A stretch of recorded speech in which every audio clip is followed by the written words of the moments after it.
I am. Got myself a perch. So I'm happy with that. Happy with that. It is. It is.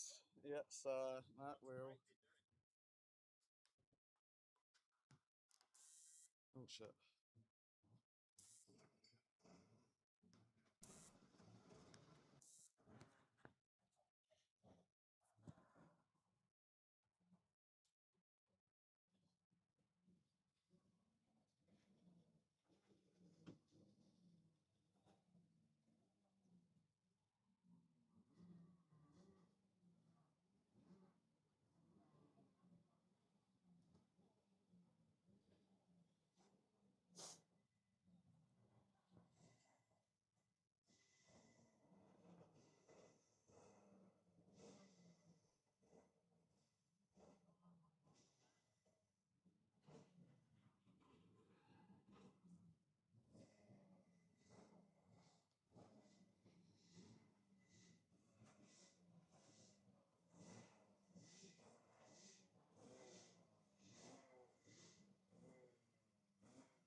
Oh shit.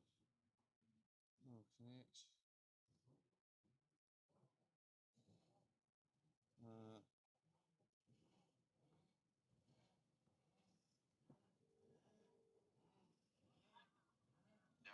Yeah, well, I just lost my connection to everything and it just disappeared. No worries, all good. If you just put straight on now, I'll run a network cable. Alright, it's just got launchpad orbits, refresh for more. Yeah, I got nothing to connect to, sorry G. Oh.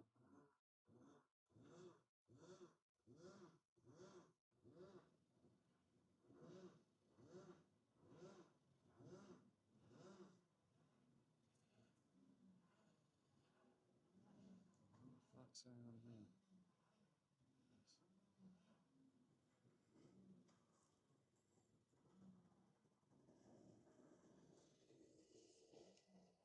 Good morning, folks, and welcome to Kart Sport Canterbury for the 2026 National Schools Championship.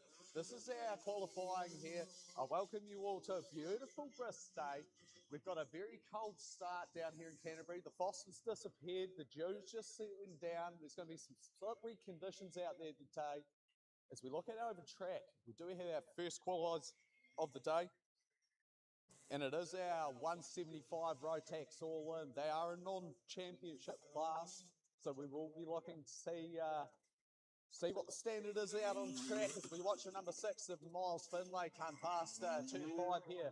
You'll see I'm up on the commentator's perch, so to speak, as the 90 of Emerson just crosses underneath. We'll look out over track. It'll take a few laps, see the temperature get into the tyres there today. Just 5 entered into the class with 4 out on the track, currently running the qualifying. As we look out, and it is the 90 of Emerson, the 94 of Edwards, the 6 of Finlay, 18 of Foster, and the 96 of Seaback. That's your 5 entered in the 175 today as Finlay just comes through at 4 and 5. This is your tight and technical part of the track here at Kart Sport Canterbury. You're looking at about a 33-second on lap as Finlay just makes his way down the front straight. He'll start a flying lap now as the rest of the karts make their way through turns 3 and 4. So Finlay opens up into 1. They've got about an 8-minute session here. This is all important CIK format. So it does come down to if you can set that qualifying time, make the difference.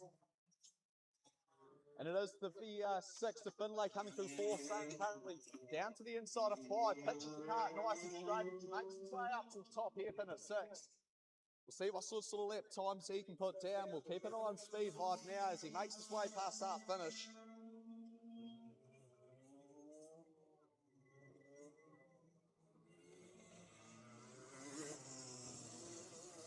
Still don't have anything on screen yet. Just checking in on the line timing again. Sorry folks, we're just having a little bit of technical difficulty up in the commentator's perch. We'll get that sorted for you momentarily.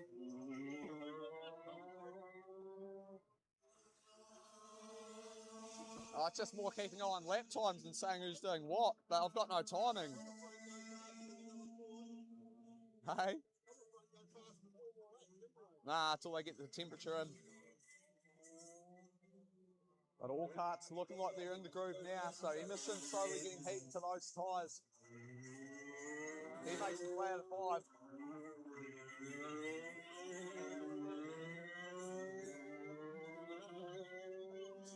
Is it cutting in and out?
Sorry, folks, just bear with us there. We're just waiting for the timings to come up as we look back to our live timing now.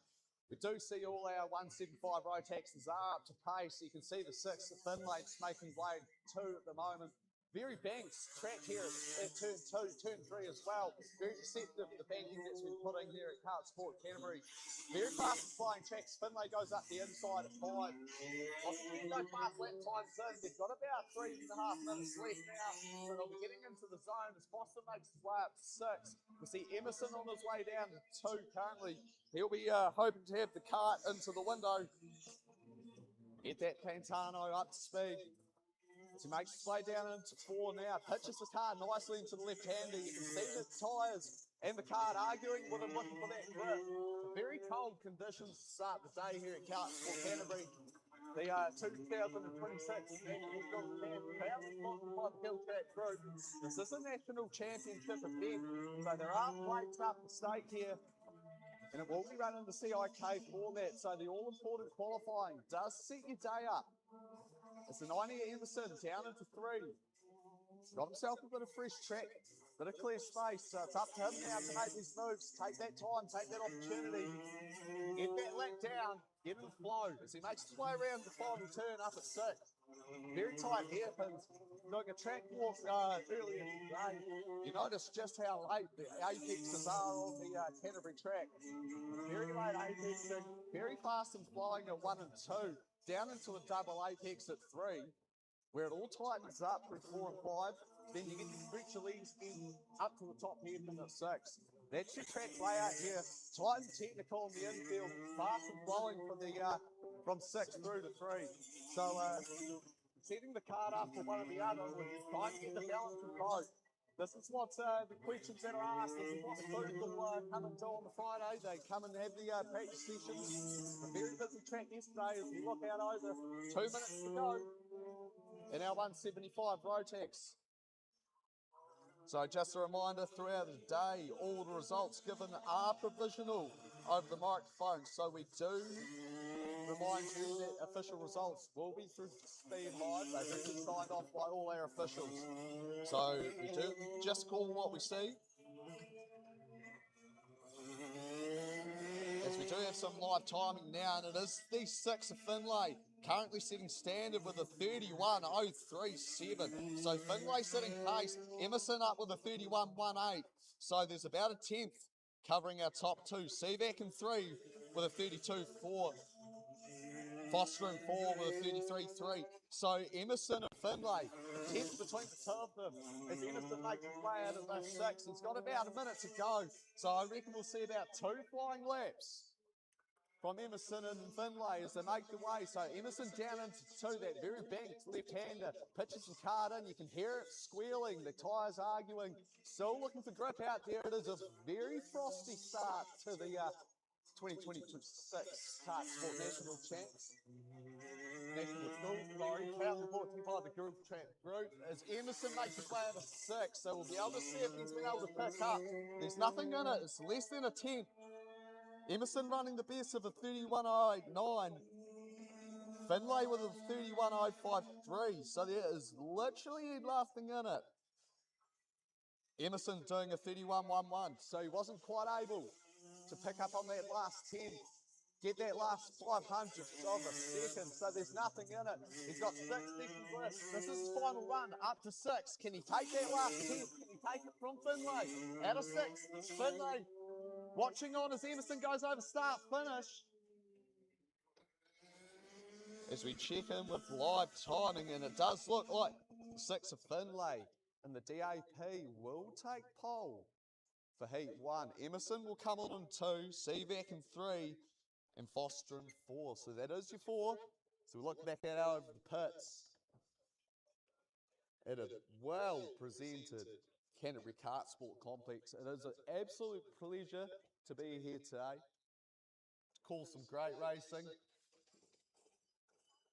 As we look down,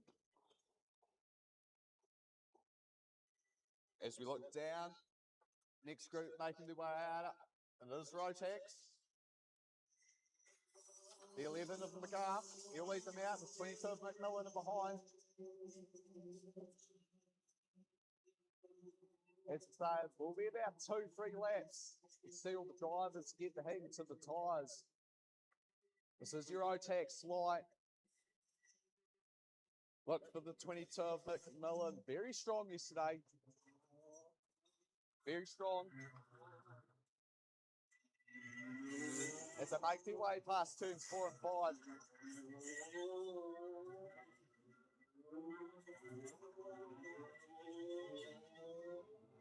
And it's a good, strong field. Of OTAX light, well represented this weekend here. We've got drivers from all over the country.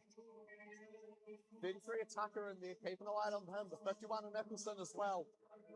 As they make their way down into 4, so McGrath will lead them out. This is your top. So McGrath makes his way out of 6, down to the front straight now. He'll start falling wet. Finds him stand early, set a bit of a benchmark. It's not like a clear track, so he's got to utilise that now. McMillan follows through. Look for a few of these drivers in Helby. Look for a few of these drivers to make him stand early, put the pressure on each other. It's all about taking that track time, using that clear track, using that space. As they're leaving off the McGrath, makes his way through turn 5 currently. The 22 of McMillan. As I say, look for him. He had a strong day yesterday, very quick throughout the day. Changeable conditions today, though. It's a lot colder out on the track. He's got a steal. Another local lad to watch.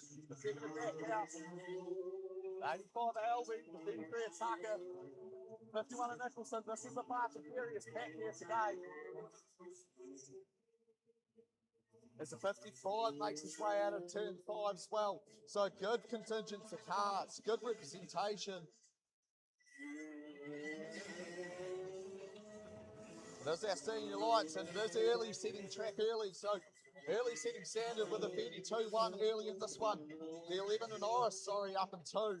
McMillan in 3, so that's your 3 currently. McMillan jumps up to 2 with a 32-4. Good work by the young lad. Steele up there in the top 5 as well, so the local contingent definitely making their presence known early in qualifying for Rotax Light.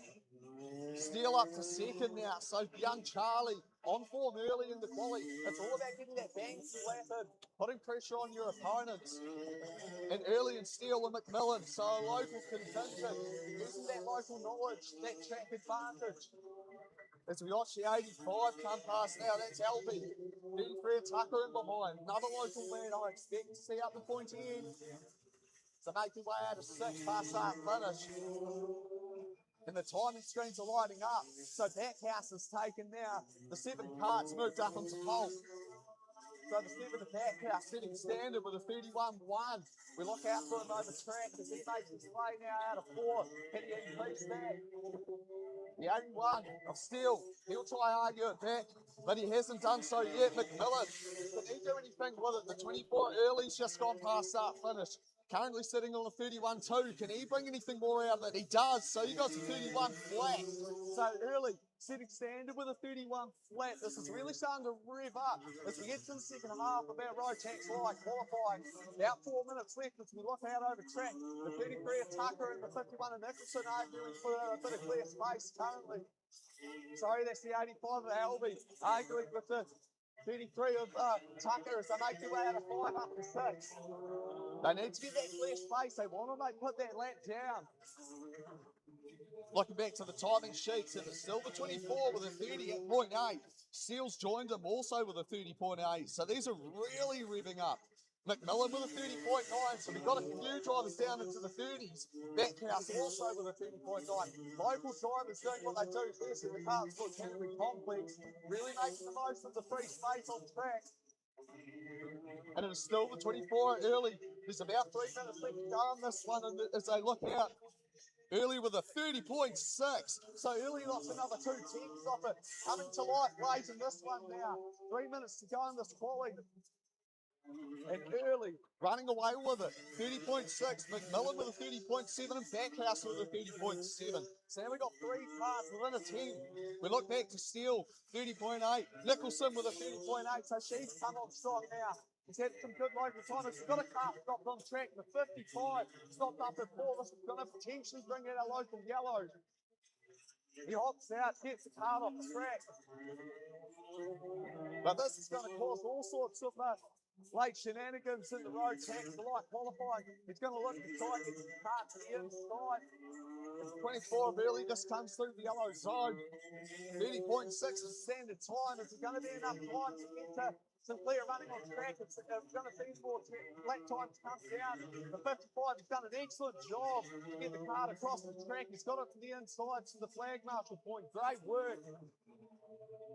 Unfortunate for young Xavier. He's was coming on late in that one there, but the car just stopped up on him. He couldn't get it fired back up. So we got clear running now. Going into the final stages of Rotax Light qualifying. And the 22 of McMillan with a 30.5 taken over top running. So McMillan now setting standard.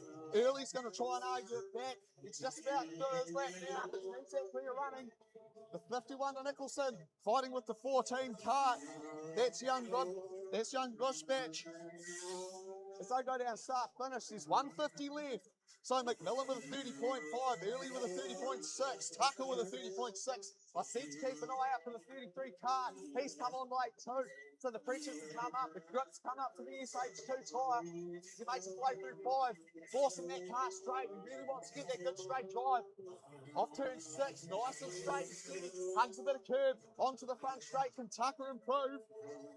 30.6 was what he was sitting on before that, and now he goes behind Backhouse. So Backhouse goes with a 30.67 over Tucker's 30.69. So 3/100ths for third, as McMillan still holds on to first. Early with a 30.5. So this is really coming to life with a minute to go. Tucker is coming through turn 5 at the moment. The 85 card of Elby, he's looking to fight back onto the top 3. Is he coming through? Currently sitting 9th with a 31 flat. He's been arguing the point throughout the season. Very quick competitive card. Very hard racer to get from the stables. Down past start finish he runs. Couldn't get anything out of that one though. Still on 31 flat. So it is the 22 of McMillan. Still over Early. As we look out over track, 40 seconds to go. And the 22 of McMillan still sitting standard. He's just gone start finish. Doesn't improve on that current one. Early's going to now try and argue the point back. Backhouse going past as the steal. So all our front runners putting laps down late. McMillan's still holding the incentive though. Early is still in second. Backhouse is still in 3. Backhouse has just been topped by Tucker, so Tucker takes that third position back. They were arguing over hundreds, and Tucker's found them. So now he comes in with a 30.615. So there's really nothing in it in the top 4. Less than a 10th covers them. Early goes past start finish as the clock strikes 0. That will be your Rotax Light qualifying. And this 22 of McMillan, who looks to take incentive as they all finish their final flying laps. McMillan sitting pretty currently with a 30.5. Early still in second with a 30.5. Tucker in third with a 30.6. So less than a 10th over your top 3.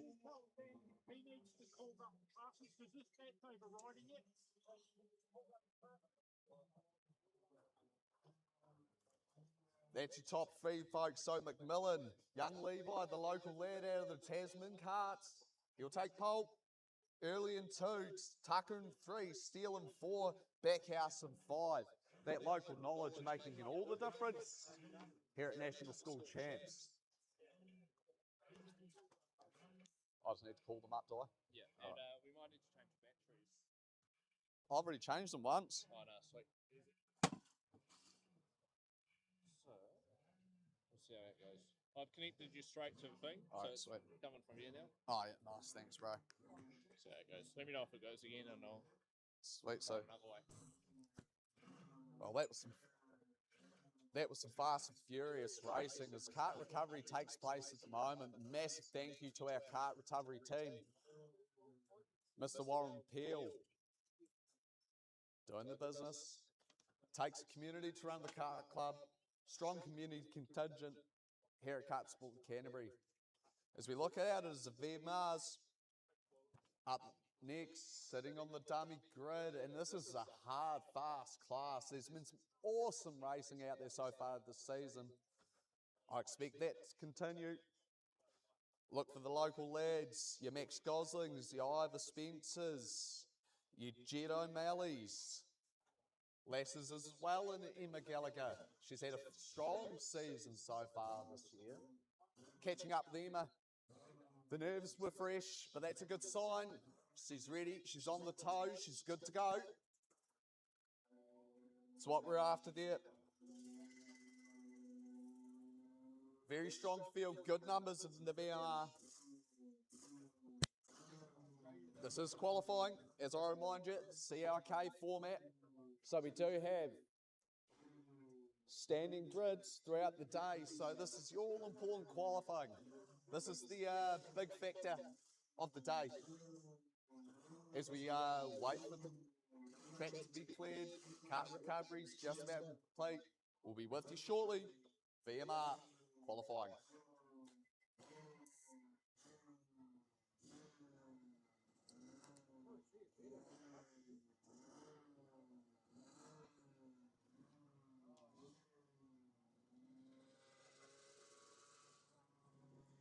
Yo, lost it again, eh? I'm just trying to connect to it. Oh, no, she's connected back up. How do I bring it back up again? So I'm connected. Oh, sorry, I've just got her Brett. Sorry, I'll be right back. G'day, Brent. How you going? Danny Friends, good to meet you. Oh, thank you very much, man. I really love it, eh? You realise that might mean you end up getting a permanent job around New Zealand, so just thought it out. As long as you're happy to hear me, mate, I'm happy to do it. I love the commentating. I'd be racing if I could, but I've always had a passion for it, so. I just appreciate it, but the enthusiasm keep up. That's what I love, man. Awesome. Thank you very much. Alrighty, folks, we are back live. This is our VMRs out for their qualifying, and it is a strong field out there today. Look at the numbers. A really good example of the strength of karting in New Zealand currently, with the success overseas of your likes of your Marcus Armstrongs, your Liam Lawsons, your Lewis Sharps. Some really strong local talent on the international stage, reflected in the numbers of the VMR cadet classes. So it is the 24 Jed O'Malley, currently sponsored by the Roden Cars. Now, that name may be familiar. That's because Roden Cars have been the newest team announced to the CG Front National Series, which is run as a FIA accredited championship, does count towards the super license points. We see drivers like Ugo Chukwu, Lewis Sharp running in that prestigious competition. Roden Cars officially joining that competition, and we do see the 24 of O'Malley leading out. So the 9 of Spence, another one of the local lads. Expect to see young Ivor right up there at the pointy end of this one. Gosling up there as well. So our order predetermined by the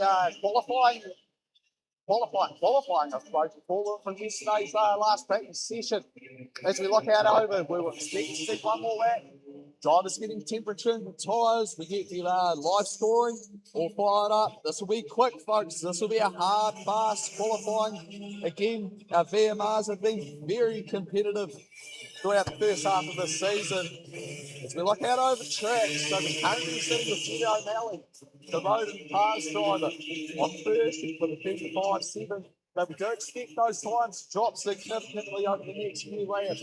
We'll see the temps disappear as those pressures coming up, the heat coming into the tyres. So O'Malley's sitting now on a 35 flat already, so you do see that 5 temps disappearing. We'll see a few more disappear, and you can see Jed's got himself up very nicely. Great setup. Into 4 he comes. Starts nice and settled underneath him. Drives it straight out of 5, picking up pace towards the back hairpin at 6. With that all-important final run onto the front straight. The 24 kart looked very settled early in qualifying. He's still sitting cold. With a 35 flat, goes past start finishes. Wait, see if he can improve on that. The 54 of Charlie Clark. He's into the 34, so now we're into 34. 34-2 by O'Malley. 34-6 Gosling, another local lad, another 5 kart running out of the Dan Connor stable, so he's up to 4. Sorry, up to second in the number 5 card. Waller up to third. Clark down to 4. Jet Randall, the Melbourne boy, up to 5 in the 18 card. I've been following Jet for the last 18 months now. He's been run fasting. Had a great start to the season. We look out over track and it's still the 24 of O'Malley, setting standard. Has a very strong contingent of Clark. Spence. As he drops back, he lets Waller through. So Spence looking to get a little bit of a toe potentially, looking for the fast line. It is still the 24 of O'Malley setting pace. The 5 of Gosling right up there too. Gallagher, she's moved up to 6 with a 30.7. 34.7, sorry. So O'Malley with a 33.7, really passing away on this one. Gosling with a 34.4, Randall with a 34.6. So Randall up to 3. As we see another few go past that finish, the 54 card. That's Clark, and he bounces up to 3rd. So the lap's coming down quickly, the pressure's coming in. Heats going onto that asphalt as the overpass conditions set up for some great racing here at Transport Canterbury. Up to turn 6, the Audi 70 Goosen, the 16 of Carter Smith. So they make the one front straight, run Williams Cove. They go past that finish. It is still the 24 part. Young Jet O'Malley, all the local knowledge, making the most of it. Setting standard, 33.7. Waller with a 34 flat. Gosling with a 34.1. That's the top 3. 3 minutes 40 to go. This BMR qualifying going past. Like a foot to the fingers. The 16 of Smith just making close to 4. Up to turn 5 now. Pitches card in nicely on the right hander. Good drive with the 16 cart. Kindly sponsored by Deluxe RV Group. Down to the front straight. He'll make an increase on his times at all. Currently sitting 11th. As we look further back. And there's the 54 making his way onto the front straight now. So Clark, Waller and Spence all on toe. 3 local lads. Can they work together? Gosling just behind them. And Spence, he does. So he goes with a 33.7. So Spence onto the front row. Gosling in 3 with a 33.9. So Gosling up to 3rd. Good work by Gosling. Young Max moved up to BMRs 2 years early. Strong campaign over in Australia so far. Now he's up to 3rd at national school. So the 5 of Gosling up to 3. We check back in, and Waller's in 4th, Clark in 5, Randall in 6. 2 tenths over your top 6. It's Gosling just comes all the copper on the front straight there. He's just come a little bit of copper out of 6. So he'll have to reset, try and get another lap down, get that momentum back up, get the heat back in the time. We look to the 77 of Gallagher. See if she can improve it all. It's getting late into the piece now. She's pulled up behind the 5 of Gosling. Got opportunity to get a toe. The 7 of Waller now leading from the 9 of Spence out to 6. It is still O'Malley, clear running, but those times come down. It's 100th of a second between the 30, 24 and the 9. And Spence doesn't quite get it done. So Spence is within 100, but he couldn't quite get there. The toe from Waller didn't quite do it from, so he lets the 54 Clark through now. There's a bit of gamesmanship out there. I look for the 24 car. Whereabouts is he? Has he got anyone to work with? If he makes his way through, trying to improve on those lap times. The 5 of Gosling. With a 77 to Gallagher in tow. The top 7 separated by 3 tenths. So the top 7 separated by 3 tenths out there. It is our cadets up next. So don't go anywhere. This is some hard fast qualifying at Transport Canterbury. So our cadets will out there spin up into turn 6. So we've got yellow zone up at 6. This is going to cause a bit of comeuppance coming into the end of quality. There's a big gaggle of cartoon making their way up to it as well. Can anyone put a banker down? Can anyone get that last 10? There's 55 seconds to go. So the 24 parts stranded up at 2. That's why I couldn't find them. So O'Malley's going to have to hope that that 33.7 is enough. As we check back in, O'Malley's still holding pace. Spence still in 2nd. Randall's moved up to 3rd. And Gallagher's moved up to 4th. I told you to keep an eye on this young lady, and now she's showing us why. She's got a little bit of clear track. Follows the 5 of Gosling. Can she make anything happen with 25 to go? Can she steal a top 3 start from these lads? She's had the shoulders out. So far this year, she's been strong and competitive. Can she carry it on? 15 seconds to go here in the VMR qualifying for the Canterbury Kart Sport Club 2026 National School. Still there. Oh, the 54, Clark's done it. So he's gone up to 33.5. Freddie Waller with a 33.6, and Gosling's done the 33.7. So we've had a bit of a shuffle.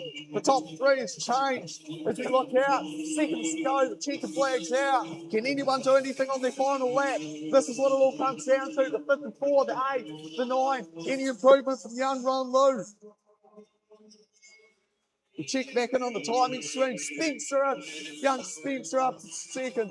So Ivor Spence up to second. Gosling, no, Gosling pops him. So Gosling up to second. So Clark, preliminary, unless anyone can improve. It's the 50.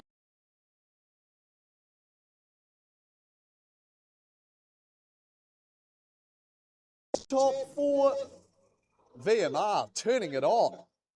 33.5, that's Charlie Clark. Running with Roden Cars, Sable.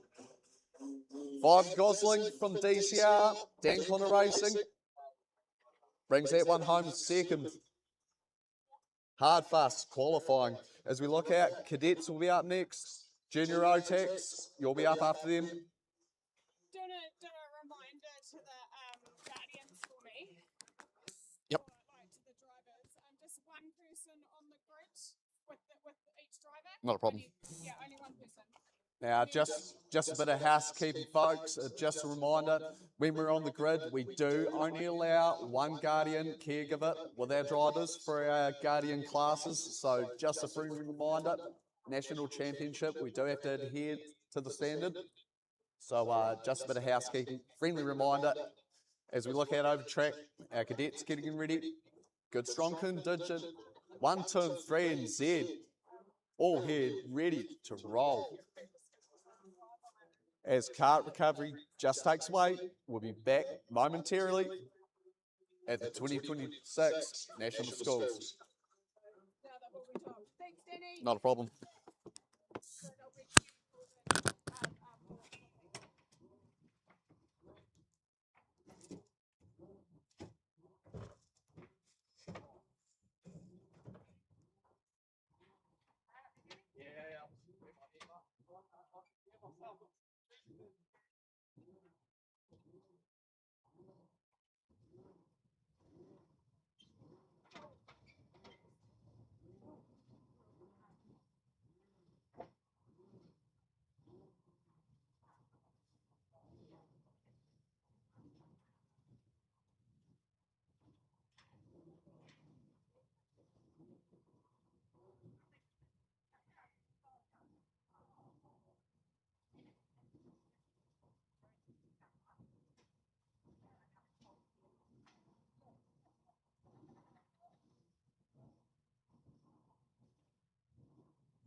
Alrighty, folks, we are back live at the Cartsport Canterbury Complex, the 2026 National Schools, and it is our cadets out on track.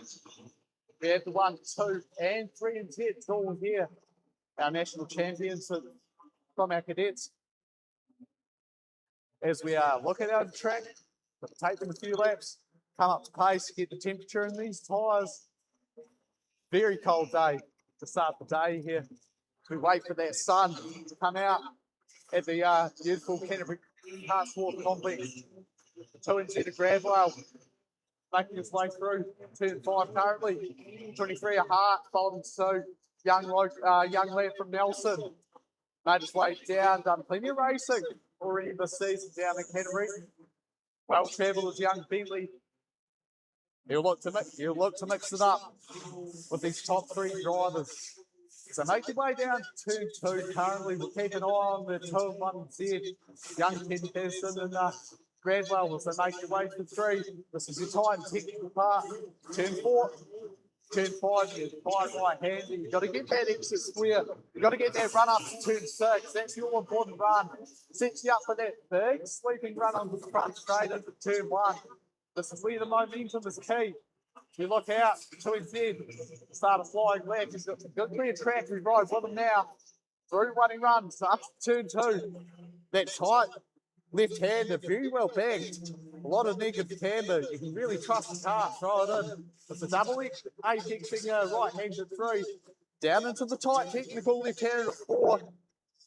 For another right-hander into 5 here. Gradwell makes its way past. Up to turn 6 he runs. That's the back hairpin onto front straight. He'll go next. Making the most of that clear running. He makes his way past finish and checking with our timing now. And it is 5, Charlie Knight. He's managed to set the lighting up. But Patterson fights back, so Patterson just takes it back off him with a 36-2. Knight with a 36-3. Gradwell with a 36-3 and Miller with a 36-9. So that's your top 4 there. The 33 and Miller with a 36-9. So he's managed to get down to 36s now. This is a big difference. If you get that clear running, get that track, get that tyre in the window, put it all together, and that's the perfect qualifying lap. That's what we're looking for out here at Cartsport Canterbury. To 2026 National Schools. So we look out, check back in on our live timing, and it is the 1 NZ, Teddy Patterson, and the 2 just pips him. So young Harry Gradwell pops in with a 35-8, Patterson with a 35-9, and Knight with a 36-3. So Patterson and Gradwell managed to put a few tenths between their compatriots. As we just watched the 1 and 2 make their way out of 6. So Gradwell leading the way, Patterson in tow. As they make their way past start finish. Can they improve on the 35-8? We check in now, still 35-8, Gradwell, 35-9, Patterson.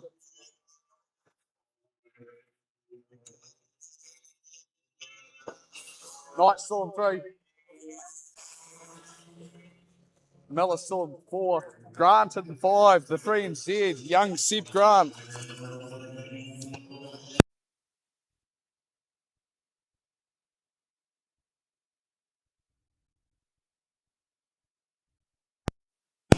Get some space, get in the flow. The 23 a Hart just making his way out of 6. As he makes his way onto the front straight, the Nelson lad. Can he do anything with it? Pass up finish he goes. Still the 2 of Gradwell with a 35-8, Sydney standard. Patterson with a 35-9, still right there. So it's 10th for first place. Knight still with a 36-3, so they're there or thereabouts. They're in the window now. If they're going to put a lap time down, got 2 minutes to do it. So this is where it comes in. This is where the cookie crumbles. Can we get that lap time? Can you find that 10? Gradwell, pass up finish, still with a 35-8. Patterson tries to fight back, can't do it. So it's still 35-9 Patterson, 35-8 Gradwell. This is the standard. We look at Seb Grant, just making his way out of 5 up to 6. Can he do anything? Our current 3 and Z, currently sitting on 5 with a 32-75. We know he's got a little bit of pace in him, young kid. Pass up finishing goes now. Minute 50 left on the clock. So Seb stays 5 with the 37-5, sorry. Hart up to 6 with the 37-7. So the 23 Hart coming on now. Can he do something? Minute 20 odd left of this one. It's the second tick down. 3Z. Grant make his way out 5. Check back in, it's Patterson. So Patterson's found something. He's bumped up to a 35-4. Knight's gone to a 35-5. So there's a little bit going on late in this one. Patterson's found a swagger pace. He's gone up to 35-4. Knight's up there, 35-5. So the 1 and the 5 coming on strong late. There's 1 minute left, 62 seconds. It's all we've got qualifying of our cadets, and it's still Patterson 35-4. Knight, 35-5. Gradwell, 35-6. Miller, 35-7. That's your 4. Hart's moved up, 35-8 from young Bentley Hart. So he's coming on late now. So everyone's got it right. They're in the window. 40 seconds to go in this one. There's a 36-second lap, so you've got a lap to go. Can you put it down? This is where it counts. Our young drivers, 6 to 10, doing an excellent job in trying conditions. We look at over track again. It is still the 1 in Z currently. So Patterson still holding off with a 35-4, 35-5 for Knight, 35-6 Gradwell. That's your top 3. We're counting down now. 13 go. Can you do anything with it, lads? They're making way out of 4 currently. You're 2 and you're 1, arguing over that front row. The 5 and 2. That's Knight. They make their way down to 6. Gradwell, he's going to have to get this exit bang on, and he does. Doesn't touch the curb. Nice and smooth like a baby's bum. Makes his way past start finish. Can he do anything with it?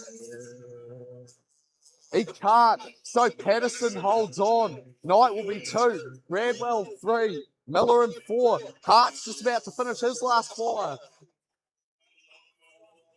Hart will stay 5. Grant will be 6. So that's your top 6 provisional. Patterson, your 1MZ, taking that one. And Hart's gone to 2. So Hart with a 35-2. Pops it on the front row. Bentley Hart, you little ripper. Charlie Knight up to 3. Gradwell up to 4. So some late shakers and bakers in that one. Cadets lighting up the lighting screens late on. As that track lights up, that rubber goes down, that tent comes up. You can see the way that tyre lights up as well. There's new SH2s. Absolutely beautiful. So we lock it out now. It is our Rotex Junior, and then we'll be into our first round of racing. It will be our non-championship 175 Rotexes. Are you calling the class up? Yep.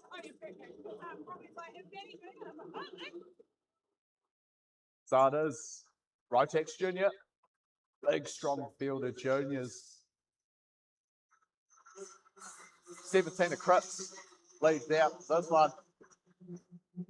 As we look out, a very strong field out there. Some great numbers. Again, a great illustration of the strength in New Zealand motorsport, especially karting. It's a great place to put some great skills, driving, sportsmanship, both on and on the track. Awesome community in the kart sport community. I really encourage anyone on the live stream in the Canterbury region, come on down and have a look. The track's looking awesome. Come down to the pits, meet all the drivers. If you look out, and this is a very busy track. We've got all different manner of kart out there as well. We've Virals, Arrows, Ultra, Home Kart, got everything out there, Luminos, well represented. Park Karts in tow. Again, a massive congratulations to the 1MZ, Patterson, and the 23. Young Hart coming on late. Got a special place for young people. He's a local man from Nelson like myself. We'll get an eye on him throughout the day. This is our Rotex Junior.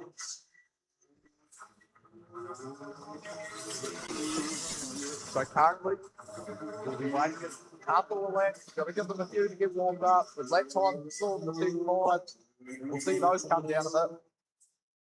You look out, and it is starting to warm up. I reckon it's a good 4.5 to 5 degrees now. It's definitely improved from start of day as the 17 of Crips come past. 19 out on track currently for our Rotex Junior. 19 contesting our National Schools Championship, representing their colleges. See those lap times making their way down now. One more lap to go, and I'd say we'll start seeing those quality standards. 38 of Whittle. He'll be looking to beat there and thereabouts. It's been a strong campaign so far this year.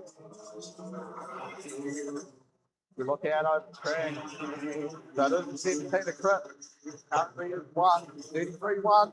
It's Sanders. We'll see that come down a little bit more, I imagine. Still early on in the pace. Wilton up there with a 33-1 as well. Low in there with a 33-3. The young Fletcher Low, another local man. So Wilton's still holding strong. Fisher in the barrel up to 2. So he's in there with a 32-3. So here we go, down to 2 here, down to 7-2-1. Wilton to 7 standard. Fisher still there. Cravinger up in the 3rd. In one of the hard class, the number 14. He's up there with the 32-4. And now he goes faster, so Cravinger in the window early in the number 14 car, keeping an eye on him.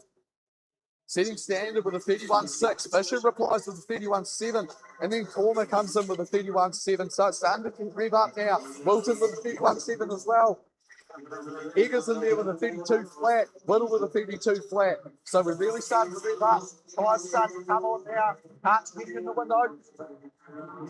Cravinger just completes another lap through. 4:30 to go. They'll be there and thereabouts performance-wise. And it's Fisher who fights back with a 31-2. So Fisher over Cravinger, over Cormer, over Wilton, over Dennison. That's your 5. A 31-2 to a 31-5. 3 tenths over your top 5 parts. Nothing but a cigarette paper between them currently.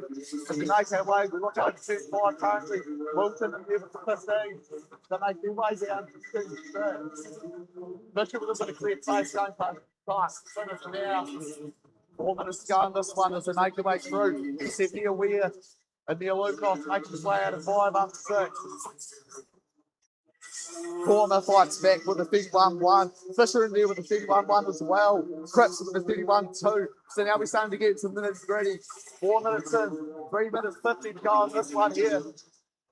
And it is Cormer, the 78 cart. Whittle fights back, so he's 31-1. So 31-1-7-1 from Middle with a 31-1-6 from Cormer. So less than 10 minutes. We look out over track.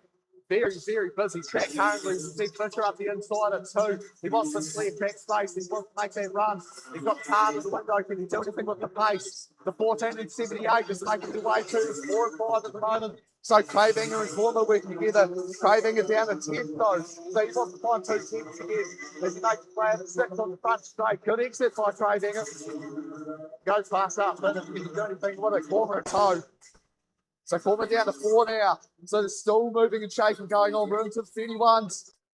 Into the 30.9s by Fisher. Cravinger replies with a 30.9. Cripps up to 3rd with 31 flat. McGrath in 4th with a 31 flat. McGrath still sitting in 4th. Cripps is now up to 1. So Cripps has really come on strong. 30.7 for the number 17. He's making his way into turn 4 currently. So you can see him really trying to cut in there. In response nicely as he pitches it in right. Hand of 5. Drives it nice and straight up the straight. Not running the curve at all. Really keeping the car nice and straight off the curves. Makes his way past start finish. Can he improve? Fisher fights back, so Fisher comes back in the barrel with a 30.7 and takes it off Cripps. Cripps comes back, can't do anything with it though. So there's less than a 10 for first, Whittle in 3rd, Cravinger in 4th with a 30.9, McGrath in 5th with a 31 flat. That's a 5. If you look out on the track, a reminder, there's our 165 Rotex Norwood up next. If you look out, 2 to go in this final qualifying run, Rotex Junior, and it is the 9 of Fisher still holding firm. 17 of Cripps in 2. 38 of Whittle in 3 with Cravinger in 4. That's the top 4 qualifying currently.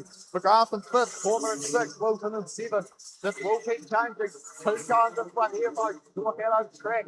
Two pods, brings one craving in the corner. They're making the way up. Fisher just holding off a little bit. Getting himself a little bit straight.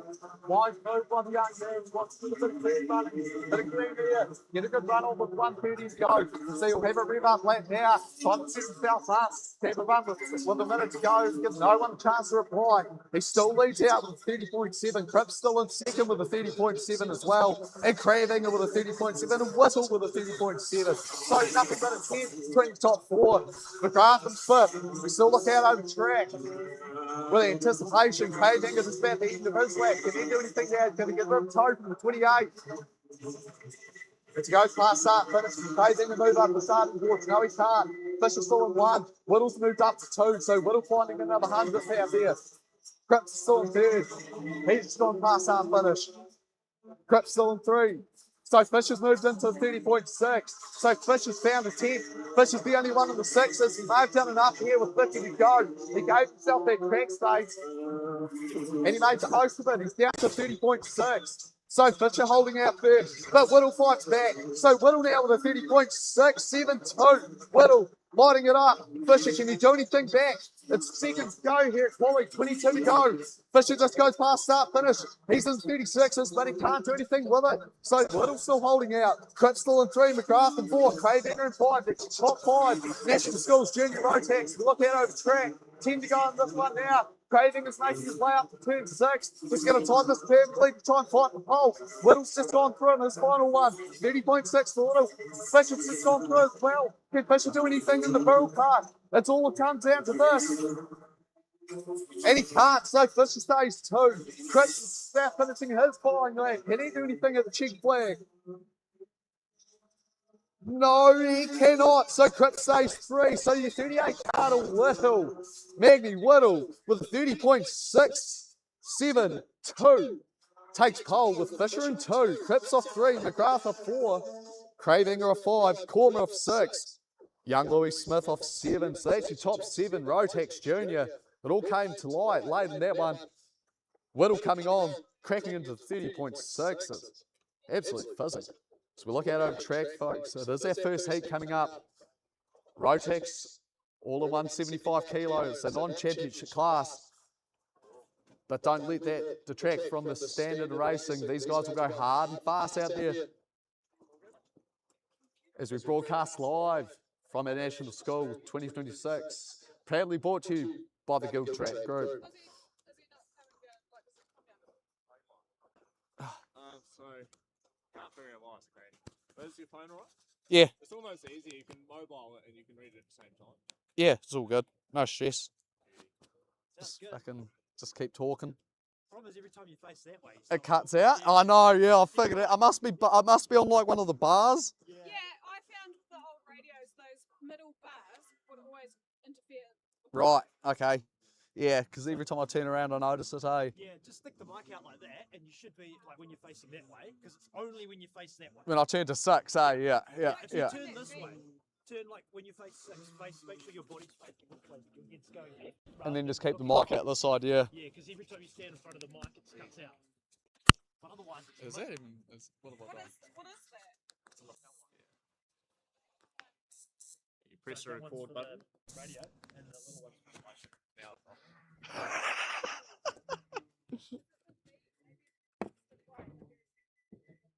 I think it's just because it's trying to pick it up off that area.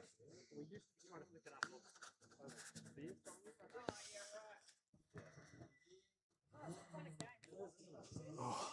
Great when it works. God.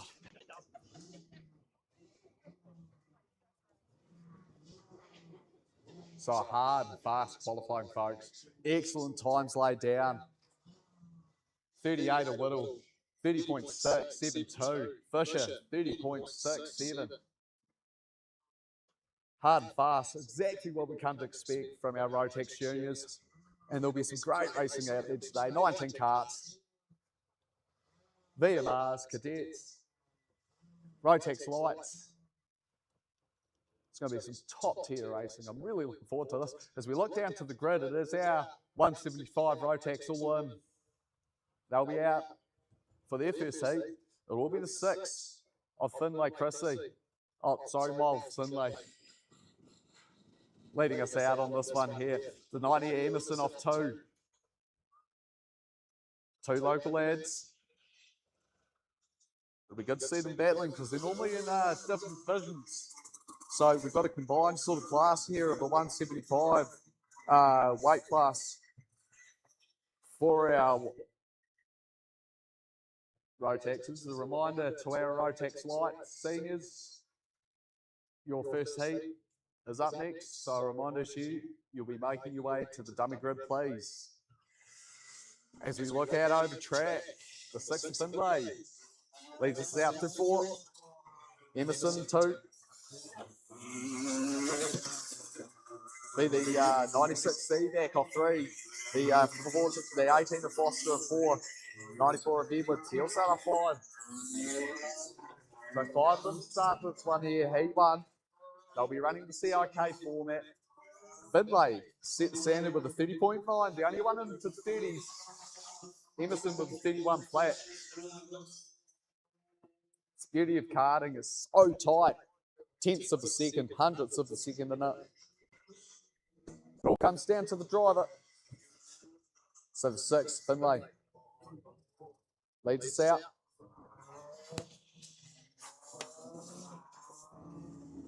Makes its way into 4. So they form up.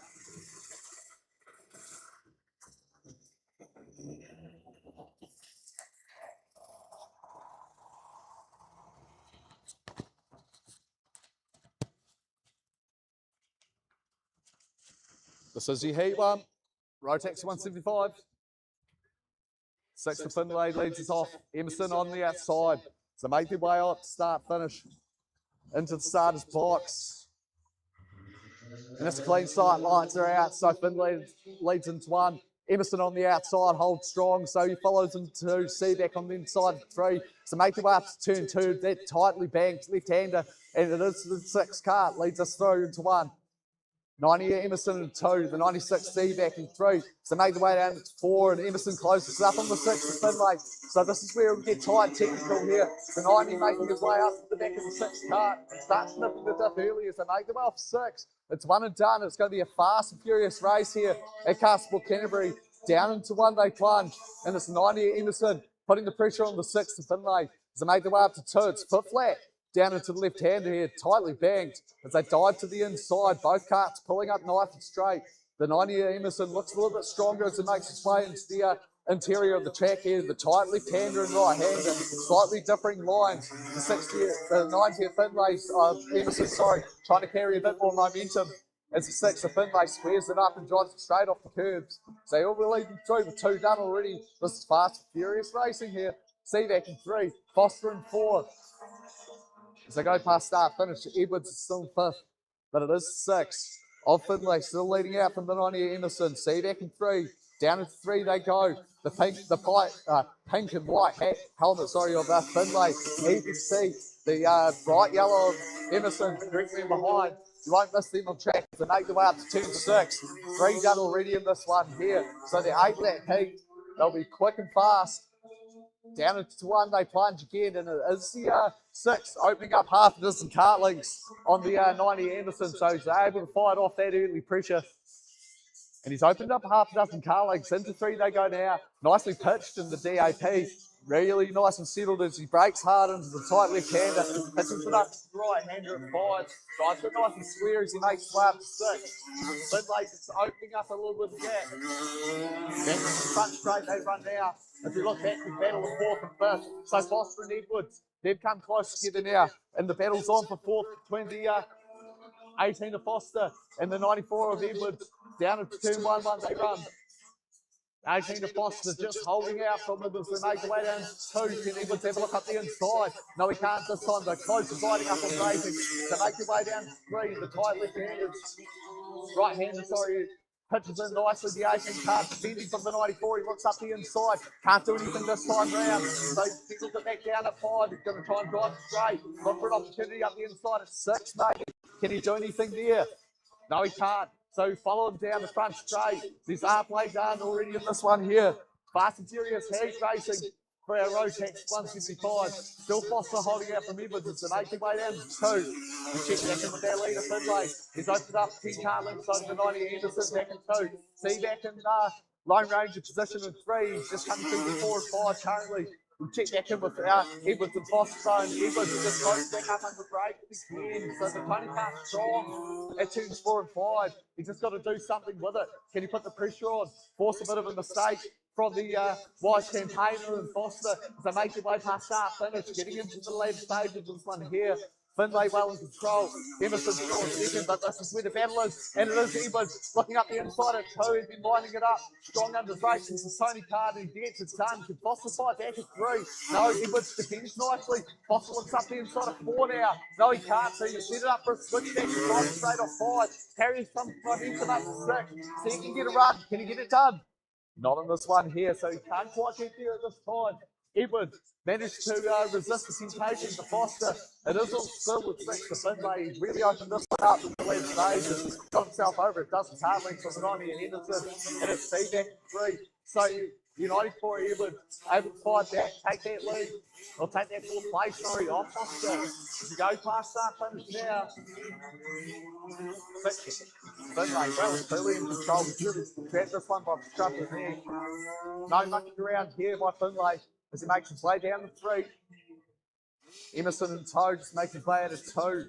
Interesting track here, the difference in flow, the technicality of this turns 4 and 5, the double apex at 3, the steep banking at 2, the flat out, flat track acceleration at 1. It's a very unique track here at Hartford Canterbury as we're into the later stages. 2 to go for Finlay. Emerson still following it in 2nd place. The 96 Seaback following on in 3rd.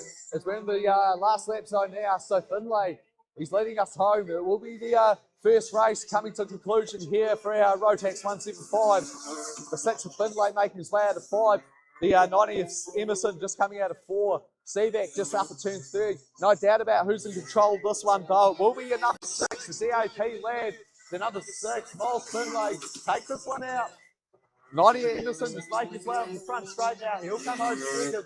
96, Seaback. Consolidate those points in your loom off home in 3. 94 of Edwards. He'll come home in 4. Just making his way out of 6. It is the 5th and final place of Foster. He'll come home 5th. It's your 5th and final. That's your first race done and dusted here. National Schools Champs. And it is the 6th of Finlay taking that one out. Will be Rotex lights coming up next. Oh, mate, thank you so much. Thank you so much. Thank you.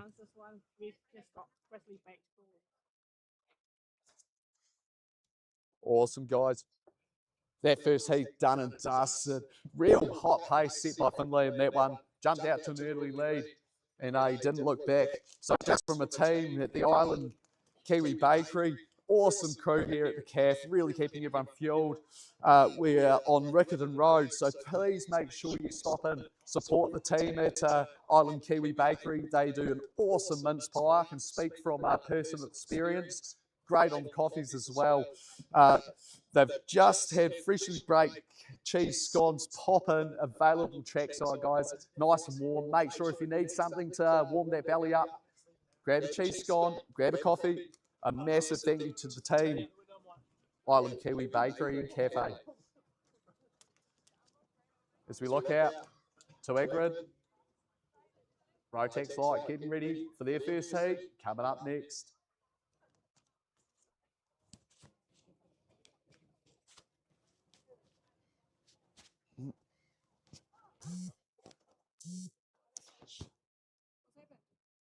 Oh, I'm just figuring out how to do 2 microphones at once.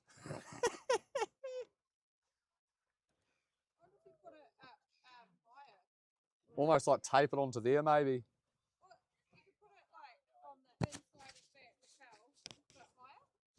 Oh, you mean that? This one's the one that's fouling, yeah. Yeah, that one's on the wireless, so it's okay.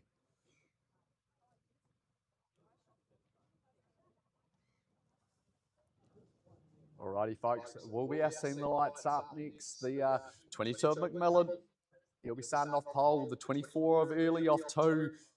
Local leg, Zach Tucker, he'll be off 3. And the 33 cart 81, Charlie Sealer 4, the 7 at Backhouse off 5, the 11 at Norris off 6, 51 Layla Nicholson, she'll be off 7. 35, Isaac Fletcher off 8, Toby Elvey off 9, 64 Maxwell, that's 10. Good, strong, competitive field here of Rotex Light. And a reminder to our VMR crew, you'll be up next after our Rotex Lights. As we look out over track, and it is slowly starting to warm up. See Jack McLaren, he's even down to 1 hoodie. So we know that temp's slowly starting to raise. I can feel my toes here at the commentator's perch. It's a great view. I'm right above turn 5, can see all the action at 4. Any late lunges, any side-by-side racing, I'll be telling you all about it.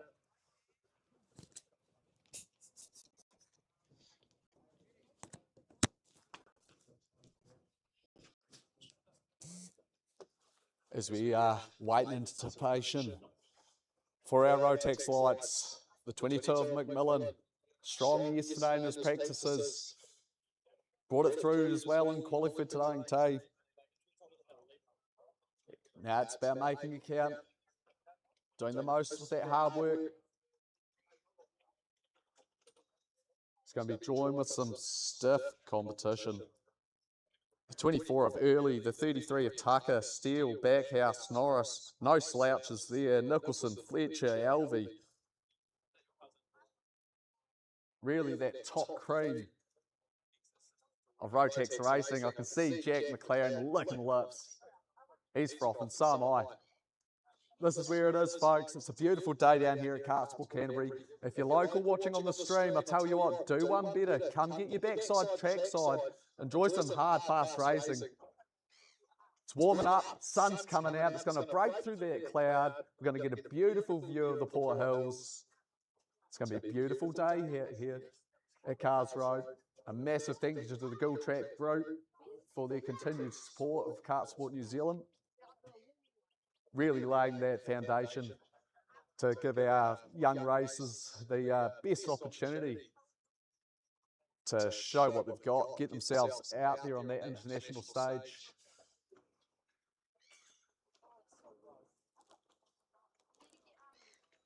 As we wait for the officials to give us a big thumbs up, we'll be back momentarily with Heat 1, Rotex Light, the 2026 National Schools. I think so. I saw him running over. I have faith, dude. I have faith. Oh, fuck yeah! Coffee! There's a moments like this I wish I drank coffee. Oh, it's a hot coffee. It's a hot chocolate, even better. Oh, danger. Cold coffee. Oh, yeah. Cold coffee's where it's at though, eh? Like you let them sit for an hour and then you scull it down. That's the trick. Yeah, hell yeah. Yeah, that's exactly how we roll. It's all on top and the water goes Oh, no, down. stop. Yeah, yeah. Get that strong coffee hit with that watered down. Whoa! Can't do that.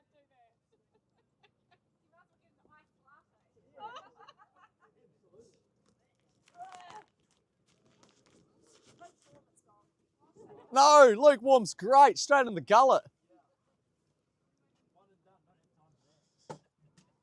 As we look out over track, we're just having a little bit of a chat off camera, off mic here about the perfect temp for a coffee. And being a tradie, I'm all about a Luke cold coffee.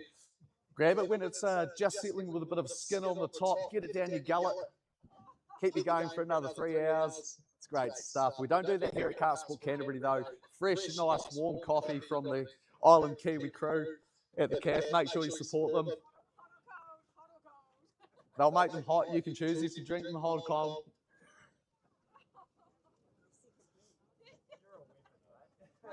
I know, we're eagerly anticipating this first heat. It's going to be some great hard bus racing. That temp's starting to raise. And with this current compounded tallow, the second you get a bit of UV, activating that rubber, a little bit of ambient temperature. We've seen some lap records falling in Nelson and Blenheim already this season. This SH2 tyre absolutely loves the cold start to the day. Get that sun on it, and you see that rubber work. Been very impressed with the pace shown early. A very slick day here to start at Kart Sport Canterbury. It's looking absolutely stunning, the complex here. A real credit to the crew. A massive tip of the hat to all the volunteers, the officials, everyone involved, the committee. Done a great job getting the track looking tip-top shape.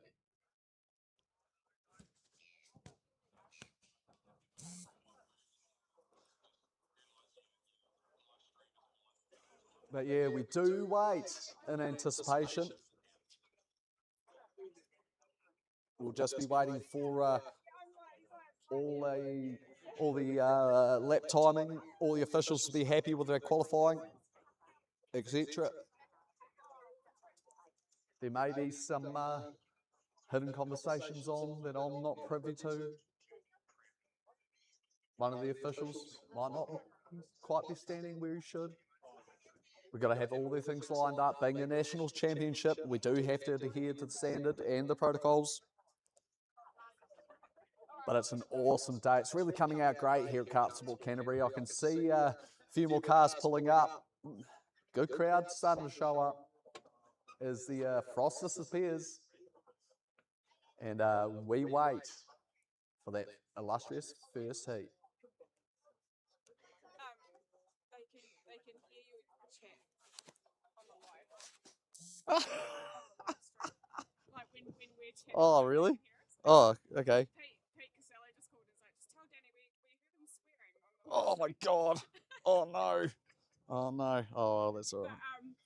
I think I got it right. It must be a really good mic. It must be sensitive as, yeah. Because he heard me from over there and he's like, I'll call Dana and let her know that they can just remember to turn your Yeah, that's what I was trying to figure out before. Because it's got like a light green and a dark green to say when it's live and when it's not. So it's real, for a colour-ish blind person like myself. That's right. They'll probably love the chat. Just have the voice watch. Massive apologies to anyone on the live stream. Still learning my technical P's and Q's here, running multiple microphones, and maybe a slip of the tongue. So a massive apology on the live stream there. As I say, running multiple mics.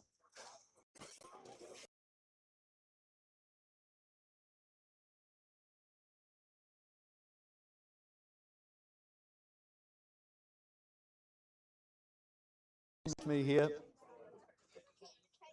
The crew at Kart Sport Canterbury have done a great job for my position. I can literally see every point of the track. We've seen some good moves already in our qualies of drivers fighting for that clear space. Look for moves at 4, look for moves at 2, look for moves at 5. That's where I'll keeping the eyes peeled. Even at 3 as well, that late apex, almost a double apex, right-hander there at 3.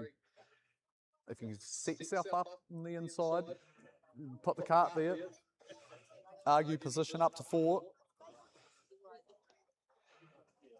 But she's fast and flying track. The club doing a great job. It's been hosted very well so far by the crew at Kart Sport Canterbury. I was going to say maybe we'll do some driver interviews for like the pre-final, just before they, once they come in and get their idea on sort of what they're thinking for the final. You should start grabbing them already before the race. Yeah, hell yeah. Hell yeah, man. 100%. 100%. We will be bringing you some perspectives throughout. Secret reporter who will be making himself known. He'll be popping up, getting the inside scoop, so to speak. But it's always good to get this perspective of drivers, crew, officials, everyone involved in the racing. say maybe at like lunchtime when there's a bit of a break, we'll do some, grab Fuck yeah. 5, 6 drivers, just go one by one. And then, yeah, pre-finals, I'll get the top 3 or top 2 drivers and just say, oh, yeah, fucking blah, blah, blah. 100%, man. Get down on the grid. Yeah, I'll bring them over here because the range is, you only get to about the bin before the range on the lapels a bit. Right, yeah, But easy. we're doing great. Just top gherkin, eh? Yeah, that's it, that's it. Very lucky to be sipping on a nice warm hot chocolate currently. A massive thank you to the team at Island Kiwi Bakery. Again, make sure you keep yourself well fed trackside today. They're doing an awesome job. Been here since the crack of dawn, keeping everyone fueled up.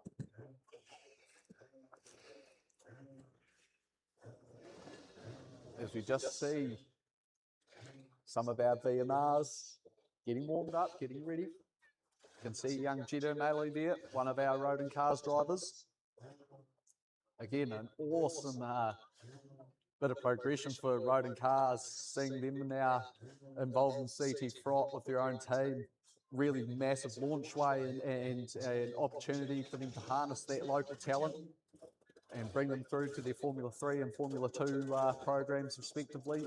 A massive thank you to Road and Cars and everything they do for motorsport New Zealand, the Tony Quinns, the Road and Cars. If it wasn't people like them investing their hard-earned time and money into our grassroots motorsports, we wouldn't have such strong contingents represented overseas. So a massive thank you to all those backers behind the scenes, your Armstrong groups, your GILTRAP groups, your Tony Quinn foundations, your Hendon Downs Kart Sport Academies, all of that sort of grassroots foundation support is massive for our sport, and it's a massive thank you to you guys for making it happen. All our track sponsors throughout the country, everyone involved with our kart sport throughout the country, it's a massive thank you and a massive credit. We've got a 5-minute wait before we get underway for our first official championship heat of the day. So just bear with us, see if we can get the inside word from a few drivers early. A massive thank you for joining us for the 2026 National Schools Champs.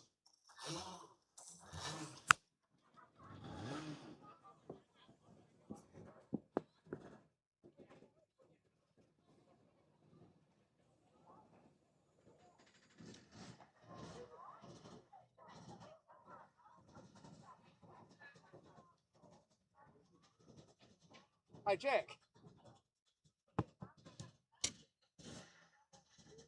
what one do you want to do an interview with?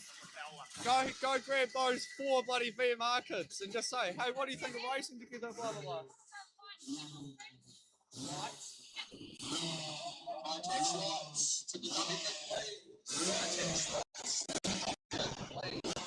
You boys want to do a quick interview?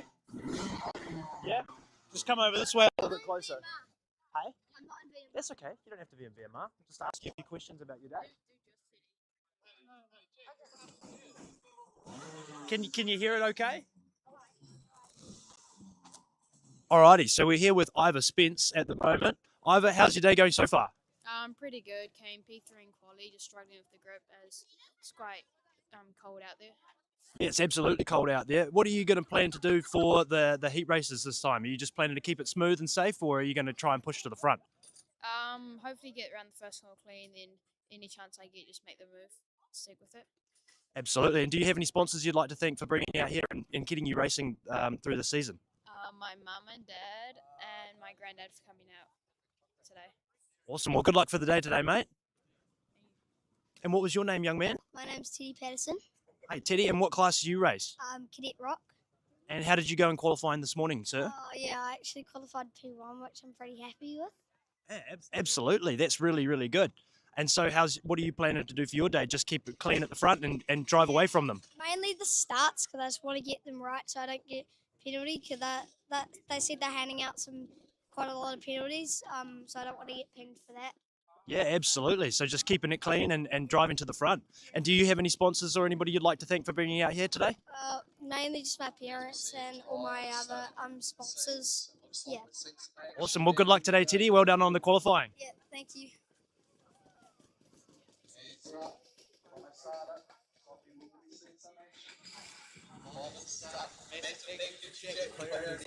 Mike, my surprise interviewer for that day. Keep an eye on him. You'll have some interviews coming through on the live stream.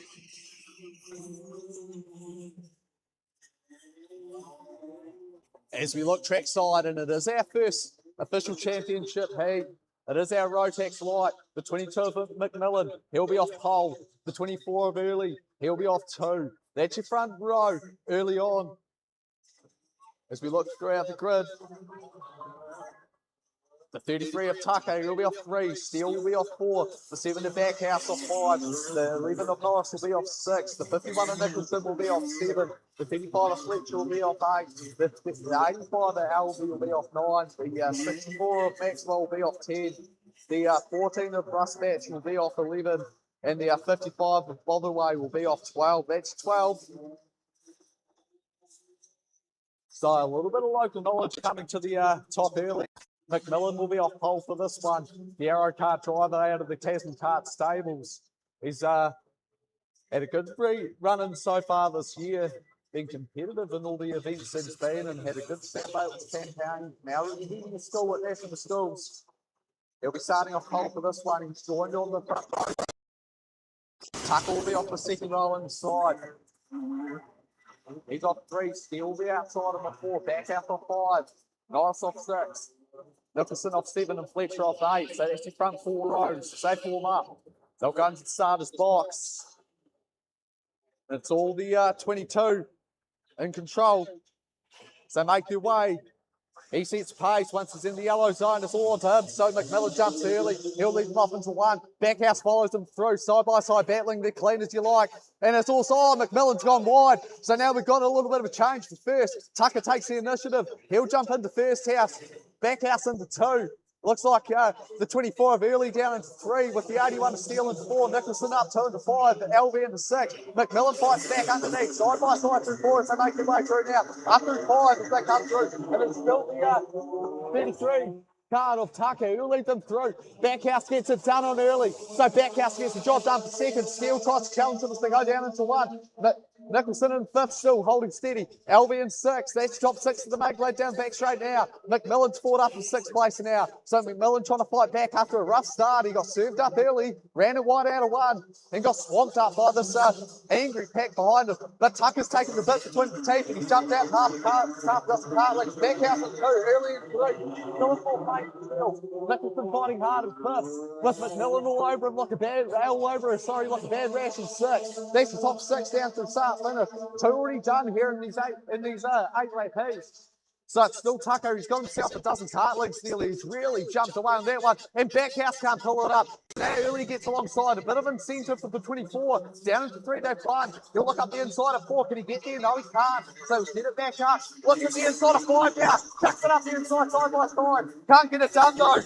Backhouse fought back strong on the outside, and now Steele's been invited into the mix. So this is hard and fast racing in the first heat as Rotax Light. Nicholson's still there in 5th on the Watchman's brief. McMillan can't get there. He's still in 6th, but he ends up close up to the Cosmic Card of Nicholson. She's doing a great job making the most of that early squabbling. She's taking 2 positions without consolidating points. But it is Tucker, the 33 cart. The colour 5 cart jumps well out of him. The 7 of Backhouse still following through in 2nd place. Don't just needs to hold off from challenging 24. That's Early in 3rd. Steele all over him now, sniffing the tip as they make their way down the front straight. Into 1 they plunge. Can Steele have a look up the inside? He can't this time round. Consolidates back into 4th. He'll have a look at 2. Can't get it done there, so he settles the car back down now. He's going to try and build that energy back up. Set it up on the inside of the track. It's tight, technical, turn 4 and 5. Make a run up to 6. He's been very strong out of 5 up to 6 here. Nicholson, he's got company again. He's in the performance when he's got McMillan. Alvin's still trying to get to the back of the there. So a bit of a gap from 3rd back to 5th. And side by side out of the final corner. So Backhouse had another error. And it's invited Early up the inside. So Early gets the job done up in 2nd. Now Steele tries to make the move happen. So up into 2 they plunge. Steele can't get it done. McMillan up the inside of Nicholson for 5th and 6th. So plenty of the action in this one here. The first heat of Rotax Senior. As Steele looks to the inside of Backhouse and side by side through 4 they run. And then finds McMillan up the inside of Steele. So he's acting a flanking. And now Nicholson getting shot. So Nicholson around the outside of Steele on top here. But you look for an over-under on from the front. Straight opens up the Cosmic Cart. Can you get a move down into one? Steele defends strong. Holds around, it's 4 to go as we check back in with our leader Tucker. He's well and truly out on lonesome. Done a bit early and he's cleared out from squabbling behind, but there's action of plenty.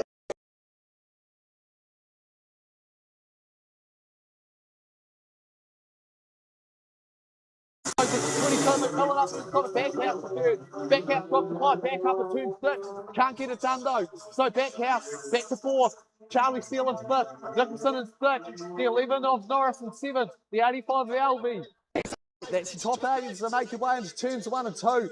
The 33 of Tucker well and truly in control. Early's now got himself a dozen cart links over McMillan back in 3rd. So McMillan's fought back from 7th to 3rd. Real recovering drive from the 22 cart. The local knowledge really coming to the fore here. Still back house in 4th and Charlie Steele all over the back in 5th. So this isn't over yet, folks. 3 to go in this first heat. Tucker checking over the shoulder on the front straight. He's happy with what he's doing. Still the 24 of Early in 2nd place. Look, McMillan's just got himself 3 car links over the centre back house, and now Steele looks up the inside of 2. Steele gets the job done. Good move by the young man. Holds the inside up into the double apex of 3. Manages to defend from the 7 to back house and make his way down to 4. Nicholson closing up to the back of the 7 now. This invites the 51 of Nicholson to the 11 of Norris into the battle as they make their way down to 10. There's only a couple to go in this first race, and it's all up to grabs. For 3rd, 4th, and 5th. The 24 card of Early though, he's just done enough, taking the pressure off himself. The 22 of McMillan, he's consolidating that 3rd place. Steele in 4th, Backhouse in 5th, Nicholson in 6th. The 11 of Norris in 7 as we go back further. It's the 85 of Albie, he's in 7th place, Fletcher behind him in 8th. Keep an eye on this last lap now. And Fletcher, well and truly in control of this one. Sorry, not Fletcher. Tucker, well and truly in control of this one. He actually takes the check. So last lap ball came out. Check just as quickly. No doubt about you won it for the first heat. It is the 33. Young Zach Tucker, 6th place. 24 of Early, 3rd home. Levi McMillan, 4th home. The 81 Steele, 5 home will be Backhouse. 6 will be Nicholson. That's top 6. Provisional results. Rotax. Light race as we look to the grid. It will be our VNRs up for their first heat. A reminder to our cadets, you'll be up next. If we can have you making your way to the grid, please. No doubt about the winner for that one. 33 of Tucker. God, he took advantage of that, didn't he? Bit of squabbling going on behind, Jack? But he did the most. He did the most out of it. He managed to get it done. What do you reckon of that? Yeah, that was bloody brilliant, actually. It was really interesting start. Got shuffled out wide, the leader did, and then Zach just capitalised and drove away quickly. That's exactly what you've got to do here in these CIK formats, is get to the point end and just drive away. We'll be looking for more input for Jack. He's had plenty of laps around the Kart Sport Canterbury Club. He's plenty of time in the Rotax and Briggs classes. Good ambassador for both. So we look back out over track, and it is our VMRs out for their first heat.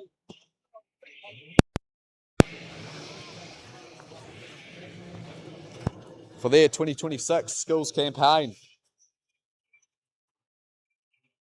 No doubt about your winner from their first heat of Rotax Light, though. It was 33 Tucker.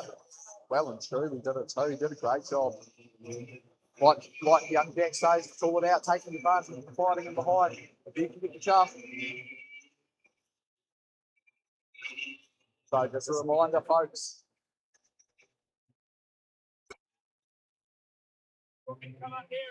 Yeah, though. I can come up. As we look out, this is 54 of Clark. He'll be leading a pole. The 5 Gosling off 2. Ivor Spence will be off 3. Waller will be off 4. The 24 card O'Malley into 5th. After coming a stop early in that qualifying, he missed out on the later stages when that track really ramped up. So it is the 54. Clark will lead us out. Gosling will start on the outside of him. So that's your front row. Second row will be Spence and Waller. Third row's O'Malley and Randall. So we've got the Marlborough man and Randall on the 3rd row. Then we have young McGallagher joining her on the 4th row. 5th row will be McGrath and Smith. So that's our top 10, folks. They make their way up to turn 6. It's going to be some hard, fast action into 1. There's the 10-lap heats. Feels like 5 laps. The pace set in that first one as the 54 has into the crawl. Well within his rights. Pole sitter sets the pace as they make the way to the yellow zone, and then he'll accelerate. So the 54 card into the yellow zone. Gosling will try to go with him. They make their way down into 1, and it is the 54 with a good clean jump. Can Gosling hold on the outside? He manages to. Good move by Gosling. Manages to hold on to 3rd place there. It's hard doing. Spence moves up into 2nd. O'Malley manages to get up into 4th there, so good jump up. Good jump from the 3rd row by O'Malley. As they're side by side and further in behind there, the 18 to Randall, the 7 to Waller. It's all hard pass action, but it is the 54 Clark with a great jump. The 5 Gosling in 2nd. The 3 O'Malley, the 4 Waller in the 5. The 18 Randall in 6 as they make their way out of turn 6, completing 1 lap. It's all line and steering, good hard, clean, fast racing from their VMRs. 9 to go in this first heat, and it is the 54 cart. Well and truly jumping out half a dozen cartlings with the 5 of Gosling in tow. Oh, and we've had one off up at turn 1. Can't quite see who that is. Currently off. Out of cart though, so obviously beached off track. We're in the yellow zone up at turn 1 as they come through.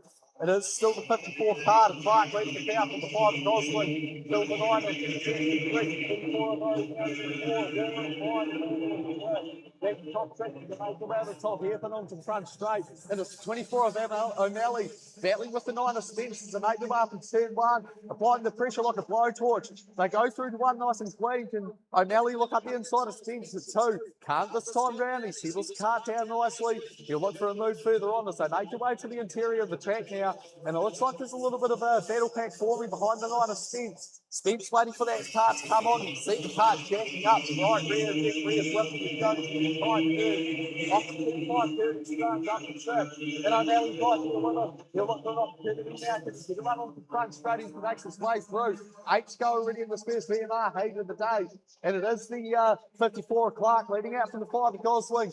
The 9 of Smith still in 3 with the 24 O'Malley in tow. Waller and Randall right there looking for the scraps if they can get to them. It's a little battle pack forming from 3rd to 7th here as they make their way through 2 3. Up to 4 now for the 3rd time I'm asking. Spence pulling the card up, nice and square. Really gets some good driving here to stop the colour side card. He makes his way to 5. He's got a little staying behind him. And the 3rd goes out as Waller and Randall. But they make their way up the turn again. That's on the front straight now. It looks like Gosling's starting to close that gap up. He's got 6 to go. And on the inside goes O'Malley. So O'Malley saw the opportunity from Spence, left the door open. And he said, I won't take the second opportunity at that. I'll take the invite. Thanks very much. And he jumps up into 3rd. So O'Malley now with a bit of clear track in front of him. Can he drag this little train behind him up to the carts in front? Can he get to the back of Gosling? It's only 6 goes. Waller runs wide. He had 2 stands in the break. He couldn't quite pull it up. Manages to defeat from the 18 Randall, but now he's got Randall all over him like a diagram. Up to 36, they run on the front straight. He's run wide, and now Randall takes over 5th. So Randall takes 5th place. Waller dropping 3 as he goes on the front straight. Gallagher moving up in 7th. So there's a bit of shuffle going on in this first VMR heat. They're now 54 Clark still leading out from the 5 of Gosling, slowly closing that gap. The 24 of O'Malley's managed to pull away from the 9 of Spence. The 18 of Randall's up to the 5th. So some good points gained early. He's joined though. He's got pressure. The 77 of Gallagher getting to the back now. So the middle battle's still forming. He's got to the back. He's still getting into the graph and keep the Waller further in behind. But it is all the 54 with 4 to go. And the 5 of Gosling's starting to close that gap. You can see also a dozen cartlings early in the race. But it's down to about 8 cartlings as they make their way down into turn. Gosling very strong under braking at 2. You can see how quickly he can pull that card up. Nice and stable underneath him as he gets to this tight and technical part at 3 and 4 here. The double apexes and late apexes really asking a lot of the drivers as they guide the carts nicely up high up towards turn 6. And Gosling slowly pulling in on that 54 cart. You can see it as they make their way up, split onto the front straight. He's got another cart length on him.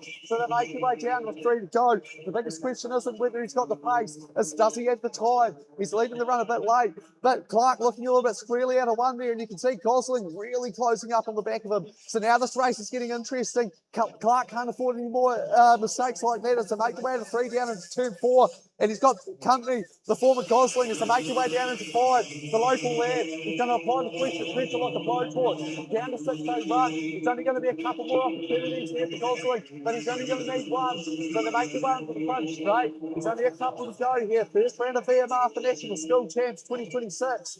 And it is the 54 of Clark, still leading out from the 5 of Gosling. Third still the 24 of O'Malley. Fourth is the 9 of Spence. Fifth is the 18 of Randall. Still a battle forming for 6th with the 46 and the 77 of Gallagher.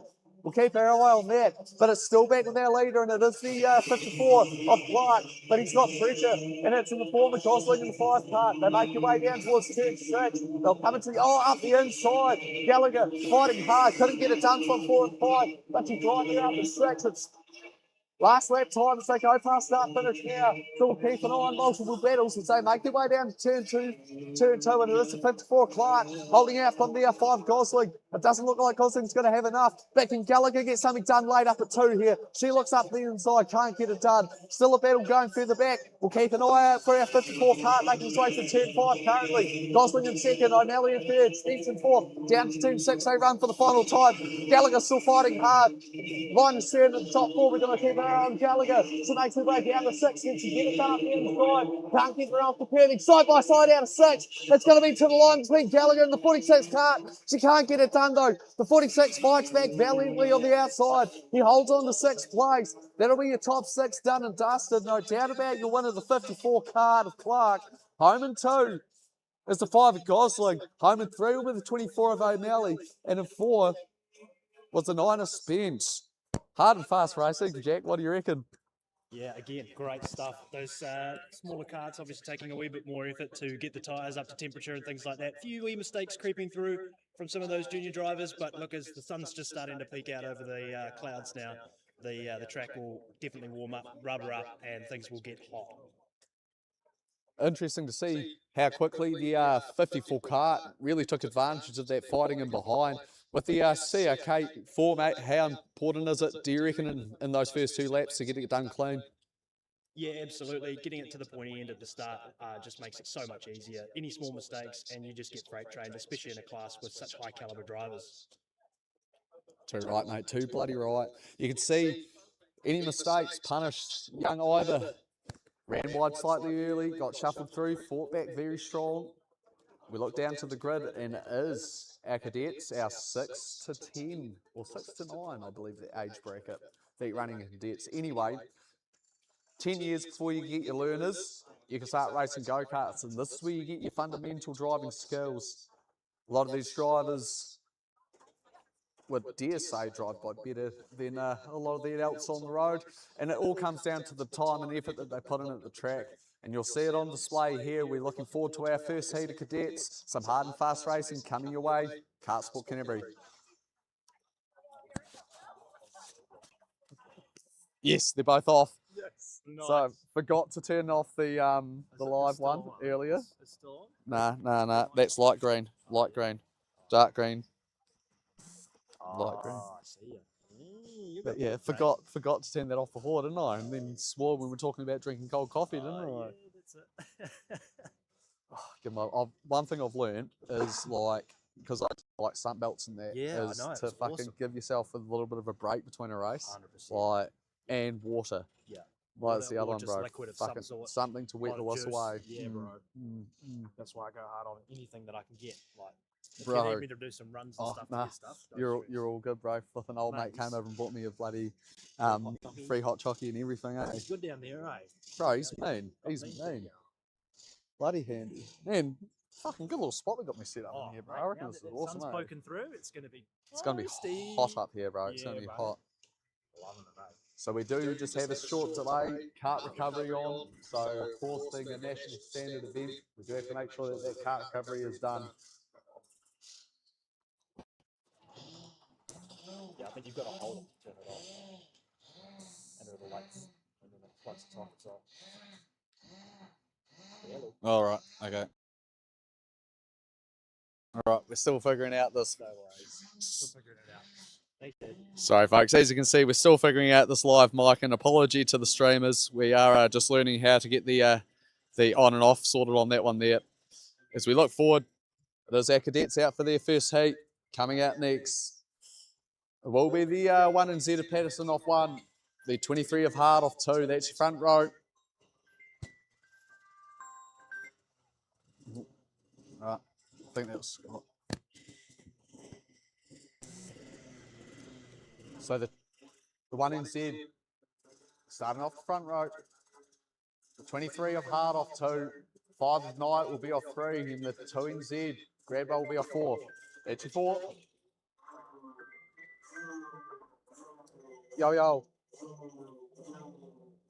Oh, why isn't it turning off?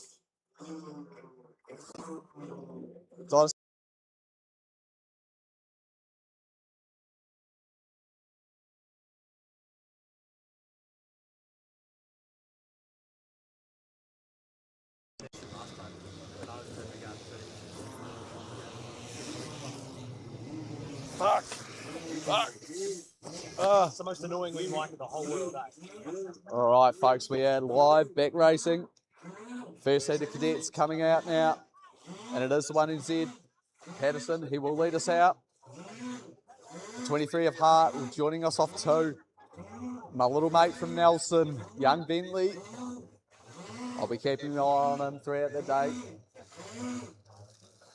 5 of Knight, he'll be making us well 3. The 2 NZ, Gradwell off 4. The 3 NZ, Steve Grant off 5. So some real top contingent races here today. A massive thank you to everyone who's made the effort to travel down to our National Schools Championship. It is awesome to see such great support. The big effort made to travel. And just a reminder to our junior Rotax, you are up next. Junior Rotax, you will be up for your first seed next. But we do keep an eye on trackside now. Our cadets, the 2 NZ, Gradwell, I thought he was going to take pole wheels thereabouts all the way to the last lap. That track came to life. The young driver's able to get the heat into the tyres.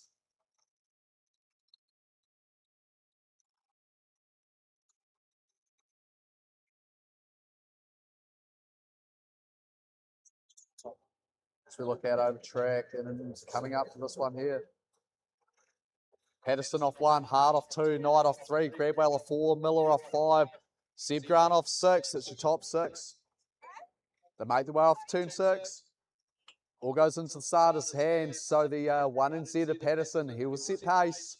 23 of Hart, he'll try and hold alongside him. They make the way off 6. This is your first heat of cadets, National Schools 2026, and the 1 NZ with a great jump. So young Teddy Patterson will lead them through. Young Hart into second place, so he's managed to hold firm on the outside with company from Knight as they make the way up to turn 2 now. Side-by-side racing into 2. A little bit of contact as they make their way through, and the 2 NZ pops out in front there. So young Gradwell managed to move up to, Knight managed to move up to 3rd there, and Gradwell will shuffle back. Gradwell will move up the inside to Seb Grant as they make their way into 4. Side-by-side racing through the back between Miller and the 10 card as they come through 5. The 1 NZ of Patterson able to jump out to a good lead though.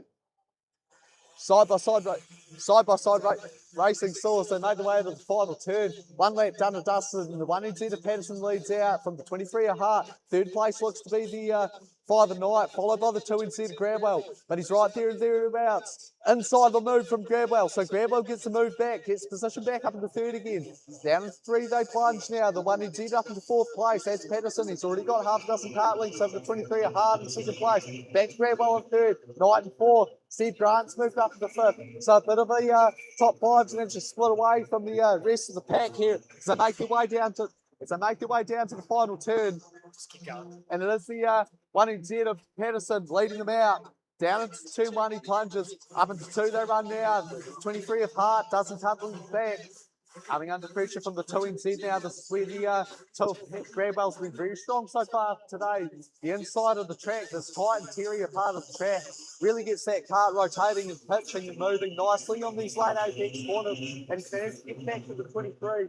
It's the 5 of Knight, followed by the 3 of Seb Grant. They make their way down to turn 6. Already 3 down off the start to this first heat of cadets. 1 into the Patterson, and now Hart's got another company in the 2 of Gradwell. So down into 1 the plunge. 23 of Hart absorbing the pressure like a sponge from the 2 NZ. He looks up the inside, Grabwell can't get it done though. So the 23 of Hart defending stoutly down to 3. Grabwell looks at the inside, can't get it done there either. So Hart still holding forward, but he opens the draw at 4. Grabwell gets it done. Good clean move by the young man. That's exactly the type of parking we've come to expect from these top tier races in the cadets. So Grabwell up in second place now. He'll try and hunt down his clubmate in the 1NZ of Patterson, but it is all Patterson leading us through with 6 to go. 2NZ in second. Third place is still the 23 of Hart. Fourth place is the 5 of Knight, as the 3 of Grant manages to move into 5th. That's your 5, and they manage to split away from the rest of the field here. They make their way through to the interior of the track again, and it is still the 23 of Hart harassing the back of Grabwell, who's just run the fastest time of the 35.3. So he's got the pace at the moment over Patterson by a 10. Can he close them up though? There's only 5 to go. It's got enough time left in this one. Patterson's got himself a decent lead. And the 23 of Hart looks like he's coming back on. So he hasn't dropped away from the back of Grabwell. He's still harassing the back, applying the pressure, waiting for a mistake. It's to make the way down into 2. So we'll keep an eye on this battle for second. Down into 2 they plunge. 23 Carts still over the back of the 2NZ. Sniffing the distance, they make their way to 3. Up in turn 4 now, and there's nothing in it. There's only a cart link as they look through the inside of 4. Can Hart have a look up the inside of 5? No, he can't. No switchback opportunity as they make their way up to the back hairpin of 6. Only 34 seconds left here. It's fast and furious racing at Cartsport Canterbury. Still the 1NZ leading Adam Patterson, but it's all up for grabs a second. So Grabwell defending strong from the 23 of Hart, who's really throwing everything but the kitchen sink at him at this stage. Down into 2 they go. Can't get it done there. So Grabwell defending strong, really putting the cart where he needs to, not giving it to the 23 car to Hart. Down into 4 they plunge again. 23 really applying the pressure, but he just can't do anything with the pace. Grabwell driving like a man possessed. He's not letting anything through. He's like the Minister of Defence as he makes his way down into 6. Still holding out from the 23 cart. 23 doing everything to try and unsettle him, getting the peripheral vision, letting him know he's there. But Grabwell driving like a real champion. He's holding him out. We check back in with our leader, Patterson, running a 35 flat. So he's really coming into the window and he's driven away from the battling in behind. Was to keep an eye on Patterson down into 4 here.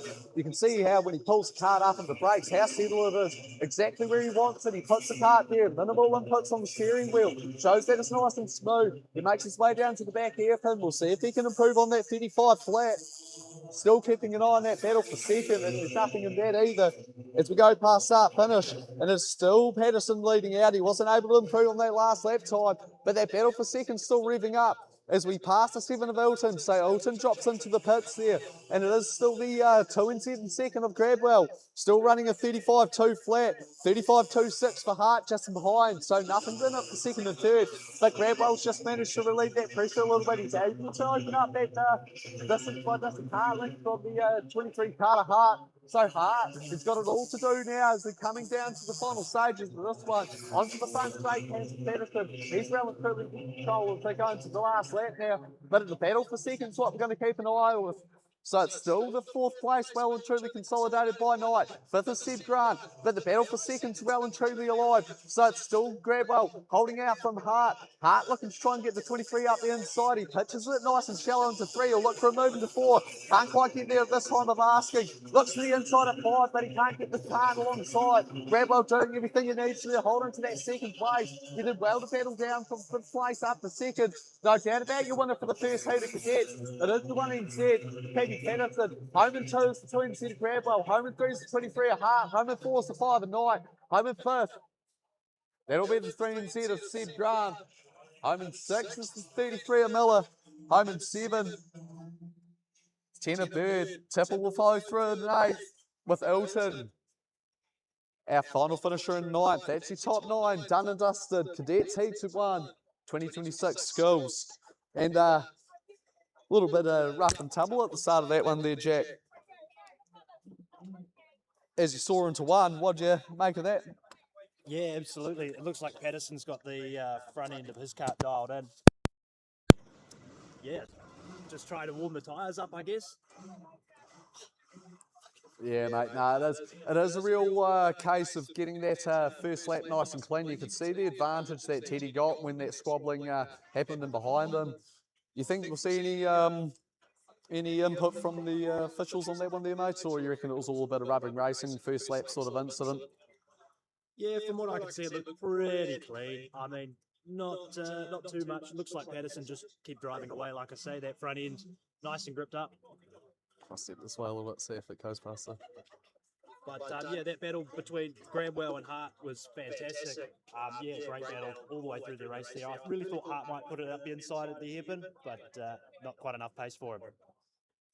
You can see that local knowledge from Grabwell. He knows where to put the car, take away those passing opportunities as we hear some more starting it up. It is our Rotex Juniors for their first heat. A reminder to our Rotex 175 class, you will be up on grid for heat 2 up next for you. But as we look trackside now, it is our Rotex Juniors coming out first. So it is the 38 of Whittle. He'll start off pole after a rip snorter of a qualifying. He put one up late, went into 34s, 33, 6s, 33 1s even, I believe. He was right in there with the pace. 33 6, I believe it was. Fisher off 2, Cripps off 3. That's your top 3. So make their way around. The drivers get an opportunity, get a bit of heat into the tyre. We look out over track. 4 flips to bend the graph. Craig Enger in 5. Former in 6. Smith in 7. That's your top 7 as they make their way through. They'll have another lap to get some heat into those tyres. It's an impressive field of 19 karts. So Whittle off 1, Fisher off 2, Cripps off 3, McGrath off 4, Cravenger off 5, Cormer off 6, Smith off 7 and Dennison off 8, Wilton and Lowe, that's your 9 and 10. We look further back to the 70 Aware off 11, Dunn off 12, Hodges off 13, Hurrell off 14, Steele and Eggers, that's your 15 and 16, Pringle off 17, and off the back 2 rows we got the 76 off Flecknell. And the 14 of Triple. So that's your 19 there. Making way past turn 4, currently forming up. So 38 of Whittle. Got it all to do. Angry Pack behind them too. Really eager to see how we go into turn 1. Let's see drivers like Fletcher Lowe try and drive through here with a bit of local knowledge. This is your Rotex Junior 2026 National Schools first heat, and it is the 38 of Whittle who will lead us out on pole position. 9 of Fisher starts alongside him. Cripps will be off 3, McGrath for 4 as we start with his Corwin pace and get into it. So the 38 of Whittle leads us through from the 9 of Fisher. Nice and clean through one so far. Bit of shuffling going on. Looks like the 78 of Cormer got hung out to dry there. So he's falling backwards through the pack. The 38 of Whittle still holding strong though. He leads them out. Fisher into 2. Wide run by McGrath. He's just dropped 12th position. Big error early in this one. Cravinger up to 4. So he's making most of it early. Looks like Dennison up there as well. That's up to 6. Competition's making way down. All clean and wide. No argy-bargy as they get the first lap done. And Whittle's really jumped to the gun. He's got out there half a dozen kart lengths from the line of Fisher in 2. Cripps up into 3. Cravinger up into 4. So he's done the most to make the most of a messy start in front of him. And he jumped 3 or 4 cars. Great work by the 14 car to Cravinger. The check back in with the leader, and it's still Whittle from Fisher in 2. Still in 3rd place, he's 17 to Cripps. 4th is Cravinger. Side by side action is 5. Corner up the inside of Smith. The back battle for 7 and 8. Looks like Corner got it done in 78 cars, so he picks another position up as they go past start finish now. And the 27 alone now looking to make a move on Smith into 1. We'll keep an eye on them as they make their way through now up towards turn 2. Can the Illuminos car do something up the inside? He can't this time around. Defended nicely by the 16 Smith. So Smith defending hard and strong at the moment. McGrath's trying to recover drive next to do as well. So he's got a bit of work to do and recover after that. Swap start has been very wide at 3. So Lowe chucks it up the inside of Smith. Engel got the front bumper and then McGrath as well. So we can't have that. That's easy positions for McGrath. He picks another one up on his recovery drive. If we check back on their leader, it is still the 38 of Whittle. Up from the 9 of Fisher in 2nd. 3rd place is still Cripps. Cravenger in 4th. 5th place is still Dennison. As we look over track, further back in the pack, and the battles galore here. The 70 Aware looking to Tossing it up with Hodges through the back of so these battles of friends who look through Vegan control as well.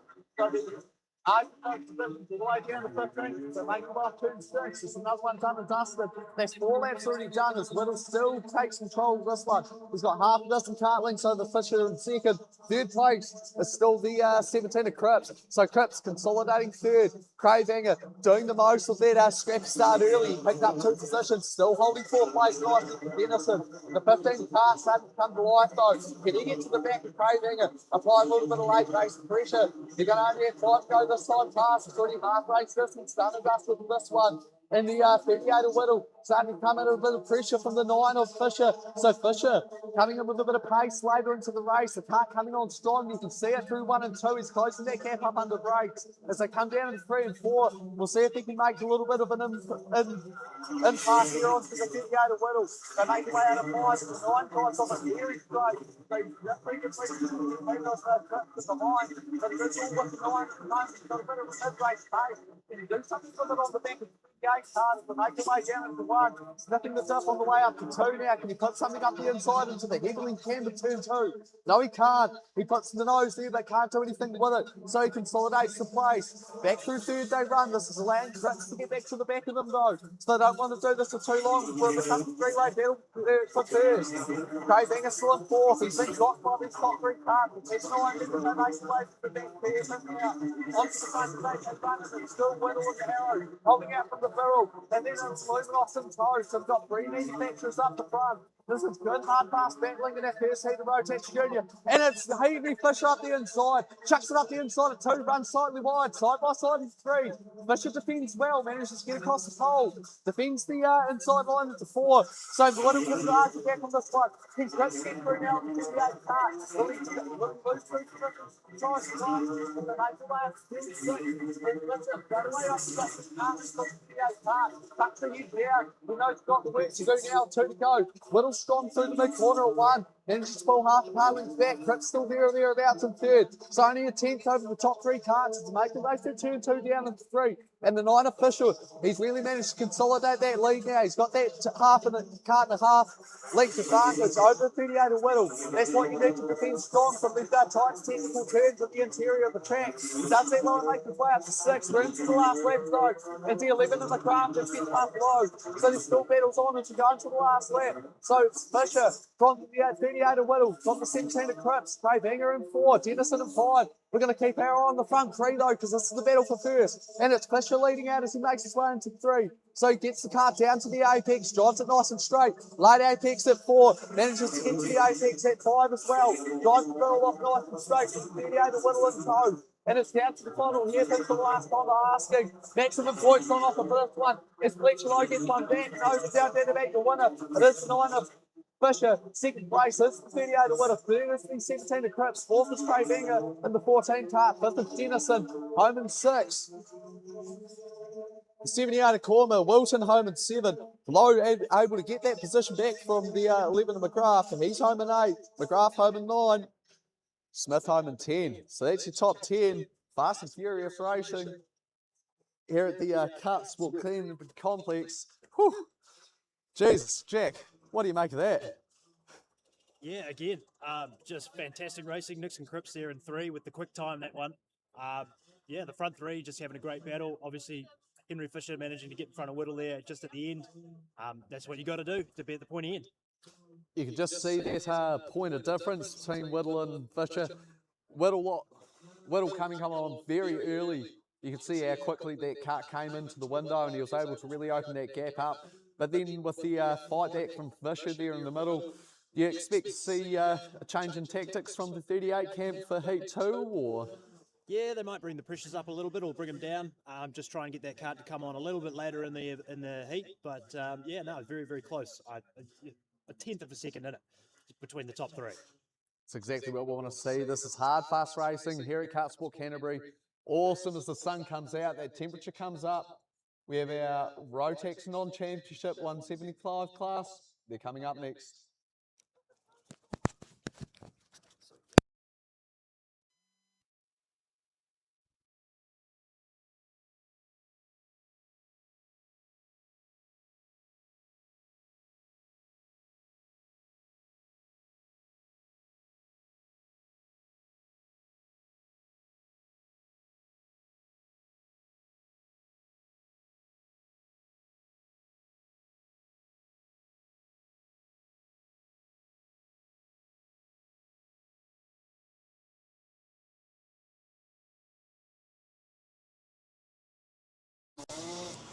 And it is our Rotex all in 175s out for their second heat. Race 1 winner. Miles Finlay, he'll be starting off pole. Emerson off 2. Seaback off 3. Foster off 4.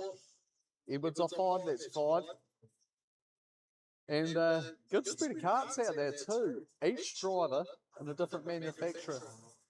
Just goes to show there's plenty of variety. And it all comes down to the driver at the end of the day. Watch the 6 Finlay make its way past the 90 of the 96 Seaback, he's off 3.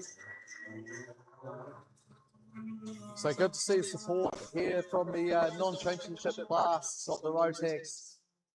It'll be a very fast and busy day with 4 classes of the national championship, so it is good to have the senior racing on display. Running a combined class today, so normally you would have a light and heavy class with a 20 kilo difference, but we've chucked them all together. We've got the skinny buggers put some weight on, and we've asked the heavies to do some star jumps. And we found a compromise and said, lads, 175, and let's see how we go. Just a reminder for our VMRs, you are up to the dummy grid for your next heat, please. Oh, sorry, Rotex Light up to the dummy grid for your second heat, please. As we look out over track, and it is the 6 of Finlay who will lead out. 90 Emerson on the outside. Can he stick with him through 1? He can. Seaback looks up the inside, but can't hold it there. Very squarely off the inside of 1. It's no grip down there as the 6 of Finlay leads out. Takes us down into turn 3 now. Emerson still following on in the 90 card in 2. Seaback in 3, just further back. 94 of Edwards getting it done early on the 6th on the 8th of Foster, so that medal reserving from the last heat. Edwards getting it done early though, so the 6th of Finlay will lead us out. Emerson and Toe in 2nd place. Seaback in 3rd, so make their way down. That's 1 and done for our Rotex all in, and it is the 6th of Finlay out with that hard and fast pace. That DAP cart just lighting up nice and early. He's got the purchase from the tyre, and you can see him trusting it as they make their way down to turn 4 here. Heavy under brakes. Cart pulls up nice and square, and you can see that difference in line again between the 90 and the 6 to make their way through turns 4 and 5. It is still the 6th cart of Finlay leading us out from the 90 Emerson. Down the front straight they come now. Seaback in 3rd in the 96 with the 94 of Edwards in tow. But it is all Finlay currently. Just got half a dozen cart leaks on the 90 Emerson. Not much in lap times though, so Emerson's only a 10th off the pace. Nothing in it between the two. All he needs is that tyre to come on for him, and he can get to the back of Finlay and start applying that pressure. They make their way out of 5, and you can see that Emerson's definitely a lot stronger through the middle of the track here. He's got the cart nice and settled through 4 and 5. It's just about getting that drive off 6, and that's where you can see Finlay really getting the launch and the purchase from that cart, that DAP, hooking up nicely. He's getting that straight line speed, and that's where that gap's opening up just that little bit more each lap as he drops it down. So he's down to the 31.1s. So he definitely got the pace on. Emerson on the 31.2. So both these lads really getting the hammer on the Honda, so to speak, as they make their way down to 5 and 6. Still in 3rd, Seaback, Edwards and Foster, still holding firm there in 3rd, 4th and 5th. But it is the run for 1st and 2nd with these lap times. They're really starting to get down. Young Finlay trying to bump down even further into the 30s, but he can't quite get there that time. 1 a 31.1. 31.103, so he's right on the cusp, a 10th off the 30s. He's really getting into that race pace at the moment. Emerson's still there too, so he's a 31.15, so less than a 10th minute between 1st and 2nd. Very impressive from Emerson. He's really running in the heavy class himself, really keeping young Finlay on us as they make their way down front straight. 5 to go in this second heat for our 175s. Still Finlay leading out, and the DAP from the Pantano of Emerson in 2nd. Seaback getting joined for company by Edwards. So Edwards has managed to make his way to the back of Seaback. They make their way out of 2 and down into 3. Battle starting to brew up for 3rd place here. Down into 4 they run now. Will Edwards have a look at 4? He can't this time around. Seaback covering off nicely at 5. But Edwards able to square it up off 5 and get the straight drive down towards back hairpin. This will set him up for a bit of a challenge as they make their way onto the front straight. Only 4 to go this time though, so he's starting to run out of time. He's going to have to set up that run nicely in the Tony kart, see if he can make something happen on the interior of the track here as they make their way down to turn 2. No doubt about their leader, it is young Finlay who's opened up that gap now to Emerson. If we look back to that battle for 3rd though, and it's the 96 and 94 of Seaback and Edwards respectively. Down to 4 they come here, and the 94 Edwards a lot more precise through the tight technical part of the track. The nice pointy Tony kart pulling up superbly for him on the interior of the track. Managed to close up a couple of kart links, but the Illuminos nice and strong off those open corners. So the differences and strengths of these chassis come into fruition now as they make their way through 3 with 3 to go. Finlay still making his way through to turn 4, but up at 2. Seaback runs slightly wide and Edwards manages to get to the back of him. This is where he wants to get nice and close because he can launch a bit of an attack here down at 4. Right to the back bumper. He's sniffing the difference. They make their way up to 5 now. Can't do anything yet though. Pressure being applied like a blowtorch as they make their way up to 6. Still the 6 of Finlay leading out well and truly from the 90 Emerson. We won't need to worry about those two anymore. That battle for 3rd is what we're going to ride with. So down into 1 we go now. The 96 of Seaback absorbing the pressure from Edwards like a sponge. But it's not over yet. Let's go down into 2. Edwards able to pull up under brakes. Get to the back of Seaback again. He's going to have to be clean as the whistle through here. He can't give Edwards an option. Can't give him a chance or he'll take it with both hands. Down into 4 they plunge now. And it's really a 10th in it. Throw a blanket over 3rd and 4th places to make their way through 5 up to 6. Finlay into the last lap, but that means it's last lap for a battle for 3rd as well. Off the final turn they go now into the last lap zone. Down into 1 they run. Seaback's got to keep this perfectly clean because he's got plenty of company in the 94 Edwards. Down into 2 they run. And the 94 Edwards gets right to the back of him, looks to the inside, but he couldn't quite pull it up. Seaback held a nice midline, and that might be all he needs. He's managed to open that gap back up to the 94 kart. Really done his part there, defended strong at the start of the lap. And this could be what he needs just to hold on to that 3rd place. No doubt about your winner, it is the 6 of Finlay. The 90 of Emerson makes his way down the start finish, and he has done enough. So the 96 Seaback does the job on the 94 of Edwards. He holds on for 3rd place. Edwards home in 4. Foster out early of that one. No doubt about your winner. It is the 6 of Finlay. Home 2nd is the 90 of Emerson. Home 3rd, the 96 of Seaback. And the 94 of Edwards home in 4th. Finlay. Oh, yes. Finlay managed to make a 30.8 as well. So down into the 30s. Good work, Miles. Jeepers creepers. Getting that thing hooked up. That's excellent stuff. Good hard racing. It's a smaller field than we're used to for our Rotax seniors, but they don't let us down with the fast and furious pace. Right down to the last lap, battle for 3rd there as well between Seaback and Edwards. Unfortunate for Edwards, he just wasn't able to get to the back of him there, Jack. Yeah, it was pretty close. Yeah, it's a shame to see only a small field of lights, seniors here, but obviously it's all about the kids this weekend for the schools championship. So good to have some numbers out here representing the large guys.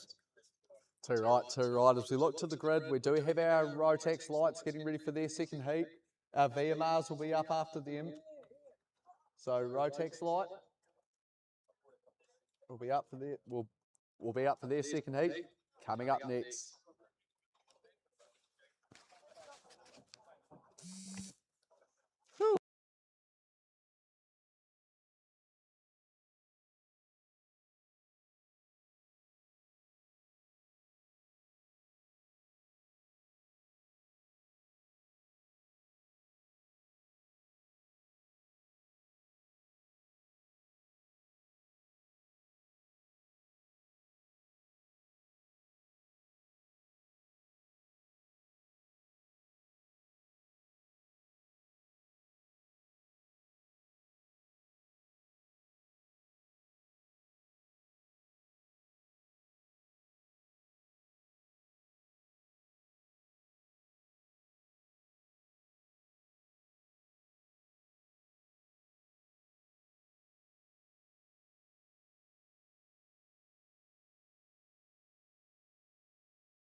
It is. It is. As we come back to you live, this is our second heat. Rotex Light, Rotex Senior and McMillan will start off pole. Early will be off 2. Tucker and Steele is on your second row, 3rd and 4th. 3rd row, you'll find Backhouse and Norris. Nicholson and Fletcher will make up row 4. Alvey and Maxwell row 5. Russ Batch and Botherwell, that'll be in row 6. So McMillan, he's got a little bit to make up for after a tough start to Heat 1. Didn't quite control that pace. So the 22 part controls pace is the make away to start finish. He needs to make sure he sets that to what he wants. He can't leave himself exposed going into turn 1.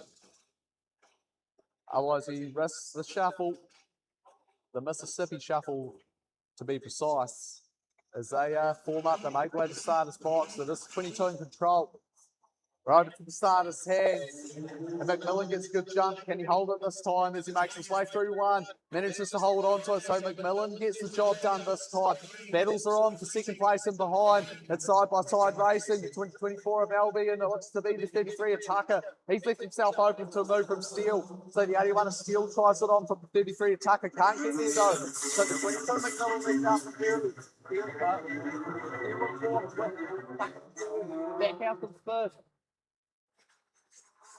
As they make their way out of turn 6 for the first time asking, the 22 of McMillan sets the standard early. Early is into second place there. 3rd place is still Tucker and 4th is Steele. 5th place is Backhouse. Up the inside though. 5th no more. He's been dropped back to 6 as the 11 of Norris gets the job done. Fletcher manages to pile through up on the 51 of Nicholson. Now he's at the back of the centre Backhouse as well. So they'll take the start to form up.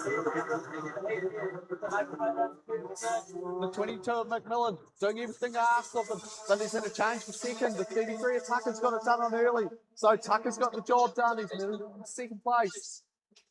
Early back in the 3rd. He joins the company by the 81 of Steele. Further back, we look. It is the 11 of Norris. With the 7 of Backhouse and the 35 of Fletcher. That's your 5th, 6th and 7th. No doubt about our leader though. McMillan making a good job as he makes his way down towards the 6. Done an excellent job of jumping the back early. Now he's left the rest of them to fight for the minors. So Tucker's managed to jump away from the 24 cart as they make their way down towards turn 1. And it is Tucker still in second from the 24 of early and 3rd. The 81 of Steele just a bit squirrely as he comes out of the 1. The back of the cart just dancing around a little bit as he makes his way off the curb. Down towards turn 2 and 3. The tight interior of the track now. And Steele still applying pressure like a blowtorch to the back of the 24 cart early. The Backhouse, the 35 of Fletcher still battling on for 5th and 6th as well. The battles are plenty in the second half of Rotex Light.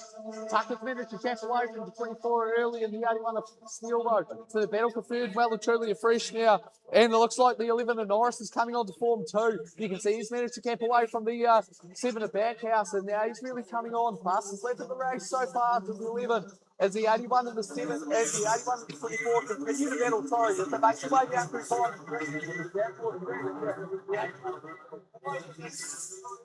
doesn't quite get done in the final here, but he'll get it run down from front straight. We'll keep an eye on them before 5 goes and make their way down into 1. Can early defend from the 81 of Steele. Steele looking very strong off 1. Can he put a move up the inside 2 here? Has to think about it, can't quite get there. He'll settle the car down and try to set something up at 4. He's very strong off turn 33 currently. As McMillan answers back to the fastest lap of this race now. So the 22 McMillan's now gone faster. The 33 of Tucker. Side by side race between Backhouse and Fletcher. Fletcher leads himself with close. 51 of Nicholson down at 6. Nicholson doesn't have to make most of it though, so she falls from behind now. She's trying to apply the pressure as they make their way through. 4 to go though. This is tipping down quickly. McMillan's managed to jump out to a good lead now over the 33 of Tucker. 3rd place is still early. 4th place is still the 81 of Steele. 5th place is the 11 of Norris, and he's driving up to the back of them. So Norris is showing good pace weight for this one. The arrow coming on the side and they make the way through 5 on the track. Down towards back here. And it is still the 22 McMillan from Tucker. Early Steele and Norris, but Norris has managed to get to the back of the 81 card. It was a massive gap earlier. He's managed to pull back about 10 cartlings. Still the fast. Early's come back with the fastest lap now. So fastest lap's getting traded between our top 5 carts as different carts come on at different times throughout the race. Still up for grabs, so don't say let's stay never as far as that. And the bottom going back house, back in half, to make the way down, start finish. 2 to go on this one here. As they make their way down, start finish down through 1 and 2, and it's still the 22 of McMillan leading out. The 33 of Tucker consolidating their second place from early and third. The 81 of Steele's opened up just slightly on the 11 of Norris. The battle's on now between Bankhouse, Fletcher, and Nicholson. As they make their way to the final. Coming into the last leg side, McMillan that will lead up through. Second place is still Tucker. I'm going to keep an eye on 5th, 6th, and 7th. 6, 7, 8, sorry, to make the way through 1. Backhouse, Fletcher, and Nicholson. Down into turn 2, they go for the final time to asking. The 7 of Backhouse, defending from the 35 of Fletcher. Can he get something done here, Fletcher, on the inside of 4? Who's on see tough dive, looks to the inside, dives to the inside of Backhouse. Looks to the final line, side by side racing out of 5. And Backhouse can't find back. So Backhouse loses that one. No doubt about our winner on the final lap, this one. It is the winner, 22, McMillan. Second home is the 33 of Tucker. Third home's the 24 Early. Fourth home's the 81 of Steele. Fifth home's the 11 of Norris. Sixth home with the last lap pass will be the 35 of Fletcher. Backhouse comes home in 7. And Nicholson home in 8. Charlie Steele ramping it up. Final lap, it looks like he pulled in the last lap. Fastest lap of the race, 30.5. Well and truly in the window as we get the heat building up out here at Kart Sport Canterbury. Conditions coming on and a good hard race for our second Rotax light battle. McMillan got that start right, didn't he, Jack? Yeah, absolutely. Yeah, he just a testament to the guys in the paddock setting these carts up. Goes to show you a cart that's going to come on straight away and go out the gate.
On the last one, did very well, jumped early.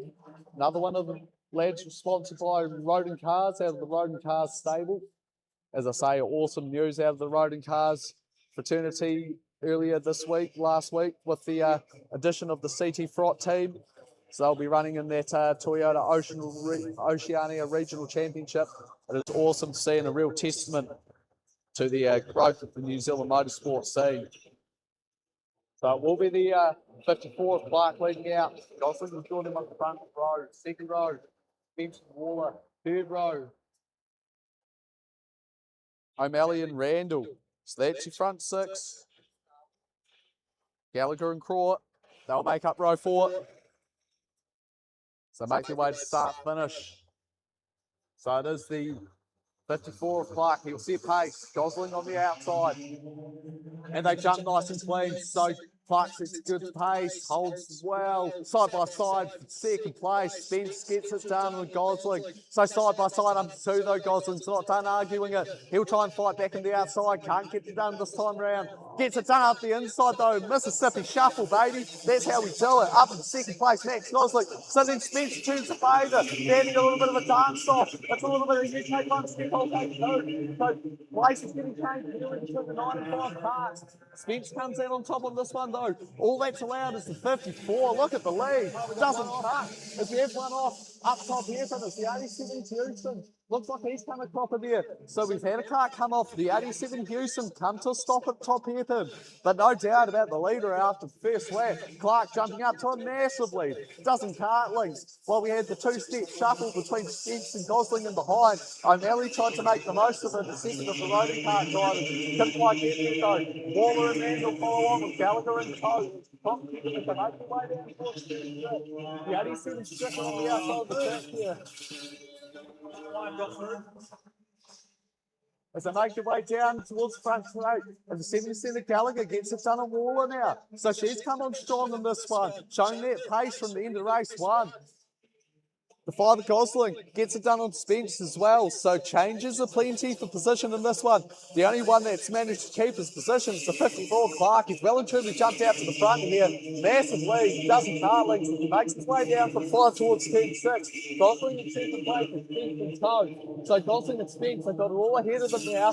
Can they do the work together and get to the back of the 54 car to Clark? It's going to be a massive ask. With such a big lead, I think they're going to have to consolidate and work together and hold on second and third here. But as we look on, the 5 of Gosling getting onto pace early. He's onto a 34 flat. So Gosling's got the cart revved up early. He's got it ramped up on rails. Can he get the cart to really rev up nicely and get to the back of that 54 rodent cart? The 9 of Spence, the 24 of O'Malley joining up the company. The 18 of Randall in 5th with the 2nd of Waller in 6th. 77 of Gallagher in tow. So battle's still on for 6th and 7th here. Gallagher's not going to let that one go without a fight. I can tell you that right now. She's right on the back of the 7 car of Waller as they make their way down to 1. But we check back in with our front runners, and it's still the 54 Clark leading out from the 5 car of Gosling. Third is still the 9 of Spence. With the fourth cart of the 24 of O'Malley. They make their way through turn 5. Randall follows them through on the 18 cart. The 7 of Waller's just relieved that pressure a little bit from the 77 of Gallagher. That's what he needs to do as they make their way down front straight now. Halfway through this one already. These races are going through quicker than the change of his baby's bottom as we make their way down to turns 2. And it's still the 54 cart, Clark, leading out well. Spence has come on strong, so Spence just sitting in the fastest lap of the race. Can he do something with the pace now, young Oliver? He's got all the local knowledge in the world. He's just got to put it together and use that knowledge to get the run on the 5 of Max Gosling. No easy feat getting the run on young Max, though. He's a hard, fast battler. We know that one for a fact. 4th place is still the 24 cart. That's young Jed O'Malley doing a great job consolidating that 4th place with Randall in 5th. He's in a bit of a race of his own in no man's land there. So we keep an eye on the carts further back. Waller still in 6th place with the 77 of Gallagher following in time 7. So that's the top 7 as they make their way through to the interior of the track now. And it is the 54 still leading out.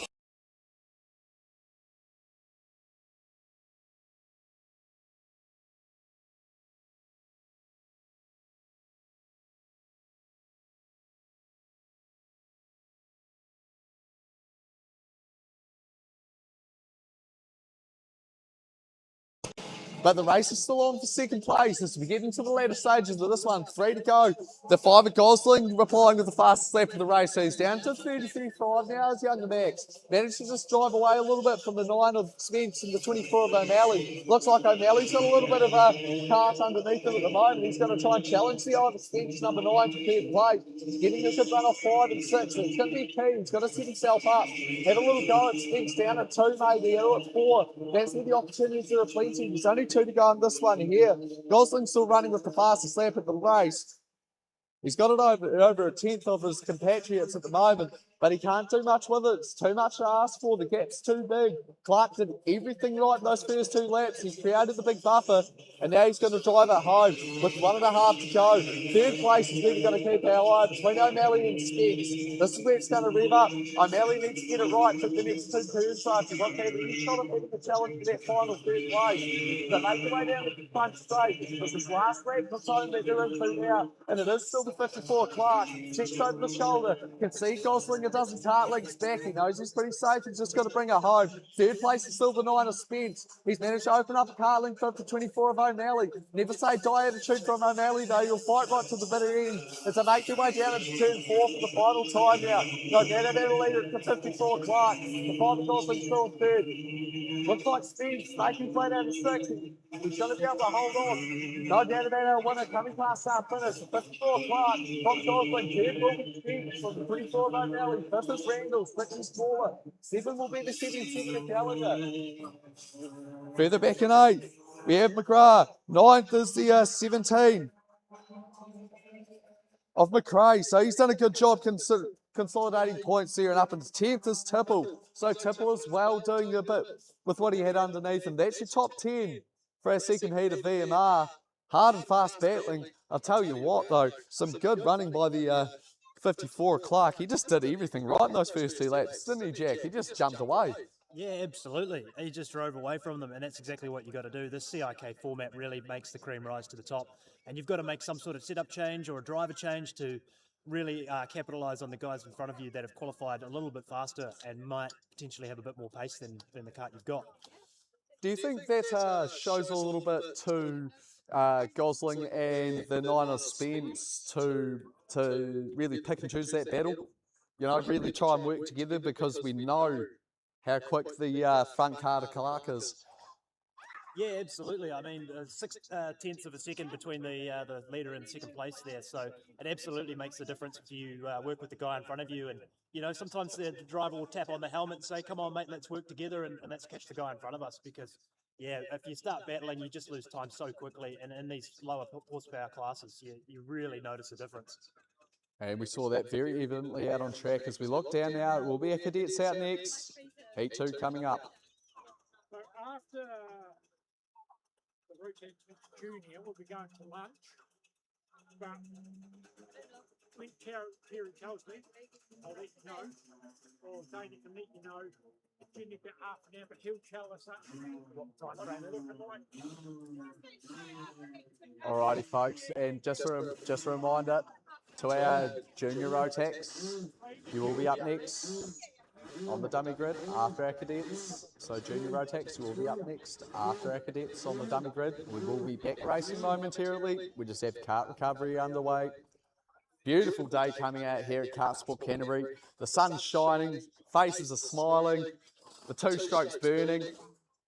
Couldn't ask for more on a beautiful Saturday on Matariki weekend. As we look out over this very well presented Kart Sport Canterbury complex, and we wait in anticipation. It'll be our cadets for their second heat.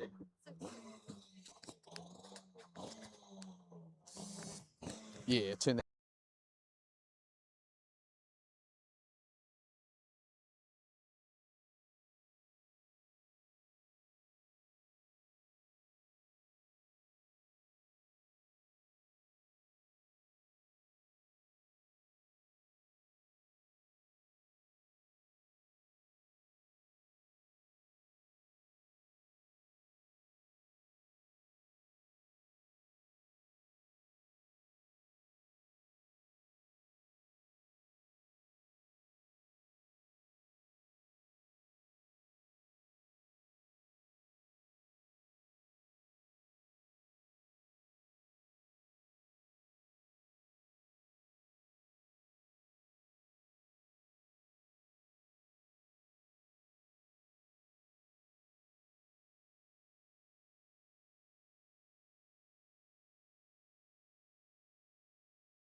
23 of Hart.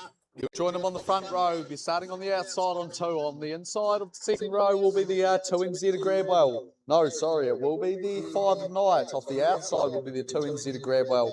The 33 of Miller will be off the third row inside. Bird will join him.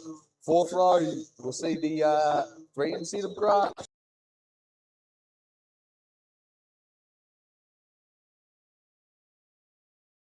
It's his first national event. Congratulations, Lane. You're doing an awesome job out there, mate. You keep it up. You're doing a great job. Grant's got a bit of work to do. As we look back out over the track, though, and there's a good consensus that temperature's building. The top jerseys come off as we've had a little spin on the front straight. So the lad's just trying to get that temperature of the tyres there, and he's just had a little crop up. So we'll just give the...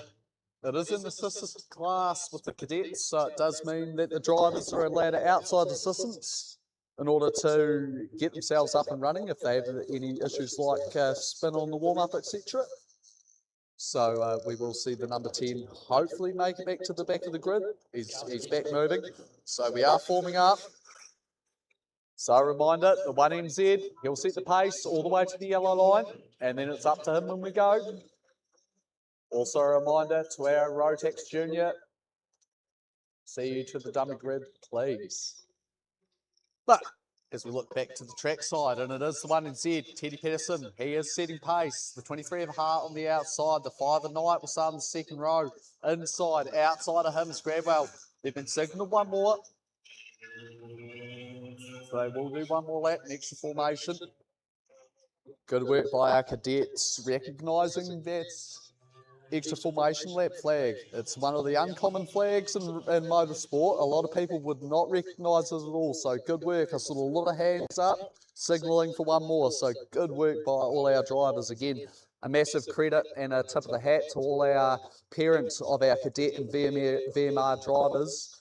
Like I say, I think that your children drive a lot better than a lot of the adults on the road, and I encourage and implore any parent considering giving their child a go-kart, I absolutely 100% endorse it. It is a great decision. It's an awesome opportunity and a great community to be a part of. As we look down to our youngest community members, our cadets, they make their way down to turn 6. We'll have a run this time round. It will be the 1NZ setting pace. Teddy Pedersen off the outside will be the 23 of Hart. Off the inside on the second row is Knight. Outside's Grabwell. They make their way to the starter's box and we get a clean jump. So Pedersen jumps nice and early. Hart tries to join him on the outside. Can't quite do it though, so he falls back to third. It looks like the 5 of Knight was able to get through there. He's made a great start there, taking the most of that inside second row, and he's managed to jump up to second place. So Hart moves into 3, Grabwell in 4, Miller in 5, Seb Grant up into 6. So he's moving and shaking early. He puts it up the inside of 4 into 5th. So Grant got all the tyre underneath him at the moment, but Miller fights back going into 5. So he manages to get 5th back. Good early battling in the cadets here is what we come to expect as we complete our first lap, and it is the 6. It is the 1NZ leading us through. The 1NZ of Teddy Pedersen. Second place is Knight. Third place is Hart. Fourth place is Grabwell. That's your top 4 as they make the way down. Down into turn 2, and the 33 of Miller done a great job of fighting back. He's managed to hold out the 3NZ of Grant. So Miller finding pace and a little bit of confidence underneath him. Able to fight back early. As we check back in with Pedersen, he's opened up 3 to 4 kart lengths over the 5 of Knight. 23 of Hart looking to battle back now. He's got a little bit of early race pace. Can he do anything with it?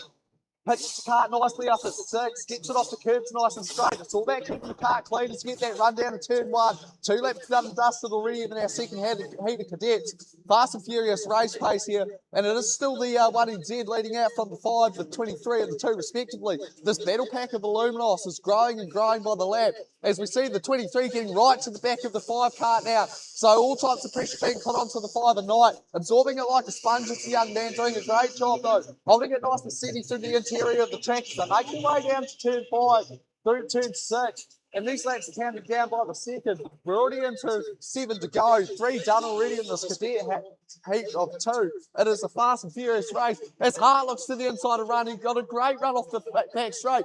Gets it up the inside of Knight, moves into second place. So the Nelsonian and Hart up in the second. Knight tries to fight back, can't get there though.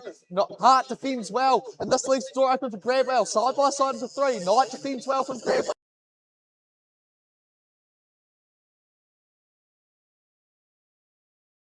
Coming out of 5. This is a tip-for-tap battle from our Illuminos drivers from the cadets, and so make your way out of 6.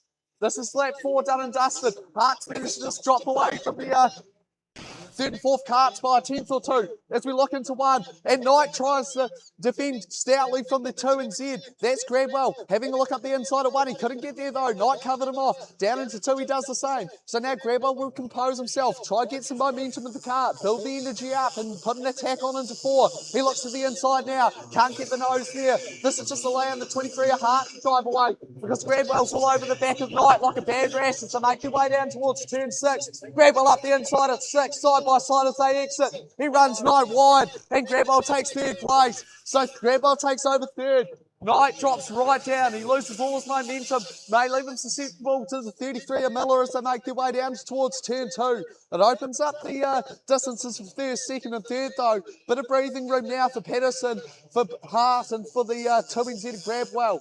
Knight's now going to defend from the 33 of Miller and the 3 of Grant. If Grant and Miller can get to the back of them, they can put a bit of pressure on the young driver. Maybe pick up a few late positions. It takes about a lap to get the momentum back, and you can see the 5 of Knight just falling into the clutches of the 33 as they make it off turn 6 towards the front straight. There's only 4 to go on this one round here. It is still the 1NZ of Patterson leading out from the 23 of Hart. 3rd place is still 2NZ from Grabwell as they make their way down towards turn 2. 4th, 5th and 6th. Chuck 2 tenths between 3 of them because Knight's falling back into the clutches of the 33 of Miller, and that's bringing the 3NZ along of Seb Grant as well. So we're having a 3-way battle pack forming for 4th place here. Down to turn 4 we form now. Tight interior of the track, and the 33 of Miller all over the back of Knight like a bad rash. Yeah, look at him at 4. Couldn't quite get there. So he reassesses, lines it up out of 6. It's all about the drive onto the front straight, and Miller's got a great exit. He leans down behind the NASA panel. He's got a good run as they make their way down towards turn 1. He's going to get right to the back of the 5 car tonight. They make their way towards 2. Is he going to have a look up the inside now? Miller up the inside into 2, gets it done. He set it up all the way from turn 4 of the previous lap. This brings Seb Grant into the mix. The battle for 4th, 5th and 6th and cadets lining up as we make their way down into turn 4. Knight fights back on the inside, can't quite get there. Side by side racing, gets a shunt for his troubles from behind from Grant, who had nowhere to go. He had to just get the momentum away. That gives the push up to Knight, who goes side by side up the hairpin.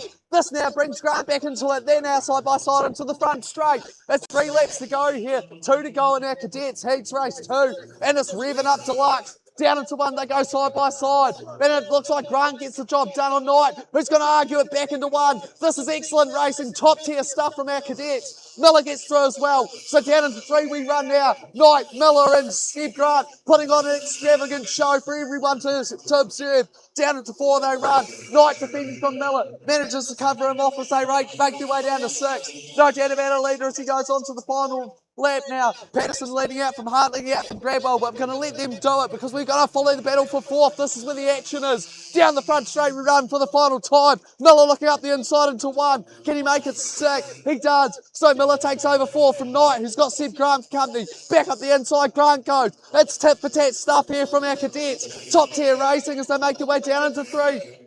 Knight covers off from Miller. Miller will have a look at 4 now. Grant has a look up the inside of Miller at 4, so Grant takes it away. So now Grant brings it in. Miller fights back at 5. Side by side. 3 wide as they go down to 6. Get it in your guts. This is awesome racing here. Carsport Canterbury lighting up a show.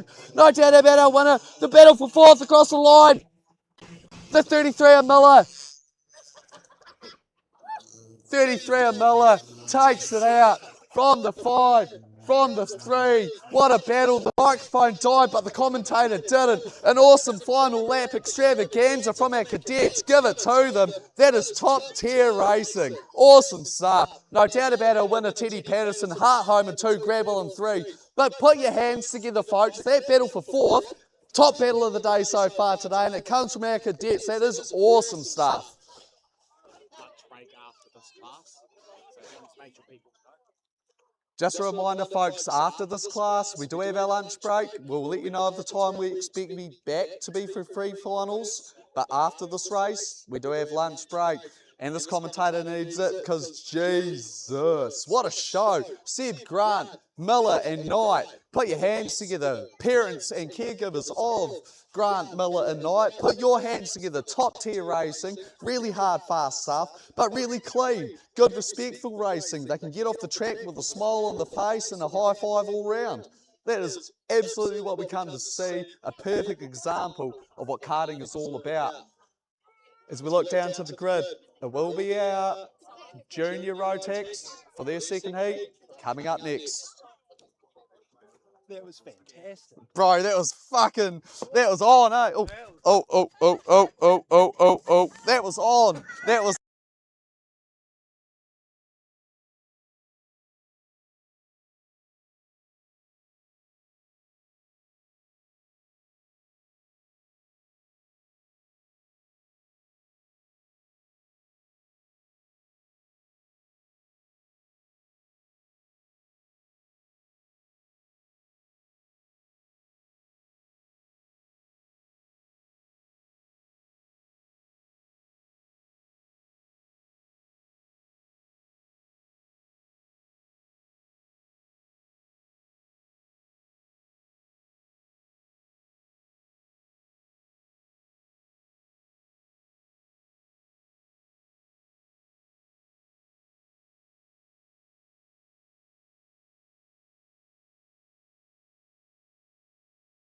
Before lunch, this is our Rotax Junior, this is our strong field at 19. The 38 and Maggie Whittle, our pole sitter with Fisher alongside, Cripps in the car, second row. Third row we see Cravinger in corner. Fourth row with Smith and Dennison, fifth row Wilton and Lowe. Weir and Dunn make up row 6, Hodges and Hurrell row 7, Steele and Eagers row 8, Pringle and Flecknell row 9. And on row 10, we do have young Christian Tipple in the 24. 19 carts starting this heat too. As they make their way round, and it is the 38, the Arrow Kart pilot, young Maggie Whittle, making his way through. And a massive apology to our live stream viewers for any proverbials that sneak through. It was the most epic race I've seen all day, and I do have microphones, multiple microphones to control, so a massive sorry to any P's and Q's that aren't P's and Q's, but I hope you can appreciate just how amazing this racing is. To see young 6 to 9 year olds, you've got 6 to 9 year olds racing within a tenth of each other like that, trading position lap on lap. If you're going to swear about something, it has to be something good like that, you know, like, I'm going to keep working on it, but a massive thank you for bearing with me. We're all learning together, but we're all enjoying it together as well. As we get back trackside, the 38 of Whittle leads us down. He's got Company and Fisher on the outside row, Cripps and McGrath on row 2. Bit of push and shove as they make the way to the line, but we have got a good launch, and it is the 38 of Whittle, leads them through. Look at Fisher holding strong on the outside. Good, brave determination by the young man. He really had the thing skating and dancing, and it's McGrath following through as well. What a start by McGrath on the outside, Cripps as well. It's good hard-fast racing. Dennison comes through. Cravinger trying to make a move on Dennison. Side by side between Lowe and corner. Lowe gets it done. Smith tries to follow Lowe through. Hard and fast action to plenty in lap 1. Common defence from Smith, who now gets attacked by the 48 of Wilton. Down through one lap, done and dusted, and Whittle leads out from Fisher, who's right behind him. Cripps is there and thereabouts into 3. 4th place is McGrath. Line and stern as they make the way into 2. It's Indian file as they come through now. Kai banking at 2, down into 3. The double apex left-hander, right-hander, sorry, as they make the way into 4. And Whittle still leads out from the 9 of Fisher in 2, Cripps in 3, McGrath 4, Dennison, side by side, Lowe and Cravinger. Side pod to plenty as they make the way down to 6. Cravinger fights back though, takes it back from him and Corner follows through. So Cravinger gets his teammate through as well. A little bit of teamwork together there as the 38 of Whittle was just enough carling from the 9 of Fisher. We saw this in the last race where the Arrow Kart came on last and strong, nice and early, but the Burrell fights back as the race progresses. Then we have the Illuminos and Cripps in 3. The Arrow of McGrath in 4, and then we have the Cosmic and Denison in 5. So good range of vehicles, a good range of manufacturers. They make their way through contact between Smith and Wilson as they make their way out of 5. Hurrell having a look up the outside now. So if you're rubbing and you're racing, you're losing momentum. And this is what's all happening on track. Action aplenty. Whittle still leading out from Fisher in 2. Third place is still Cripps. 4th is McGrath. 5th is Denison. 6th is Cravanger. 6 is the 78 of Corma. 7 is the 27 of Whittle. As we go virtual safety. Well, the stop card at 1, I believe. So we do have virtual safety. The stop card at 1 and the stop card at 2. Just looking to see who it is that's dropped out. Looks to be the 28 of Pringle and the 76 of Flecknell. So very unfortunate for them. Mechanical issues stopping them. But this does bring in the virtual safety car situation. So a bit of a unique opportunity to view a safety car situation in karting. So the front cart will form the drives up. Whittle currently running in 1. Fisher currently sitting in 2nd, but with the fastest lap of the race with a 31.2. 31.3 and 3rd is Cripps. McGrath with the 31.5. So you can see that middle car, the Fishers, come on nicely. About a third of the way through that race. The only thought is, has it come on too early, is they have to lose a lot of, this may actually work to its advantage, as they lose all the temperature out of the tyre and they have to build it back up again. You'll see these drivers go into Indian file, single file for the restart. Whittle will take control. He'll set pace and he'll go when he wants to. So he just has to make it into that start zone and he'll go again where he pleases. As we look through, it is the 9 of Fisher in 2, Cripps in 3, McGrath in 4, Denison in 5, Cravinger in 6, Former in 7, Low in 8, Smith in line, Ware in 10. That's your top 10 as they make their way down towards turn 6. And it's all in the control of Whittle, so it's all up to him now. He sets pace, he'll go when he wants to. It's the Sardis box. The yellow line on the front straight. 6 to go. And Whittle goes. Looks like Fisher got a great jump behind him though. Whittle's mistimed that beautifully. And Fisher's applying the pressure like a blowtorch. He's got the opportunity at 2 now. He senses it well, looks up the inside. Magni Whittle covers them off nicely. 3 wide for 3rd. Cripps holds on like the man of steel. 4th place is still McGrath. 5th place Denison. Corner managed to get a move done. Cravinger and Low side by side through 4. Through 5 they continue battle. 5th managed to get up beside Cravinger as they make their way out. So Cravinger's losing positions on this restart. Didn't have the window right for the tyre and he's dropping back like a stone. As they go past start finish, Whittle's got company in the form of Fisher, so battles are on a plenty as they go down into turn 2 and Fisher sends one up the inside. The barrel cart coming alive mid-race, manages to get it done on the 38 of Whittle. So the leader now takes over, it's Fisher, leading out from Whittle, leading out from the 17 of Cripps. McGrath 4th, Denison in 5, Cormac chucks one up the inside of 5, but he can't get it done. Side by side battling, Rubbings racing as they make their way up to turn 6, inviting line to the battle. He'll now go side by side with Cormac. So position slots are plenty as they make their way down the front straight, side by side into 1. So Low fights off Cormac, takes off that 6th place. Denison's managed to jump ahead into 5th. First 4 have gapped away though. So Fisher from the 38 of Whittle, from the 17 of Cripps, from the 11 of McGrath. They've got a little battle of their own, side by side racing again. Essence rubbing in hard contact between the 78 and the 14 as they go through 3 wide now. Cravinger getting shuffled backwards, doing his best to hold out. The 16 of Smith now side by side as they go down the front straight. There's only 2 to go in this one and it's come fully alive in our Rotax Juniors. As they make their way through to turn 2, it is still Fisher leading out from 38 of Whittle, from Cripps, from McGrath.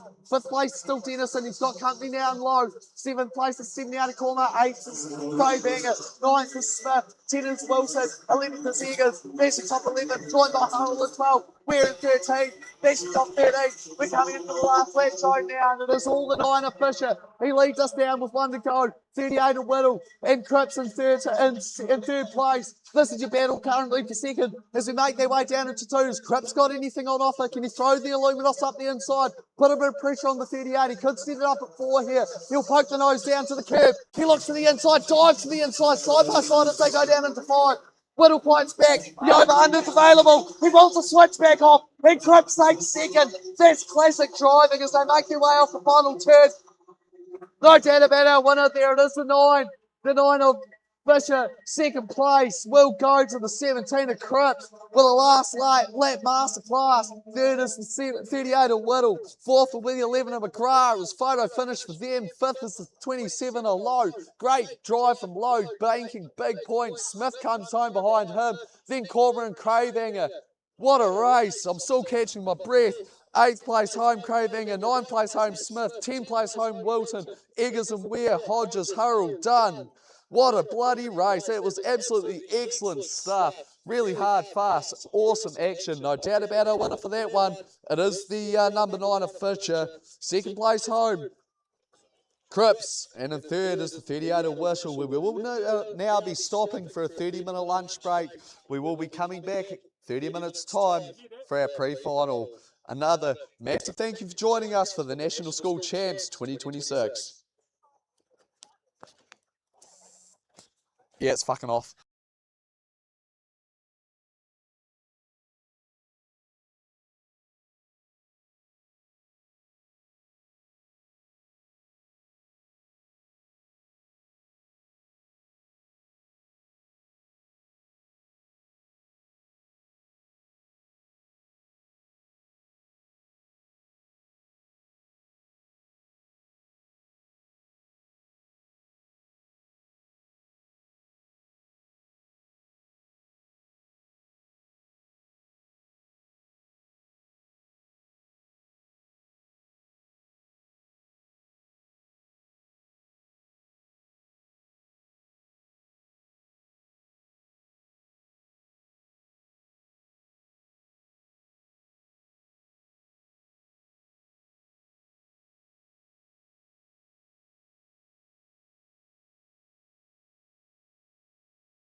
Good afternoon, folks. We are back from our lunch breaks. The driver's been watered and fed. We are ready to go for the business end of the 2026 New Zealand Schools Kart Sport National Championship held at Kart Sport Canterbury. The club is doing an awesome job. A great day's come out. The sun is shining, karts are revving. We have our Rotax 175 kilo class out for their pre-final race. The 6 of Finlay will lead out from the 90 Emerson, who will lead out from the 96. You see that in the 94. There's your 4 starting for this one here. This is our first pre-final of the day. Our Rotax 175 kilo all in. A reminder to our Rotax light, you'll be making your way to the dummy grid, please. Rotax light for your final, for your pre-final, sorry.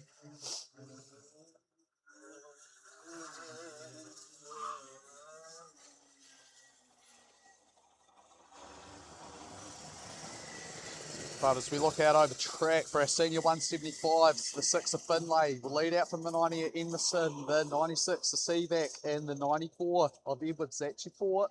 This is our pre-final. Rotax 175 all in as they make their way around off turn 6 onto the front straight. Now, Finlay, 2 from 2 so far today. He'll lead out. He sets the pace for this one.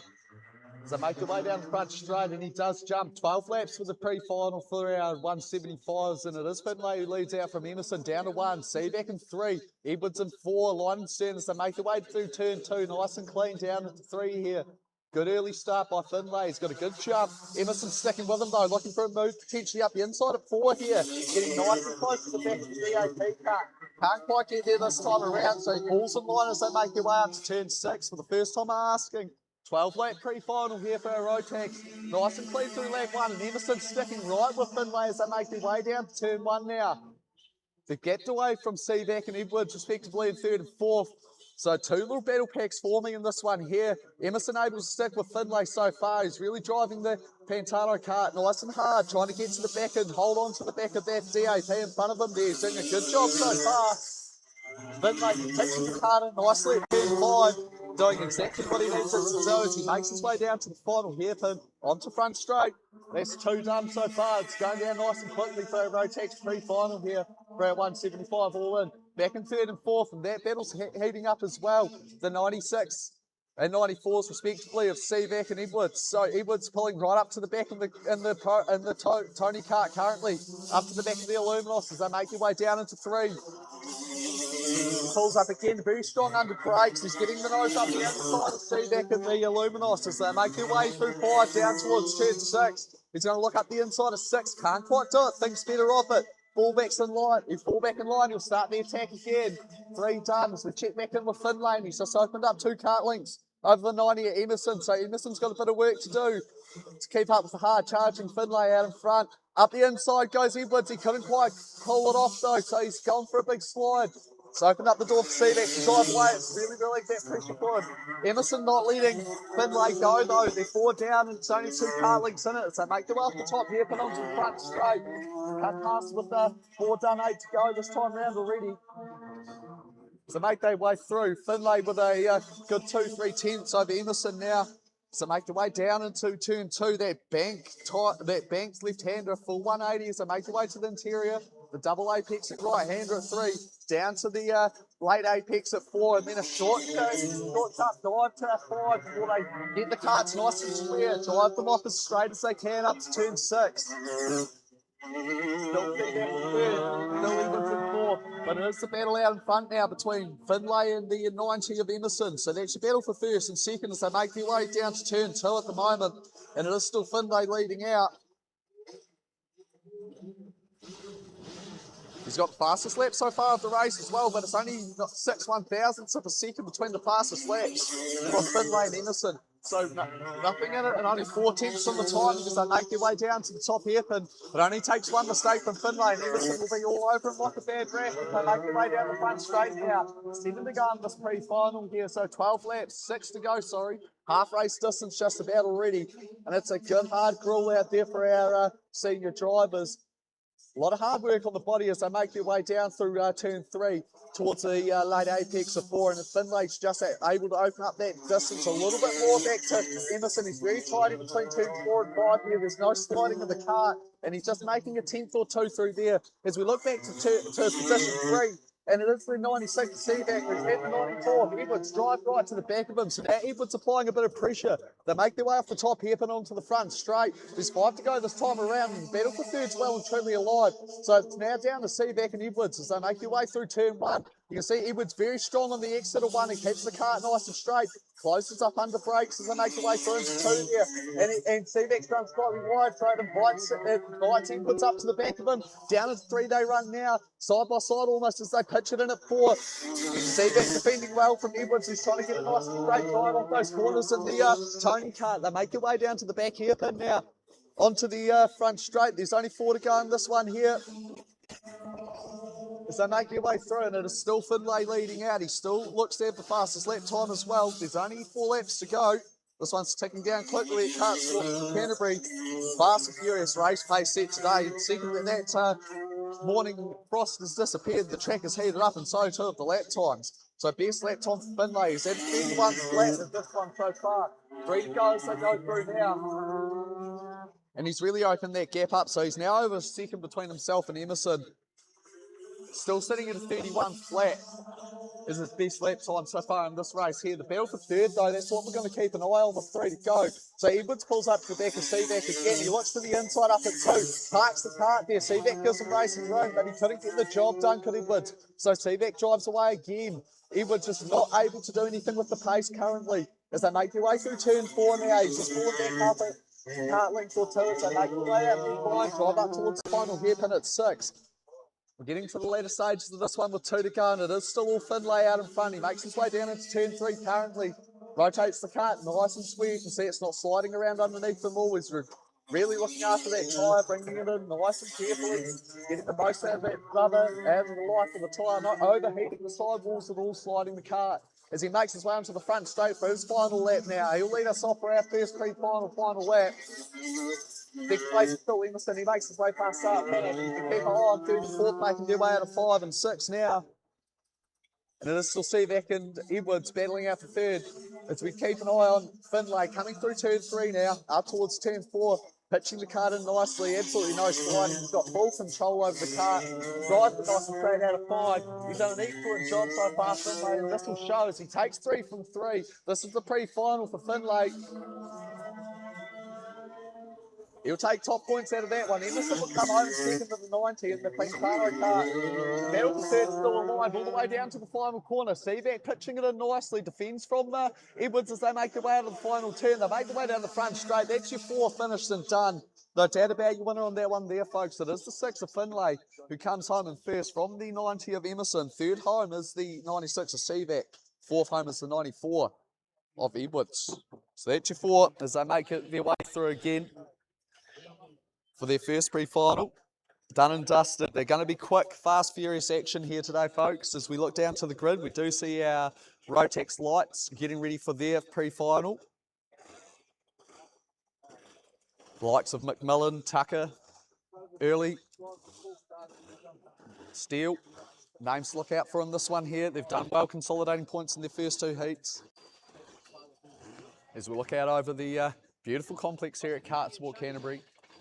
Just another little bit of housekeeping for our live stream members. A sorry and apologies from myself for still learning my microphone control. I do have 2 microphones on me, which is a new situation for myself. So controlling the 2 of them and remembering to mute them both between races is something I'm still learning. So sorry for any excitement that has snuck through between the races. My apologies as I progress in my broadcasting calling career. So again, apologising and apologies for that on my behalf and behalf of our live stream watchers who have had to experience some of my excitement, so to speak. But yes, no, so we are getting ready for our Rotex light races. They are currently forming up on grid. Had an opportunity to talk to young Henry Fisher, the winner of our second heat for Rotex Junior in the Burrell cart. He definitely enjoyed himself out there. He did a great job bringing the cart through, settled it down early, made the most of the cart when it was in the window. He says it's a different kettle of fish though when you get to these pre-finals and finals with how long these races are. That distance, that tyre life, making sure you actually look after the tyre as it makes its way through the event is the aim of the game.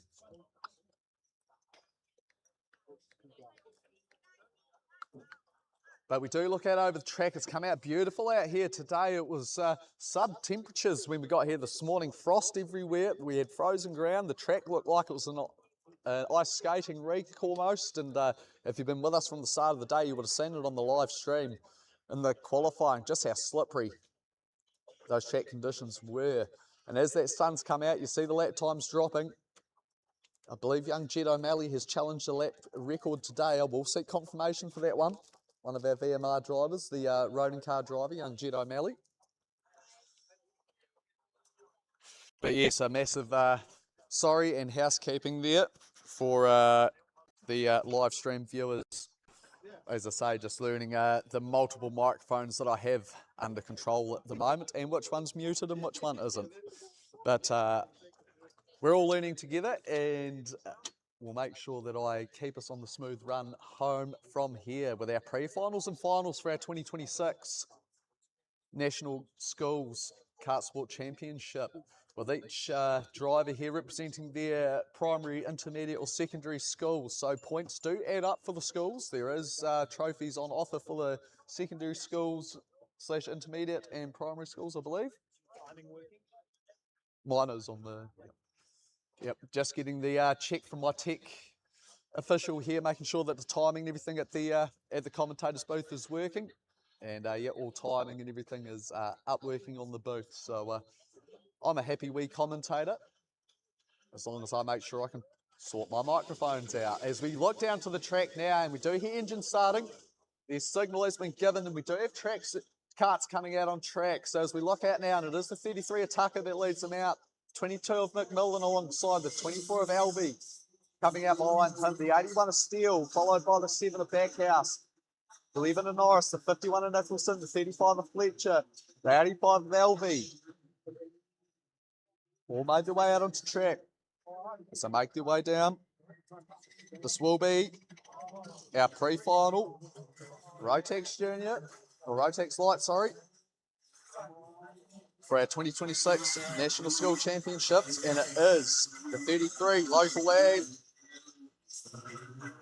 Zach Tucker. He'll be starting us off pole. Off 2. Looks to be the 22. That is Levi McMillan in the arrow off 2. Off 3. Looks to be the 24 of Early. Off 4.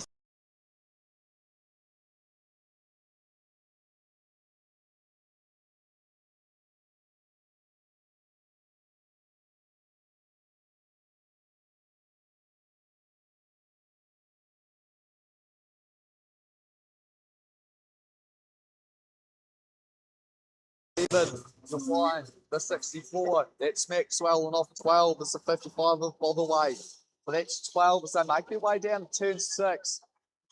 They'll venture around the final turn, that top hairpin, and then they'll come down to the front straight into the starter's box. When they're in the starter's zone, it's all down to the driver. 16 laps. This is your Rotax Light pre-final, and it is Tucker who jumps nice and early. He'll lead them down into 1. Early follows them through into 2nd. McMillan holds tight out on the outside for 3rd. So McMillan loses 1 off the start on the outside grid there. As we see Nicholson make her way forward. She's moved up into 6th now, so Nicholson making the most of the inside grid as well. Few movers and shakers early as the 11 and Norris falls back through to Albie moves through on Norris as well. As we go 5 by 5 now with Nicholson. And Nicholson getting held out to try on that one there. So she falls back down again as well. It was all the 33 of Tucker though with the dream start. The 22 of McMillan, followed by the 7 of Backhouse, 81 of Steele. Then the 24 of Albie, so that's 5 as they make their way down the back straight now. It is all the 33 car. Still Tucker making the lead, making the most of that space out in front. The 22 of McMillan absorbing pressure from the 7 of Backhouse early. The 81 is stealing control off 24 of Albion. So make the way through turn 5 now towards 6. The 85 of Albion making the most of the driving situation here. He hasn't had the easiest starts of the day, but now he's making it count at the pointing end as they make their way through. Complete the second lap already. These laps will go down nice and quickly. Tucker got a good dozen kart lengths over the 22 of McMillan. Third place is Backhouse still with the 81 of Steel in at 4. So make their way through turn 3 now. Early still following on, so this medal pack from 2nd to 5th. All covered by teams as they make their way through turns 4 and 5. Checking it further back to the 85 Albion, the 11 Norris, followed by the 75 of Fletcher. That's your age as they make their way through. We've lost one in the 51 of Nicholson. She's pulled off, so Nicholson's pulled into the infield early. Mechanical situation there, unfortunately, but it is all the 33 of young Zach Tucker as he makes his way through turn 2, down to the double apex at 3. McMillan's opened up a kart length to Backhouse in 3rd. 4th place to the 81 of Steel, 5 through by the 24 of Early. So that's your 5 as they make it through turn 4 now. Up the time right-hander at 5 and Backhouse right in the back of the car. Battle for 4th and 3rd and 4th's going to heat up. It's invited Steel right to the back front bumper. Sniffing the difference. They make their way down the front straight now. 4 laps already gone on this one here, and Steel looks to the inside of Backhouse at 1. Can't get it done there. He'll line up for another shot at him at 2. The kart's looking nice and hooked up, ready to go. So he fires it up the inside there, side by side, to make it out of turn 2. Backhouse will fight back on the inside at the double apex at feet. Manages to do so now. So Backhouse takes back that 3rd position. Manages to hold out the hard punch until he fires one back up the inside of 5. But that opens the door for Early, who takes them both. So Early goes from 5th to 3rd. All the Christmases have come at once, and it's backed everyone up and behind. So Early up in the 3rd, Steel in the 4th, Backhouse 5th. It looks like the 35 of Fletcher's managed to make his way up there as well. So while all this is going on, the 33 of Tucker and the 22 of McMillan's rubbing their hands together, saying, battle all you want, I'll drive to the sunset, and that's exactly what they do. Look at the gap that the 33 cars, the 22 have opened up.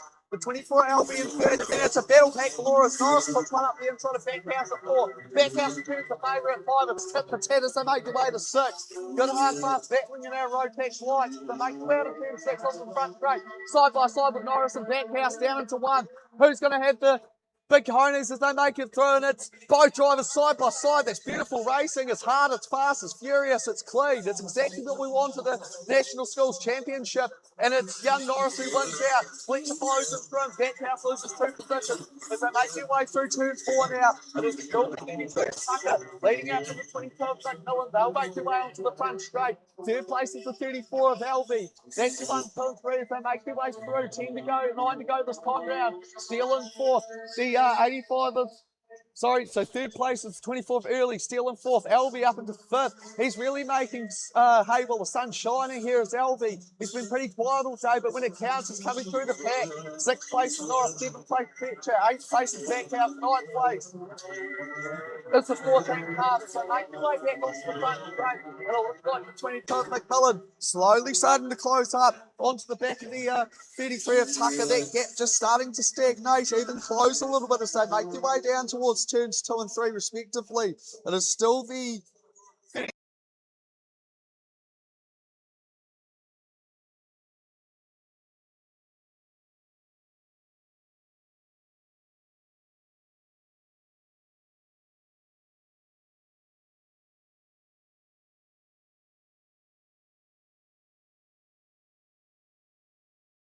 the 33 of Tucker leading out, 7 to go from the 22 of McMillan. 3rd place is still the 24 of Early. The 81 of Steel doing his part, trying to get to the back of him now as they make their way through turn 2 down into turn 3.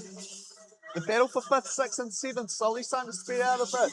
Young LB leading away from Norris and Fletcher in behind as they make their way down into the tight technical turns 4 and 5 now. Down through turn 5, all 3 drivers rotating the karts nicely. The 11 of Norris getting some good purchase out of turn 5. Able to drive up to the back of the 85 part of LB as they make their way down the front straight at 6 to go. This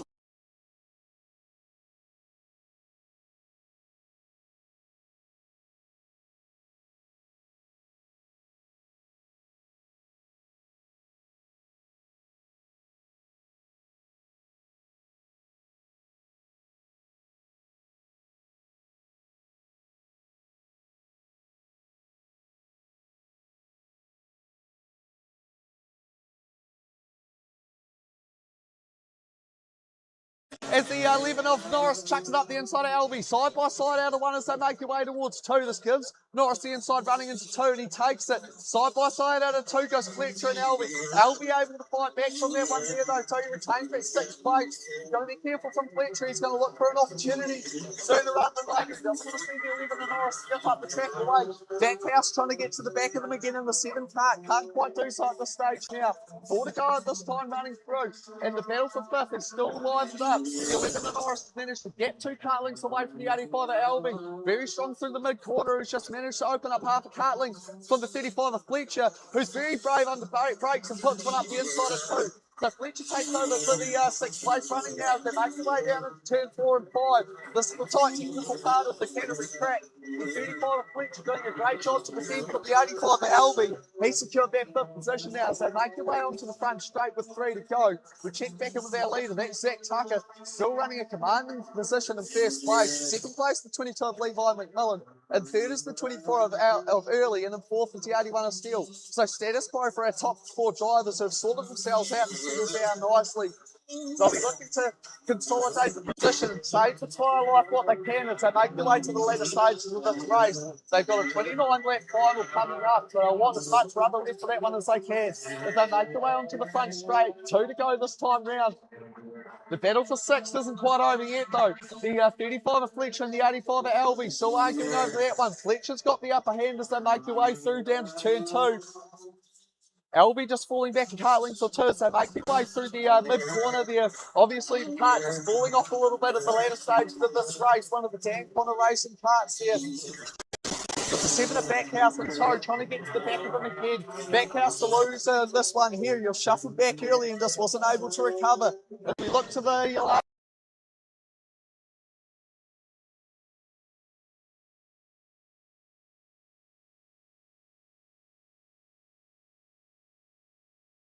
sorted themselves out now as we ride on now with the 33 of Tucker making the play at turn 5. He'll get up to the back hairpin at turn 6 for the final time of asking. Makes his way onto the front straight. Maximum points secured in the pre-final for the 33 car. Tucker brings it home in 1. McMillan home in 2. 3rd place is Early. 4th place Steele. That's your 4 as they make their way through.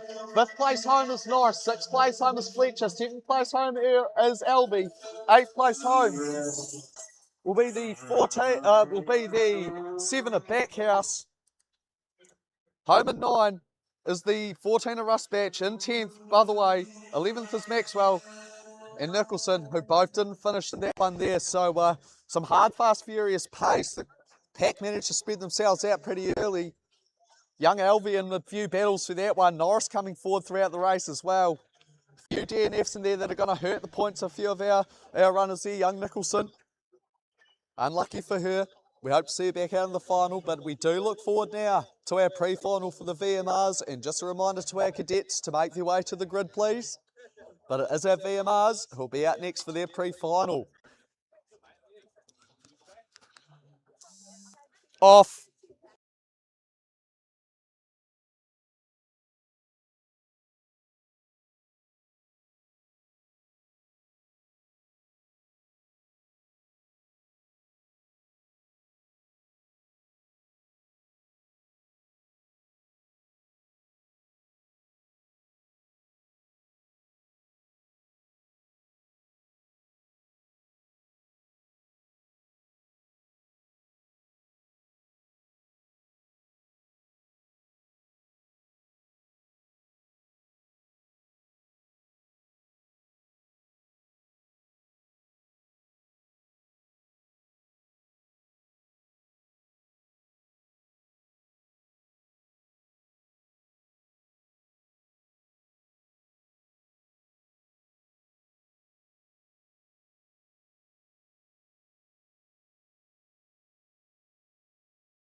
Right, keep your wits about you on that thing. As we look out to our grid now, as our VMRs getting ready for their pre-final. A reminder, the results from the last race. Young Charlie Clark came home in first, one of the Roden Cars drivers. Young Max Gosling out of the DCR stables, he was home in second. Young Ivor Spence running out of the TC Performance Stables. Home in third. Young Jet O'Malley. Home in fourth. As we look over those lap times as well, and it's very tight in our VMRs as they start the engines in the pit chutes. So make sure we have our backsides trackside for this one, folks. There will be some good driving action aplenty. Already seen some good hard fast racing from our VMRs, what we've come to expect in the South Island. It's been a very high standard of racing that they've been putting forward so far this year. It's been a pleasure to watch and commentate. We look forward to another epic race in our VMRs. This is the 2026 New Zealand National School Kart Sport Championship. Proudly brought to you by the GILTRAP Group. Again, a massive thank you to the GILTRAP Group for all their support, continued support of Kart Sport New Zealand. Bringing through the next generation. Our next Scott Dixons, our next Scott McLaughlin's, our next Shane Van Gisbergens could all be at the track today. Without that support of groups like the GILTRAP Group, we wouldn't have these opportunities. So a big thank you to them and a big encouragement to all our viewers and local tracksiders to continue to support these groups, these organisations that show so much support and commitment to kart sport in New Zealand. But we do look back over track. The 54, Clark, he will be off one. Gosling will be alongside on the outside. So that's your front row off one, off two, off the front row, off the second row, sorry, will be the 9 of Spence and the 24 of O'Malley. So that's your second row. Third row, we'll see the 18 of Randall and the 17 of Waller. Fourth row, we see the 77, young hard charger, your local lass, young Emma Gallagher along with McGrath. So that's your fourth row. They make their way down. So the 54 Clark, he's in control for this one. He'll set the pace. They make their way off the final hairpin now. So Clark sets pace. When we get to the starter's box, when he jumps, the rest will follow. As they come down front straight, they're in the tram lines now. We're over to the starter and we get a clean start. So they jump nicely. 16 laps to go. We're on our way. So the 54 of Clark does a great job holding on the turn one there as the 5 of Gosling does an epic move around the outside and holds on after some squirrely manoeuvres. Does a great job. Takes second back off Randall now. So Randall's managed to drive up from 5th to 3rd. It's a bit of a dive from the inside from Spence. So Spence moves back up from 4th to 3rd. So Randall, as quickly as he goes up to 2nd, he's back down to 4th. This is how fast and competitive the VMRs are as they get the first lap done and dusted. And the 54 with a dream start, there's Clark out in 1st. 2nd place Gosling, 3rd place Spence, 4th place Randall. But he's got company and O'Malley on the inside at 1, so O'Malley gets the job done into 1. Randall slots in behind. The 2 Jets, can they work together now and go forward? And behind them is the 77 of Gallagher, followed by the 7 of Waller. There's your top 7 as they go through now. Down into turn 4, and it's still the 24 leading out from the 18. So, Emma Gallagher, what a move. She goes around the outside of the 7 of Waller, and then holds it on the inside at 5. So Gallagher showing that there's more than one way to skin the cat, so to speak. She'll do it on the outside or the inside. She's then run slightly wide onto the front straight, loses a position or 2. As the 9 of Spence is defending into 1, so he's obviously run wide as well and lost a little bit of momentum there. Down into 1 he goes, down into 2 now, so he's got Waller over the back of him, defending from the 9 of Waller is from the 7 of Waller, sorry, is the 9 of Spence. It is still the 54 of Clark leading out quickly from the 5 of Gosling to the 24 of O'Malley. In 4th place, the 18 of Randall, then Spence, then Waller. That's your 6 as they make their way off turn 6 down onto the front straight. Already 3 laps done and dusted here. Your leader is still the 54 of Clark. The 5 of Gosling still in 2nd. A good dozen kart links from 1st to 2nd, half a dozen kart links from 2nd to 3rd. That's 3rd place is the 24 of O'Malley, and 4th is the 18 of Randall. So that's your top 4 as they make their way through now. Looks like Spence has got the kart back under control. He's got it back settled down again. He's still being pressured by the 17 of Waller. 7 of Waller, sorry, you're just not letting it go. As they make their way through turn 5 down towards turn 6.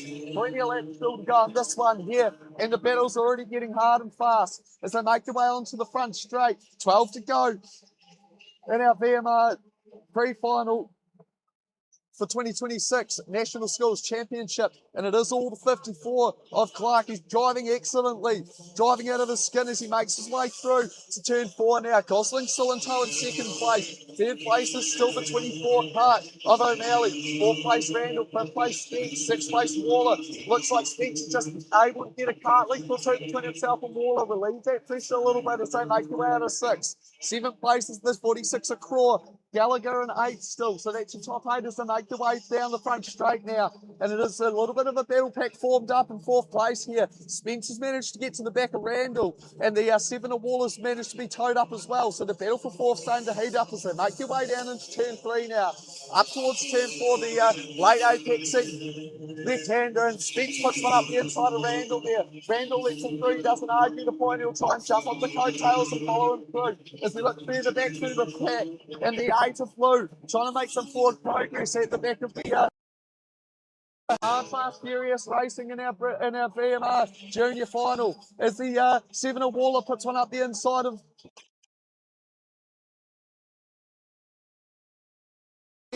chasing Pat. We check back in with our leader, the 54 Clark, just making his way through turn 4. Gosling slowly closing that gap, and O'Malley closing up to the back of Gosling. So this is all going to come to a head. We've still got 10 to go on this one here.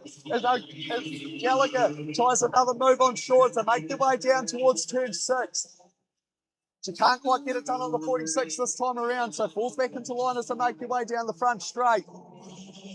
9 to go as they come through now, and it looks like the battle for second's about to heat up. The 5 of Gosling just slowly falling back into the clutches of the 24 card of O'Malley as they make their way down into turn 4 now.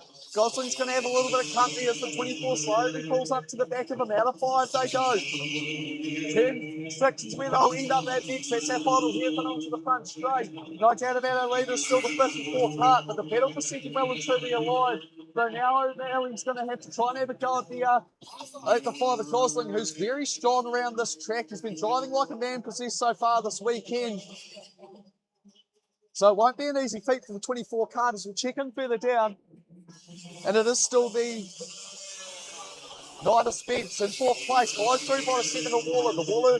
The 7 of Waller's managed to get back to the 9 of Spence against, but the battle is now well and truly alive for 4th place. They make their way down to turn 5, down to turn 6. There's only 8 to go on this one now as they make their way through, and it is still the 54 cart. The 5 of Gosling managed to opening up that gap just a little bit from the 24 now. So he's fighting back where he can, utilising the cart that he's got underneath him, trying to drive it forward to the back of the 54 cart. We check back in with our 4th, 5th and 6th drivers at the moment. It is still the 9 of Spence, but the 7 of Waller has not let him go. He's like a dog with a bone. He just won't give up. So he's still harassing the back of Spence. They make their way through 4 and 5, applying the pressure like a blowtorch.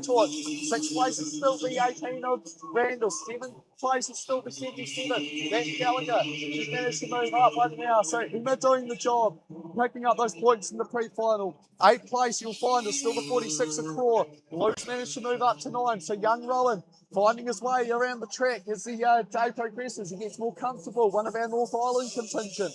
Doing a great job out there. Managed to move up to 9. But we check back on with our front pack now. And it's all starting to close up in the later stages here as they make their way from turn 5 down to turn 6. And it is still the 54 of Clark leading out from the 5 of Gosling. But you can see that gap has significantly decreased. So the 54 cart is starting to fall off the cliff, so to speak.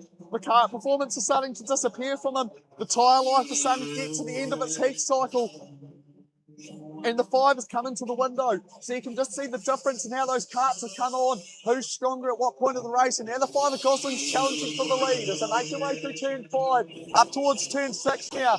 And the 5 of Max Gosling all over the back of the 54 of Clark. They make their way onto the front straight now. There's only going to be a handful of laps to go, 4 laps if they make it through turn 1. And the 54 Clark defending now from the 5 of Gosling. This gives Gosling the run up to 2. He'll chuck it up the inside at 2. He's got a lot of negative camber to work with and he gets the job done. Nice clean move by Gosling. All that time in the cart lately, the trips over to Australia are paying off. Great driving racecraft by the young man. He takes over first place.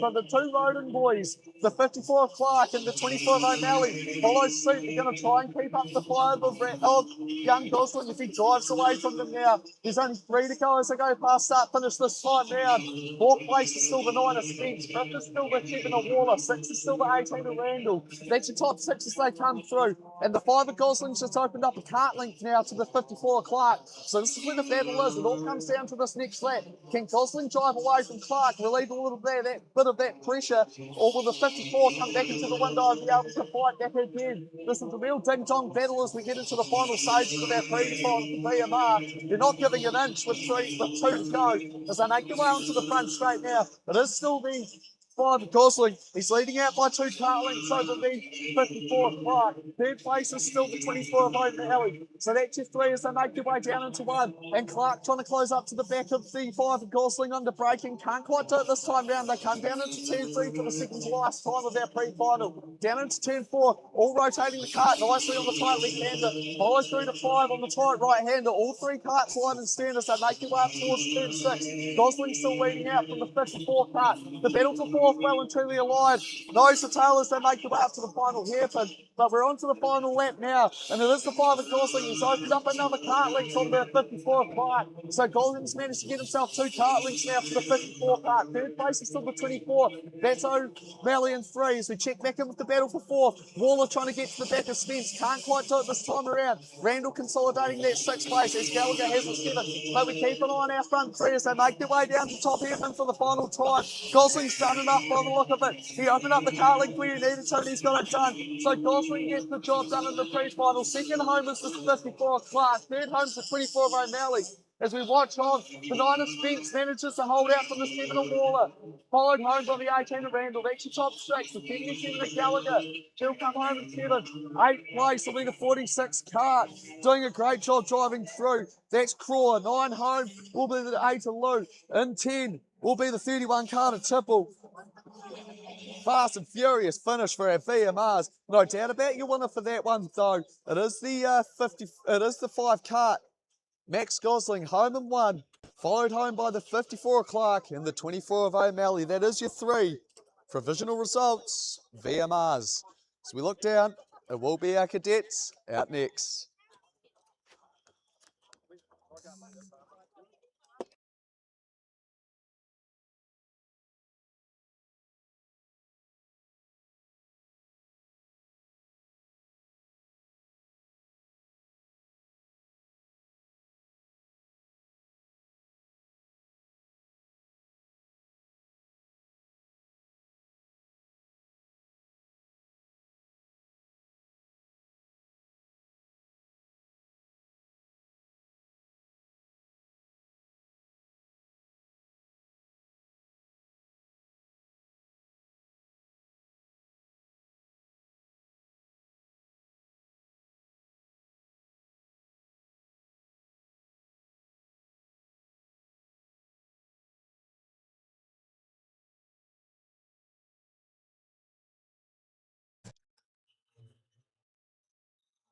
There we have it, folks. BMR's done and dusted for their for their pre-final. No doubt about your winner for that one, the 5 of Gosling, followed home by the 54 cart Clark. Third home with the 24 of O'Malley. That's your top 3. Divisional results, of course.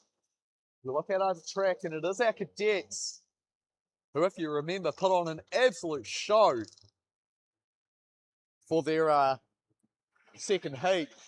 The battle for 4th is well and truly alive between the 33 of Miller, the 3 of Grant, and the 5 of Knight. Expect that to continue on. As the 1 of Patterson leads them around from the 23 of Hart, the 2 of Grabwell and 3, 5 of Knight off 4, 33 of Miller off 5, the 3 off Steve Grant will be off 6. So top 6 as they make their way around now. Into turn 4 they come, so Patterson's got them forming up nice and early. 23 of Hart will start alongside them. As you remember, folks, hard and fast racing from our cadets so far today. We expect that to continue. So they make their way around. Form up. The 1 of Patterson leads out from the 23 of Hart. Second row, Grabwell. Joined by Knight. Third row, the 33 of Miller. And the 3 of Grant. That's your front 6 as they make their way off to the starter's grid, and they jump nicely now. So the 1 NZ of Patterson will lead them through.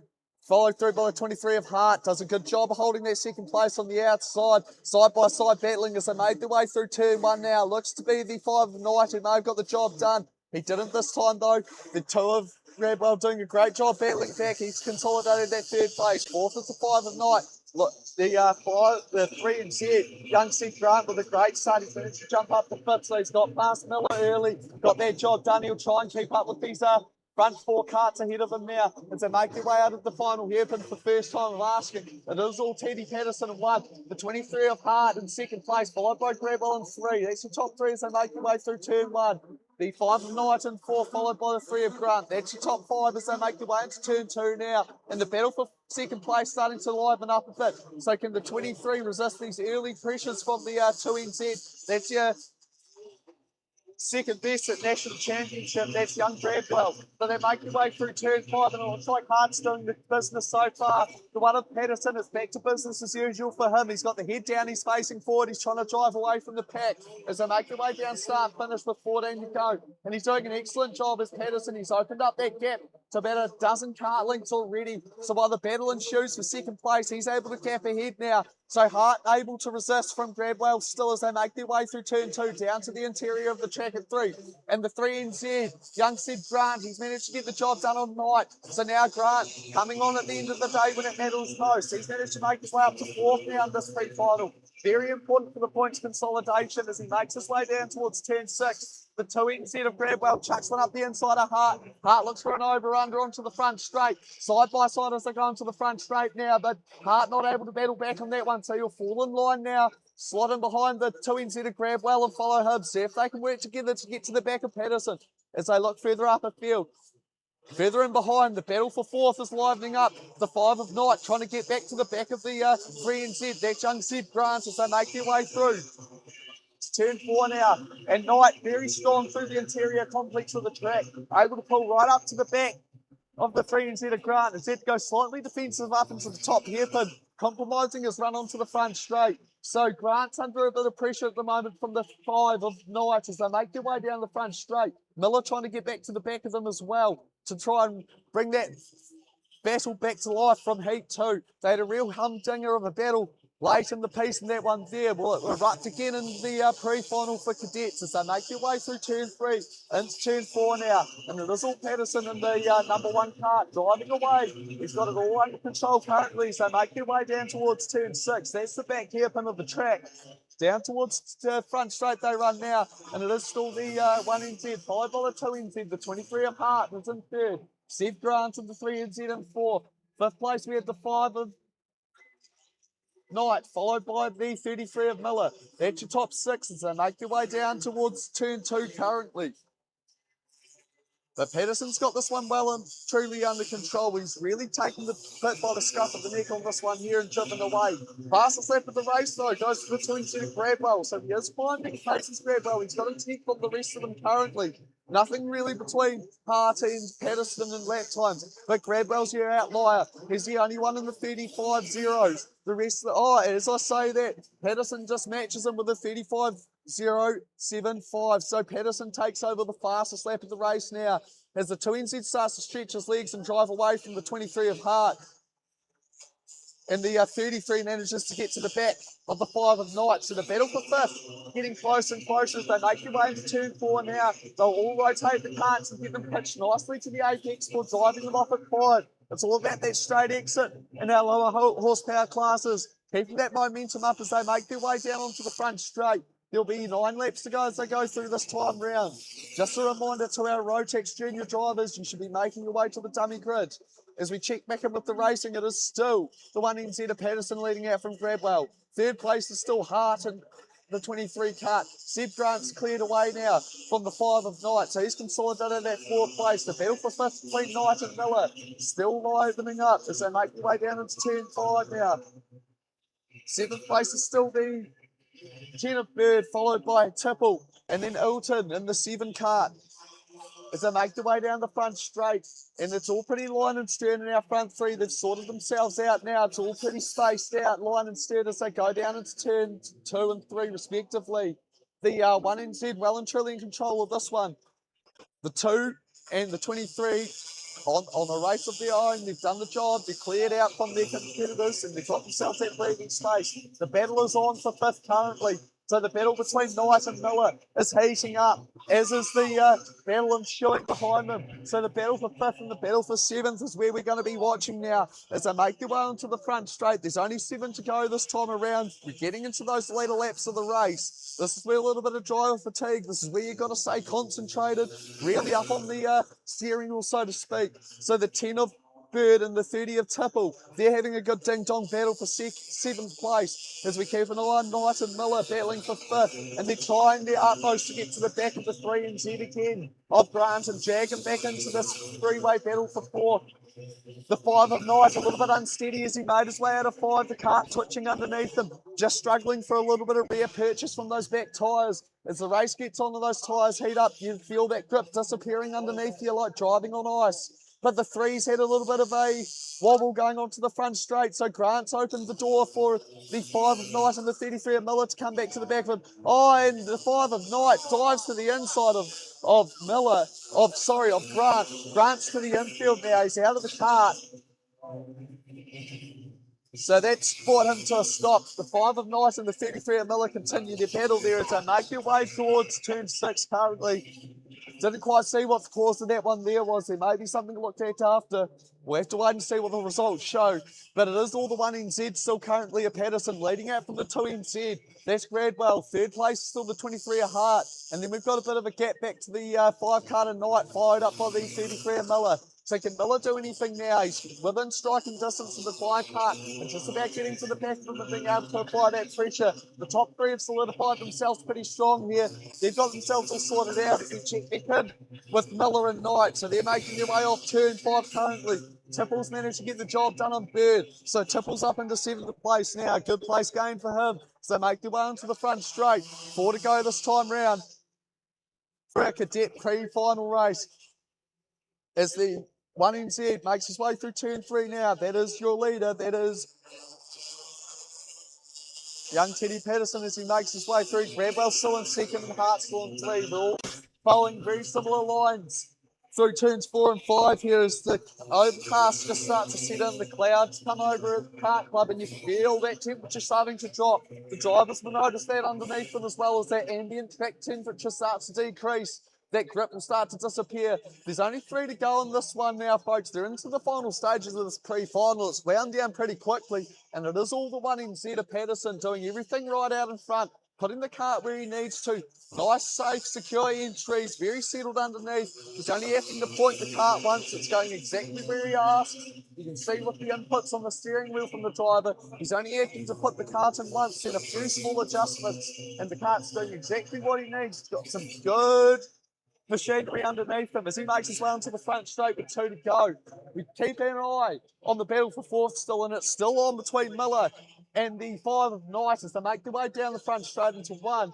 Miller doing his utmost to apply the pressure. He's just got to find that extra 10th out there as this race comes to the closing stages. Can he get to the back of Knight and apply that pressure? He's got to have some good exits here and get some straight drive out of these tight interior parts of the track as they make their way into turn 4 now. Knight pitching the cart in nicely. Miller trying to carry a bit more momentum up to 5. He goes a bit wide from the apex zone that allows Knight just to drive away. It's reaching the last lap zone now, and it is the 1NZ. Patterson leading us through. Gradwell's in 2nd, Hart in 3.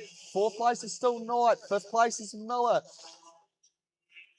As they make their way down through to turn 3 now, and it's all Teddy Patterson. He's done a great job leading this one out, still holding the fastest lap of the race as well. So he's got the bit between the teeth and then he's driven away with it. So Patterson leads us down to turn 6 for the final time of asking in our pre-final. This is your national schools, your cadets for 2026. Your winner is Teddy Patterson. Home in 2 will be Gradwell. Home in 3 will be Hart.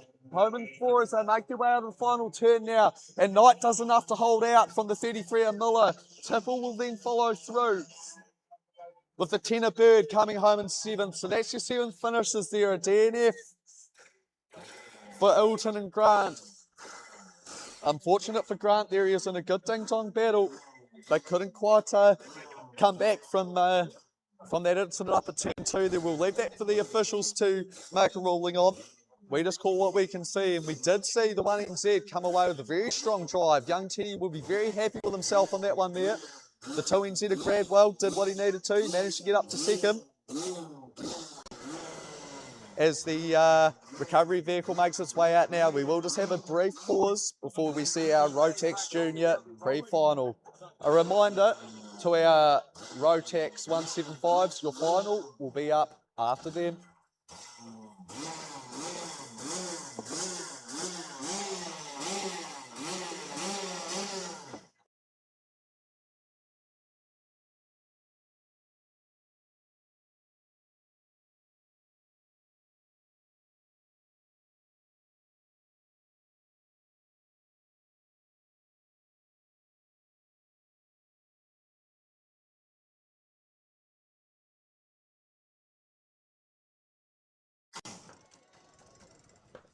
And it's a good, strong, competitive field of our Rotex Juniors out there. It does look like the number 9 of Henry Fisher will be off one from what I can see for our pre-final Rotex Junior.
So as we look down trackside, folks, it is our Rotax 175s all in for their first final. The 6 of Finlay will lead out from the 90 at Emerson. The 96 Seavac of 3. 94 of Edwards, he'll be off 4. That is your final. They will be with us soon.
Alrighty, folks, you hear those engines on track. That means our first final has made its way out onto the Kartsport Canterbury Raceway for our 2026 National.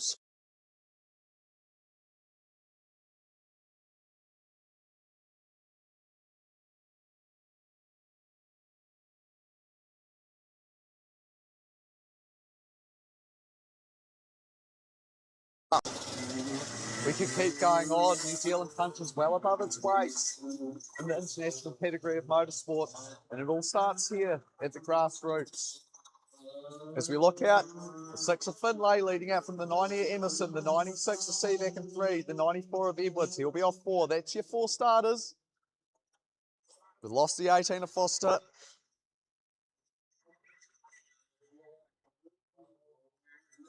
But that is your 4. Wherever you're watching, around the track, around the country, around the world, we hope that you're enjoying this national championship brought to you by Kartsport Canterbury. The club's done an amazing job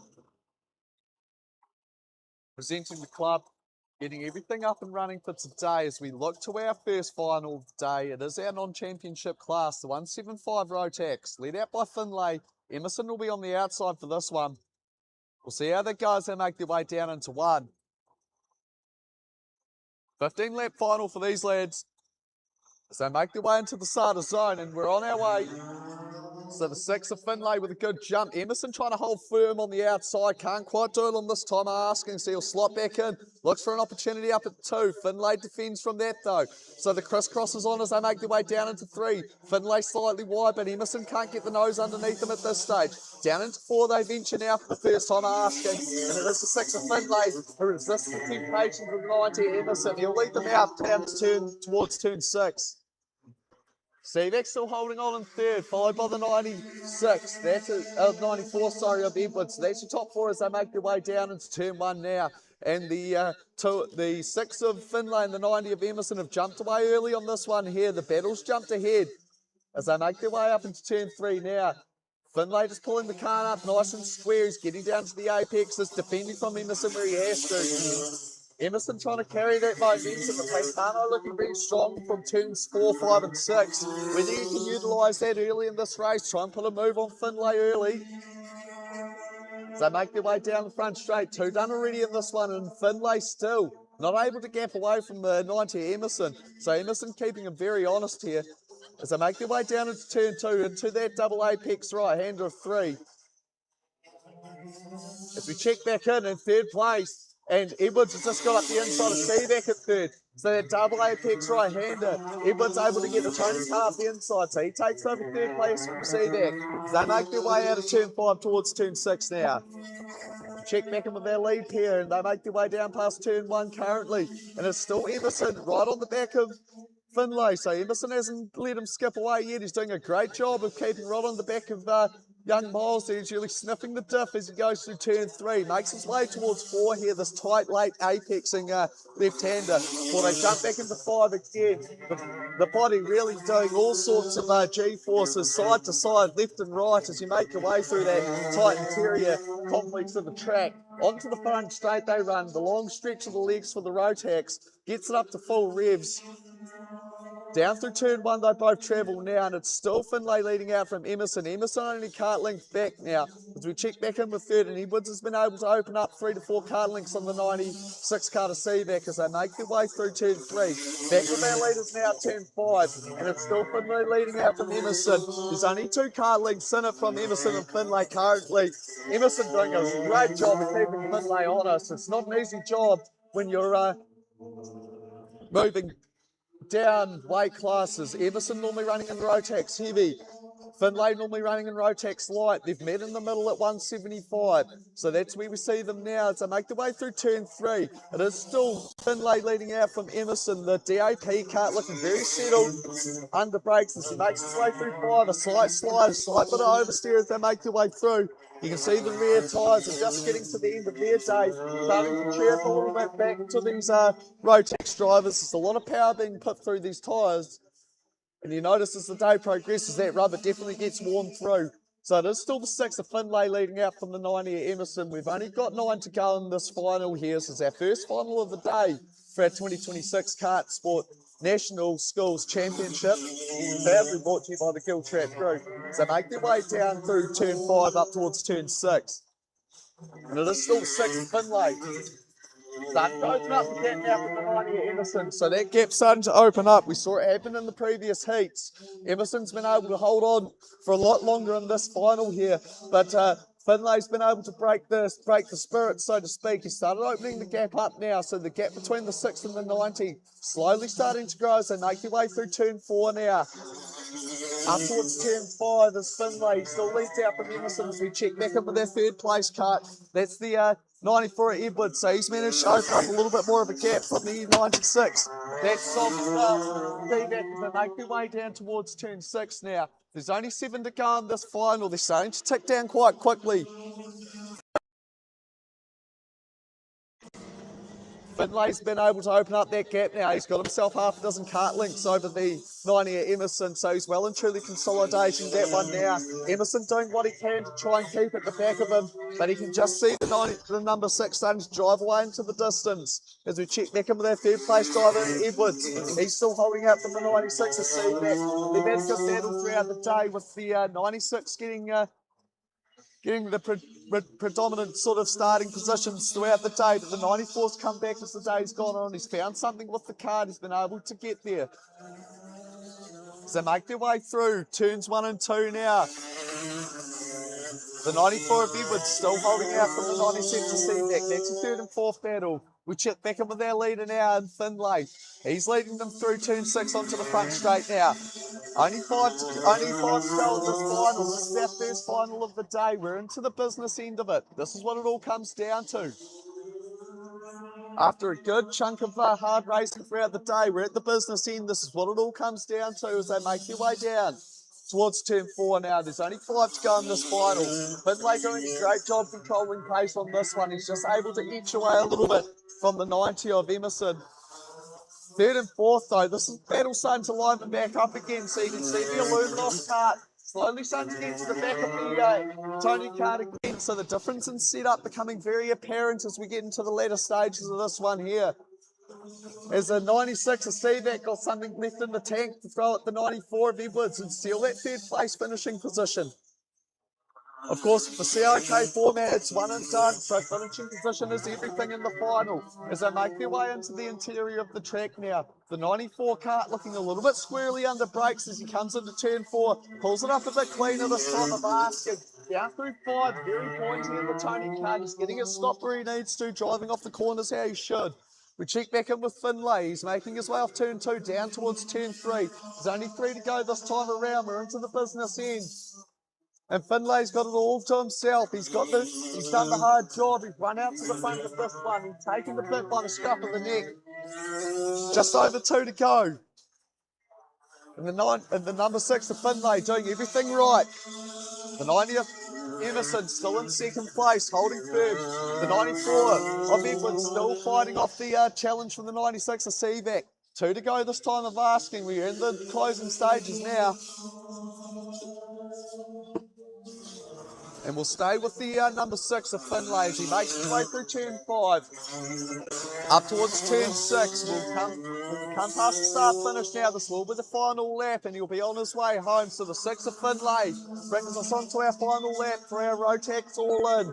Second place is still Everton. He's just past start finish. As Finlay goes around turns 1 and 2. Pitches the cart in nicely. You can see how settled the DAP is underneath him. He's really happy with how this cart's come along. Having a chat to him earlier in the day. Comes into 4th now, stops on a dime, rotates as it should. Up into 5th for the final time of asking. He'll venture down to 6. This is the last time you'll see him for the day. No doubt about your winner for this one. Your 175 kilo Rotax Max winner. It is the 6 of Finlay. Home in second is the 90 of Everton as we check back in with Edwards and Seavac making their way out of 5 and 6 for the final time. Seavac throwing what he can at the 94 cart. Can't quite get there on the final time asking for it. It is the 94 that will come home in 3rd. 4th place is your 96 in Seavac. That is your Rotax. 175. Final race. Done and dusted. Some good racing by Finlay and Emerson there. Emerson doing what he could early to apply the pressure and put the challenge on, but Finlay with that overall race pace, he was just able to etch away. So we do look down now, and it is our Rotax lights getting ready. It's been some good hard racing so far from these guys. We can see the last carts coming off the stands at the moment, getting set down. Last tyre pressure's being set. Drivers hopping in the carts.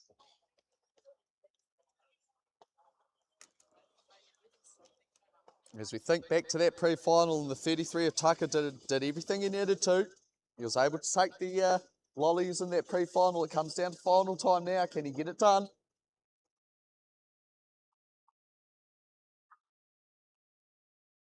Carts have started. Drivers are getting ready.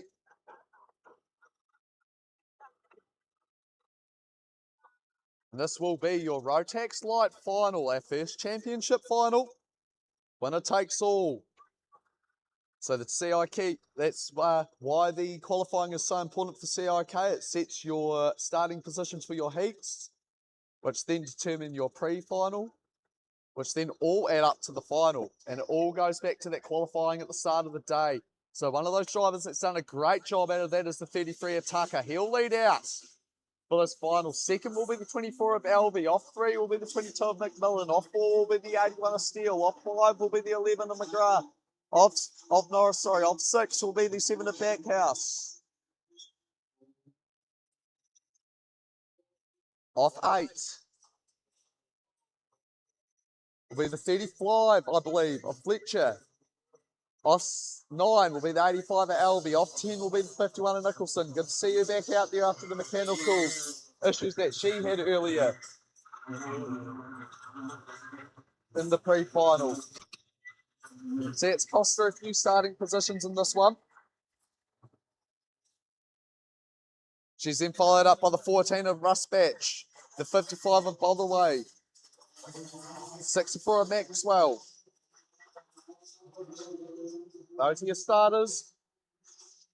But it will be the 33 of Tucker that leads us out. So this is the championship race. Winner take all for your Rotax Light. We'll do our best to see it up here at the commentators' tower. And we invite you all to get to the side of the track. Get your eyes open. Get them peeled. Ready to roll because this will be a race not to miss. So make your way up to turn 6. Tucker will set pace. He'll dictate how this one goes. So Tucker on the inside. Alvey on the outside. McMillan on the second row. Steele outside him, third row. Backhouse on the outside. What can he do from there as we make our way down? We're starting with 3. So the leader, that is your 33, and Tucker will lead them through. Early staying strong on the outside. McMillan trying to put it up the inside at 2 early. So McMillan moves up into that second place. Early will drop back into 2, into 3rd, sorry. Steele up into 4th. Backhouse managed to make something happen. He's managed to get up into 5th there. So Backhouse getting a little bit of work done early. Good work by the young man as they make their way through nice and clean for the first time I asked through turn 5. Everyone through without an incident. That's exactly what we want to see for the race final. Tucker setting early pace. He'll lead this first one out.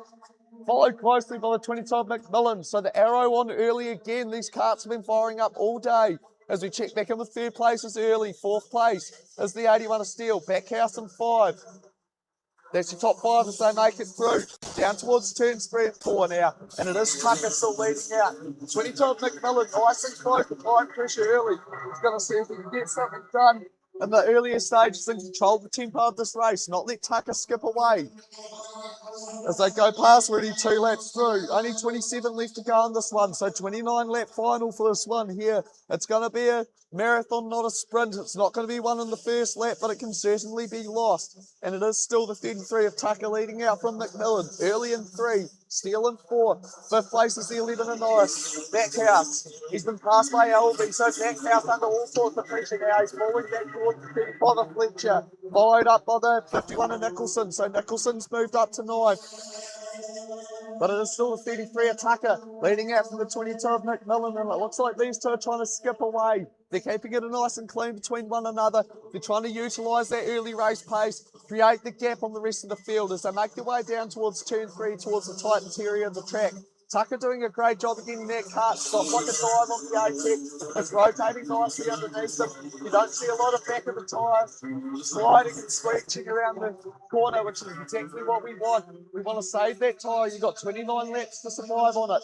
As Tucker leads them through, he's got 4 down, 25 to go. Second place is still McMillan. Now he's starting to close up on the back of Tucker. He's looking for an opportunity at 2. Not quite there on this time of asking though, so you'll fall back in line. Try and set something up for a little bit further down the track. They make their way down into turn 4 now. It's still the 33 at Tucker from McMillan and second. Albie and early sorry in third. Steele in 4th. Norris in 5. Albie in 6. 7th is Backhouse. 8th is Fletcher. 9th is Nicholson. That's your top 9 as they make their way onto the front straight. And it's still Tucker. And now he's got some real pressure being applied. The blowtorch has been turned up by McMillan. So McMillan's starting to turn the temperature up in the oven. He's trying to make the 33 of Tucker sweat as they make their way down through turn 3 into the tight left-hander at 4. Back up to the right-hander at 5 through an option for McMillan. Not this time to ask him. He falls back in line. He'll set up for further down the track. Up towards turn 6 they go now. It's already 5 done in this Rotex final. It's taking over quickly. There's still 33 of Tucker leading out from the 22 of McMillan. 3rd place is still early. 4th place is still Steele, so the top 4 have well and truly gapped away as Backhouse looks up the inside of Albie. So Backhouse returning the favour on the earlier pass. Can't get it down though. Albie fights back. That's for your 6th place as they make their way down into turn 4. Fletcher and Nicholson and Toad as they make their way down to 6. Your leaders just making their way into the front straight down. It's still Tucker leading out from 22 of McMillan. McMillan right there applying the pressure though. He's not going to let this one go without a fight. Early on the watchman's brief, he's waiting for the two of them to start dancing so he can come in and steal the show. Steele's still there or thereabouts. He doesn't want to let these 3 get too further up the road. He wants to be there to fight at the end for the championship. As they make their way through turn 4 and 5 now, up towards turn 6, and he's taking these ones off rather quickly. It's already 8 laps gone in this Rotex senior final. Down past start finish, they run again. And it's the same situation, 1 lap down, because it's still Tucker leading out from McMillan, but McMillan's still right there, sniffing the dip as they make their way through up to turn 3. That's your double apexing right-hander. Down into 4, and McMillan showing good pace, so he'll chuck it up the inside of 4. New race leader in McMillan. So Levi McMillan takes over the race lead, our top qualifier from earlier today, bringing that pace back where it counts. He'll lead them down onto the front straight now with 20 to go. So McMillan takes over the lead. Tucker still in 2nd. Early in 3, Steele in 4, that's your top 4, and then a bit of a gap back to 5th, which is the 11 of Norris. So that's your top 5 as they make their way down towards turn 3. But it is all McMillan. He's done the bit. He was patient early. He sat with Tucker, let him do all the hard work, setting the pace, breaking the back. and then he just came in and took the lead. So now it's up to McMillan to hold that lead for the next 19 laps. Has he done it too early? Has he shown his cards? A tad too early. And will the 33 of Tucker be able to argue back? 19 to go on this one here. And the notable thing is the 24 of Early now making his way to the back of both Tucker and McMillan. So the 24 of Early showing some good mid-race pace now. This could really show into a big fight between these top 3-4 parts. They've kept away from the rest of the field currently as it sits. As they make their way down towards turn 6, McMillan still leading out from Tucker. Third place is still the 24 of Early, followed by the 81 of Steel. So that's still your top 4 as they make their way down towards turn 2 now. We're getting towards half race distance and Tucker chucks one up the inside. So Tucker now fights back. Gets one up the inside off to 33. So 33 now in the lead from the 22 of McMillan. So McMillan losing out early there and thereabouts as well. The battle is well and truly thrilling to first place. Steele is now caught up to the back of him. So Steele did the hard job. He didn't let the front 3 disappear, and now he's there to fight for the chocolates at the end. As they make their way down with 17 to go, Tucker leads them through into turn 2. McMillan still in second place, Early there in third and Steele in 4. That's your top 4 as they make their way down towards turn 3. Into the tight interior part of 4, and McMillan again chucks it up the inside of 4. Nice and clean as he made his way through. Early will try for an over-under up towards turn 6. He can't quite get it done though. So Early's really on that watchman's break. He can see the position swapping in front of him. He's just got to time it right, and he can take the win. So it's the top 4 carts split, throw a blanket over them as they make their way through turn 1. Down and towards turn 2 now, and it's still McMillan leading out from Tucker. Down into the double apex at 3. Early there on the watchman's brief, and Charlie Seals joined him. So chuck a blanket over your top 4 as they make their way through 4. And Tucker chucks one up the inside at 5. Early goes straight past, and now we're 2 by 2 like Noah's Ark into 6. As they make their way to turn 6 on the front straight. And it's the 33 of Tucker, 2 by 2 behind them. So we're still doing the Noah's Arch watchman's brief in behind. So Tucker's still leading out from McMillan in 2. Steele's moved up into 3 and Early in 4. So a little bit of a shuffle 3rd and 4th as Tucker sees the incentive now. He's now got a cart length lead over the 22 of McMillan. These 3 lads are going to have to work together, otherwise young Fat Tucker will disappear up the road. He knows his check right to the back of his hand as he makes his way down towards turn 6. We're halfway distance now, so we're into the second half of this final. This is your first final for our National Schools 2026 competition. Your leader, Tucker, still leading out from the 22 McMillan. Steele in 3, Early in 4. These 3-4 lads are putting on a great show at the front. Don't count out the rest of the field yet. All it takes is a bit of a squabble, and these gaps can close up mighty quick. As the 33 of Tucker leads us through turns 4 and 5, our slowest and tightest part of the track. Up towards turn 6 for another lap completed. Will be 13 to go this time by. And then 33 of Tucker has got the biggest lead he's had in about 6-7 laps now. He's got himself a cart lead. And that's valuable as anything as they make their way towards turn 2, 3 and 4. Because 4 is where McMillan's been putting the move on all day so far. So Tucker will be expecting it. He wants to have a strong first half of his lap so he can sneak through 4 and 5. He does so. He's only got to do it 12 more times, this young Tucker, as he makes his way up towards turn 6. We check back in. Backhouse, Nicholson, Fletcher, all battling hard for that 8th, 9th position as they make their way into the front straight now. And the 33 of Tucker really showing good late race pace as the 81 of Steele puts one up the inside of McMillan for second place. So Steele now takes over second. Young Charlie coming on when it counts. So the 81 of Steele manages to move up to the second place. McMillan in 3, Early in 4, Norris in 5, Albie in 6. 7th is Backhouse, 8, Nicholson, 9, Fletcher. That's your top 9 as they make their way down towards turn 6. Our front 4 has crossed the start finish, and Tucker's got a massive lead. It's the biggest lead of the whole race. When I say massive, it's half a dozen cart lengths, but that could feel like an eternity with how quick and how competitive these top carters have been today. So Tucker really trying to break the spirit of his fellow competitors as he makes his way through turns 4 and 5 now. It's all about opening up that gap, doing what he can to break the spirit of the casting chase. So the 22 of McMillan in third, the 24 of Albie just dropping off the pace by a cart length at the moment. Have they reached the operating window of their cars? Are they starting to fall off the other side now? Does the 81 of Steel have anything more that he can bring back? He's got 10 laps to try and get back to the back of Tucker again. The 33 Science Cart doing everything he can to hold that first place. Norris in 5th, Elby in 6th. Nicholson's managed to get the job done on Backhouse, so she's up to 7th now. With 9 to go as we make our way past that finish. The 81 of Steel trying his hardest to fight to the back of to the 33 of Tucker, sorry, as they make their way down through turns 2 and 3 now. And it is still the 33 of Tucker leading out from the 81 of Steel, the 22 of McMillan, 24 of Albie as they make their way through turn 4 up towards turn 5. Great hard ding-dong battle here for the lead of this Rotax final. And it looks like the 81 of Steel is starting to come back at the 33 of Tucker. So does he have one last throw of the dice? He's got 8 laps to get there and set something up. The 81 of Steel in second, the 22 McMillan in third, the 24 LB of fourth. But they're all trying to chase down this man in the 33 Carlos Sainz cart. That is the 33 of young Zach Tucker. They make their way through turn 4 up to turn 5 now. Steel nice and square off the apex. Really getting his cart hooking up nicely. And you can see that drive it's giving him as he makes his way slowly towards the back of that 33 cart. And it's all starting to close up in the later stages with 7 to go here. Has Steel got anything left? Can he throw one more roll of the dice at the 33 of Tucker? They make their way down towards turn 3 now, up towards the interior part of the track. This is our turn 4, turn 5 part. This is our tight interior complex now. Tucker running slightly defensive as he goes into 5, sacrificing exit speed. As the 81 of Steel closes up another half a cart length now.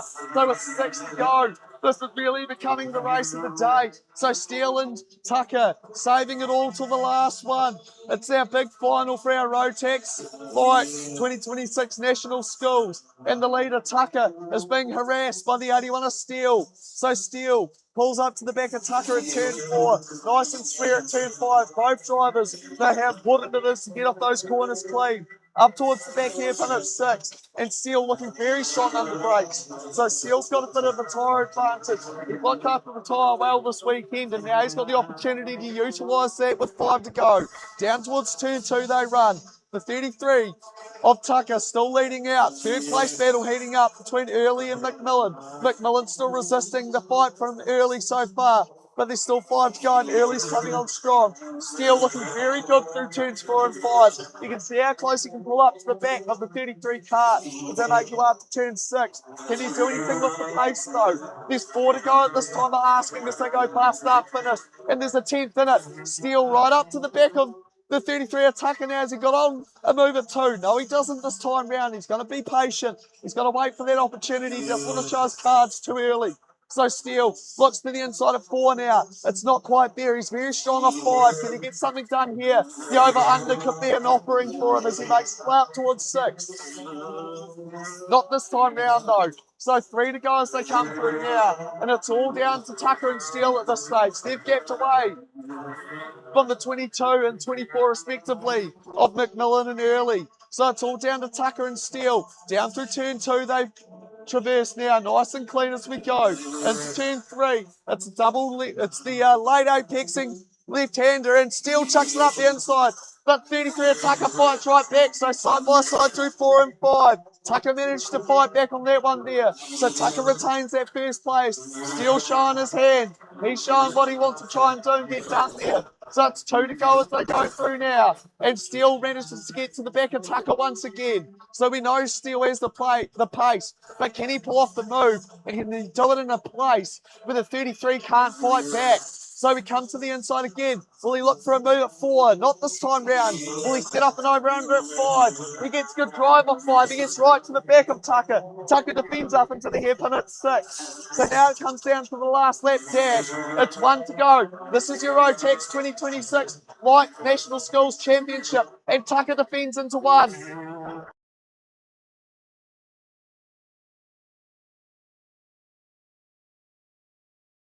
At 3 for the last time asking. Tucker defending stoutly from Steel. Steel looking for a move at 4. Can't get it done. He'll look for an over-under out of 5. Side by side with Tucker. Can't get there though. He stays to the outside. Tucker Does well to defend from Steele. It might just be enough. They make their way down to the start-finish line. Your 2026 National Skills Champion will win a 33 attacker. Home and 2 is the 81 of Steele. Home and 3, the 22 of McMillan. Early home and 4. The 11 of Norris home and 5. The 85 of Albie home and 6. The 51 of Nicholson home and 7. That's your top 7 as they make their way home. Fletcher home and 8. That's your top 8. A hard and fast dash of 29 laps. That's your Rotax, home and hose. As we look down to the grid, it is our VMRs getting ready for their final up next. A reminder to our cadets, you will be out after them. But me, oh my. The 33 of Zach Tucker, excellent run. He did the job early, jumped out to a good lead. The 81 of Steele made the run when it counted. If he had another lap or two, he would have tried it on again. But great driving by the 33 of Tucker. He defended exactly where he needed to through 4 and 5 and got the job done. As we look down trackside now, does our VMRs getting ready for their final coming up next?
Alrighty folks, we are on track. The VMRs are out there. We are live. We are ready to roll. Our front row will be the 54 of Clark and the 5 of Gosling off the second row.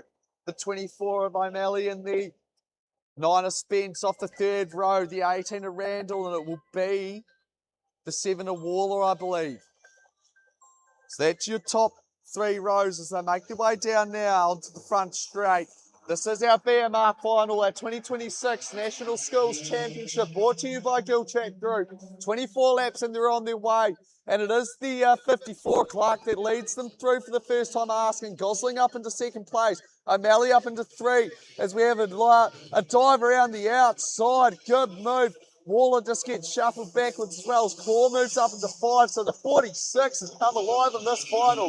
Great move by the young man, taking the initiative early. He's gone from 9th to 5th, so good move on the outside up at 2. As we make our way out of the final hairpin for first time, and it is the 54 that'll lead us through from the 5 of Gosling, the 24 of O'Malley home in 3. 4th place is the 9 of Spence. 5th place is the 46 of Craw. 6th place is the 7 of Waller, and 7th is the 18 of Randall. So that's your 7 as they make their way down towards turn 3. Second time asking in our VMR final now. And the 54 has jumped out to a massive lead. Young Clark has really got the bit between the teeth. And the 24 of O'Malley's needs to slide through behind him. So we've got the 2 Ryden Cars group boys heading out and setting the pace for this one early as they make their way onto the front straight now.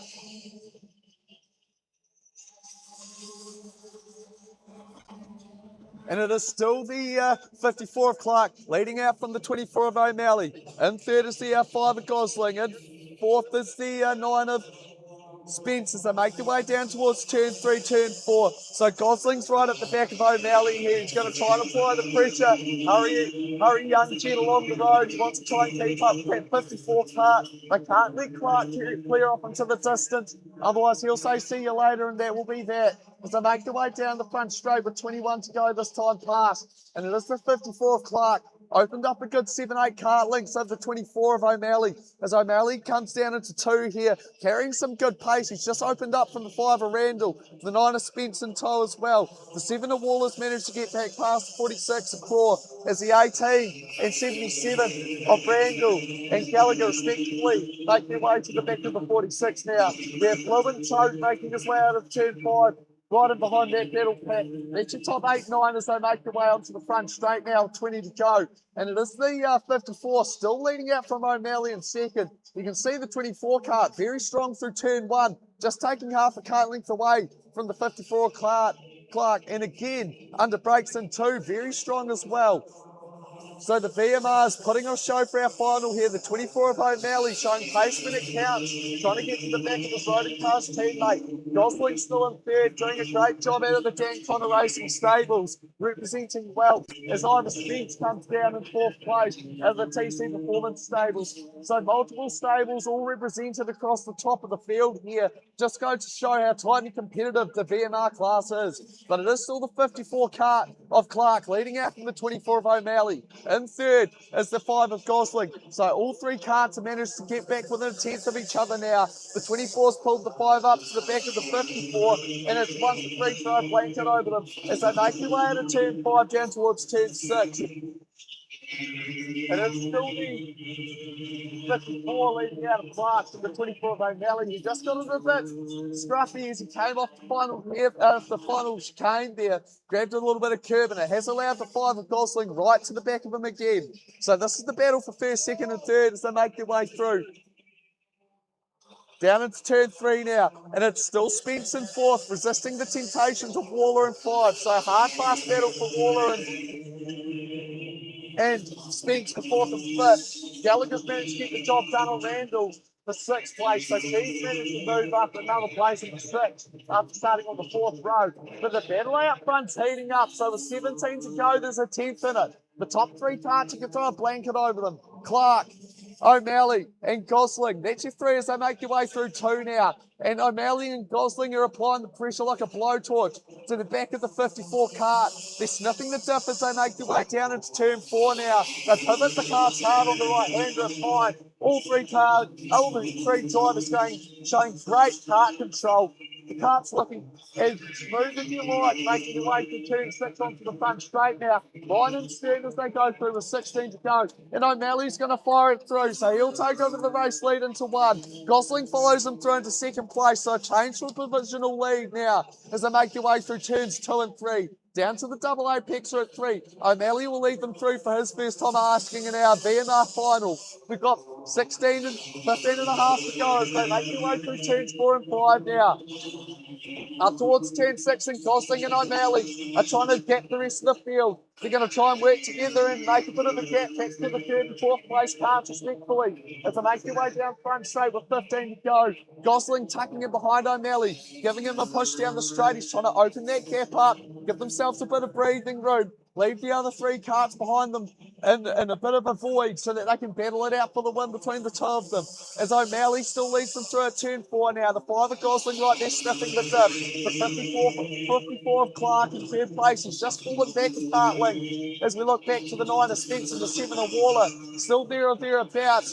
There to watch on the watchman's brief. They're just waiting for the opportunity. It only takes one wheel off and this whole race can change. With 14 to go as we make our way down towards turn 2 now. The 24 cart has opened up a cart length over the 5 of Gosling. Gosling looking very strong through turns 2 and 3 all day today, so he'll battle back through here. Look to try to set something up at turn 4. Not this time of asking though, but he has closed that gap, so he knows that he's got pace in this section of the track. He will try to set something up, make a pass later on in the race as we go through with 14 to go, 13 and a half to go this time round. And it is still the 24 of O'Malley in the 5 of Gosling, leading them through turn 1. The 54 of Clark's has fallen another 2-3 cart links back again. So the 2 in the front trying to bait the spirit of the 3rd, 4th and 5th position carts. Gallagher and Randall battling it out for 6. So Randall's managed to get back to the back of Gallagher now. So make their way down towards turn 3. Has Emma got anything left in the tank? As Randall looks up the inside, chucks one up the inside at 4. So Randall takes over 6th place now. So make their way out of 4 towards 10, 5 and 6. It is still the 24 and the 5 leading out. This is your your race leader in 2nd place, and O'Malley and Gosling. And they've got themselves 7, 8 cartlings now over the 54 Clark and 3. Spence and Waller still in 4th and 5th. And then we have a bit of a gap back to the 6th cart of Randall. 6th place cart, the 18 of Randall, followed through by the 77 and 7th. That's Emma Gallagher. That's where leaders coming out of 5. And it is still the 24 of O'Malley leading out from the 5 of Gosling. Gosling not keen to put one up the inside of the final hairpin. He doesn't want to jeopardise the run on the front straight. So he'll just tuck him behind. He gets the run now and he'll put one up the inside at 1. So Gosling and O'Malley side by side through turn 1. Gosling takes over the lead. And O'Malley straight away returns favour. So O'Malley back up the inside at 2. So he knows that Gosling's got pace. He can't let Gosling skip away. Because this young man, once he sees daylight, he will take it. He's shown it all throughout this year when they're winning the Sunbelts after stepping up to VMRs to start the season. So he's going to keep young O'Malley honest all the way to the end. They make you off the final here, put onto the front straight. Teams to go. Already these guys have completed 19 laps. And again, Gosling looks up the inside into 1. So he returns the favour again and he defends into 2. Can O'Malley return the favour? No, he can't. This has brought the 54 of Clark right back into the mix. So Clark will try and get the job done on O'Malley now and take that 2nd position back, while Gosling will try to skip clear. So Gosling, he's got 2 or 3 cartlings now. Spence puts one up the inside of Clark. So Spence is coming back to life in the later stages as he makes his way up into 3rd place now. This is all working off great benefits of Gosling, who's got himself a 4-cart lead with 9 to go. So Gosling takes over the lead with the biggest lead of the race so far with 9 to go. He makes his way down into 1. O'Malley very strong under brakes in 2 and 3. He'll try and close that gap back up. Spence has managed to take that 3rd place away from Clark. So he's solidified that now. He'll look to try and stick to the back of O'Malley, follow him up to the back of the 5 cart. But that's a big ask because young Gosling showing incredible pace at the later stages of this final. We're down to single digits now with 9 to go, 8 to go I should say, as they go past the tower this time round. And Gosling's really got the bit between the teeth. Look at that gap he's managed to open up as he makes his way down to turn 2. You can see how strong the carts of O'Malley, Spence and Clark are under brakes. But Gosling's got the exit speed. He's got the cart nice and stable and he's just driving it nice and straight away from them as they make their way through turn 5 now up towards turn 6. The 18 of Randall has succumbed to the pressure of Gallagher, so she's got one back over the 18 again. She's moved back up to that 6th place. Randall down into 7. So they make their way down the front straight now. 7 to go this time of asking. It is still the 5 cart. It is your leader in Gosling. 2nd place is still the 24 of O'Malley. 3rd is still the 9 of Spence, followed by the 54. That is Clark, followed by the 7 of Waller. Throw a blanket over your top 5 as they make their way through turn 4 into your tight right-hander at 6. And Gosling doing everything right, putting every foot one step in front of the other as he goes through this final. He leads them down the front straight with 6 to go and he keeps increasing that lead. He's doing everything he can to solidify that run away. He's waited until his opportunity and now he's taking it. As the battling ensues behind him, Spence puts one up the inside of the 24 of O'Malley and O'Malley drops the wheel. So he loses that 3rd position now to the 54 Clark. So Clark will try and get the job done on Spence now as they make their way down to turn 4 and 5. But again, this is all working out so very well for the 5 of Gosling. He just keeps skipping away as they keep battling behind. So Gosling now with a dozen cart length as he makes his way through with 5 to go. Side by side into 1 goes the 54 Clark and the 9 of Spence. So they're still battling for 2nd. This is all falling into Gosling's hand. He's rubbing them together saying, fight boys, fight. I need you to fight. As he keeps his head down and keeps driving forward. The 5 of Gosling comes through 4 and the 54 Clark puts one up the inside of Spence. So Clark and Spence still fighting one another as they make their way through 5 up towards 6. There's only 4 to go to go past start finish this time round. Really getting to the nitty gritty of this BMR final. Gosling with a commanding lead. Spence defending as he's got two Roden drivers hungry on his heels and behind. So the 24 of O'Malley manages to move back up now. So he's back up to a podium position in 3. Sniffing the diff of the 9 as they make their way down through 3 and 4. The drivers sliding the carts, trying to get every ounce of grip that they can out of these SH2 tyres. Down towards turn 6 they'll run. There's only going to be 3 to go as they come through now. Gosling getting down into the later stages of this one. Down past that. Second, O'Malley in 3. The battle first, second to fifth is what we're going to keep our eye on as we make our way down towards turn 2 now. And Spencer's opened up a car length from the 24 card of O'Malley. So Spencer's coming to the creams, rising to the top at the later stages of this one. He saved the tyre throughout the race. He looked after it nicely and now he can really push it to its limit as he makes his way out of turn 5. The 5 of Gosling is already up, coming out of 6 onto the front straight. He's really made the advantage count while the fighting ensued behind him. So with 2 to go now, it is the young 5 of Gosling leading us out. The 9 of Spence is still in second. Third place is still the 24 of O'Malley. Fourth and fifth is the 54 of Clark and the 7 of Waller as they make their way down towards turn 3 now. Spence defending slightly from the 24 of O'Malley, sacrificing a little bit of running pace for that field, for that track position. As they make their way down through turn 5 now, there's only going to be 1 lap this time running through. Keep an eye on your leader, young Max Gosling, as he goes past start finish. The final lap zone is out. Gosling will lead us through as we keep an eye on the 2nd to 5th carts in behind. And Spencer still able to resist the temptations of the 24 behind him. The 54 Clark and the 7 of Waller just falling away now from that battle for second place. We keep an eye on them as they make their way through. Gosling exiting off 5 currently. Looks like O'Malley's going to try a switch back on Spence. They make their way up towards 6. There is no doubt about your winner, folks. He stepped up to VMR this year. Put your hands together. Your 2026 National School Champion is Max Gosling. In home in second place. Across the line, it will be Spence. Provisionally from O'Malley, followed home by Clark, by Waller. 6 home is Gallagher, 7 home Randall. 8 home will be the 46 of Claw. 9 home will be the 8 of Lou.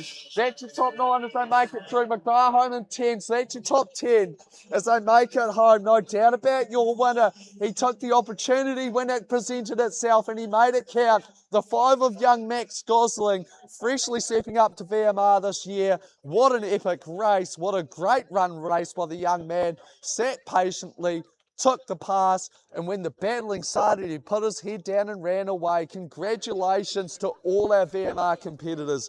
As we look down to the track, it will be our cadets. Coming up next, a reminder to our Rotax Junior. Your final will be up after the cadets.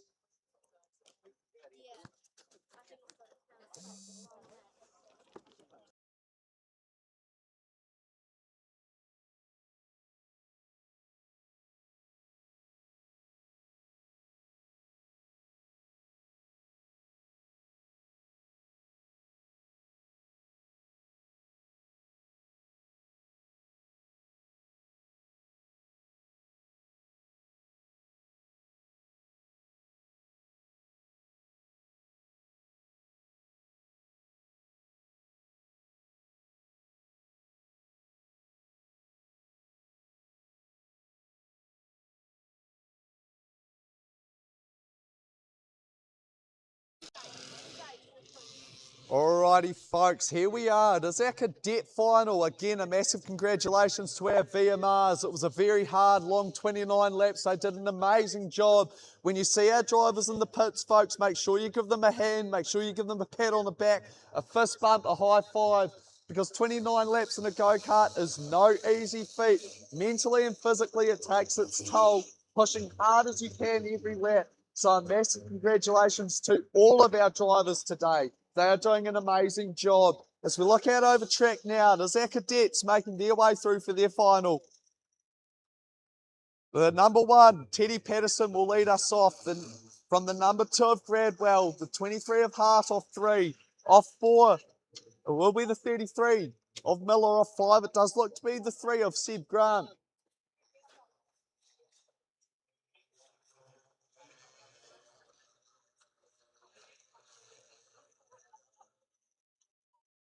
Sorry, off 5 is Knight.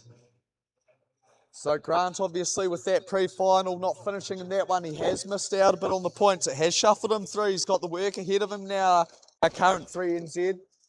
But it is all Teddy Patterson leading us off for this one. So the number 1, our current national champion for cadet, will lead us out. Harry Grabwell off 2, Hart off 3, Miller off 4, Knight off 5 is looking how they line up for this one. So this is it, folks. Keep your trackside, backside. This is going to be a great race.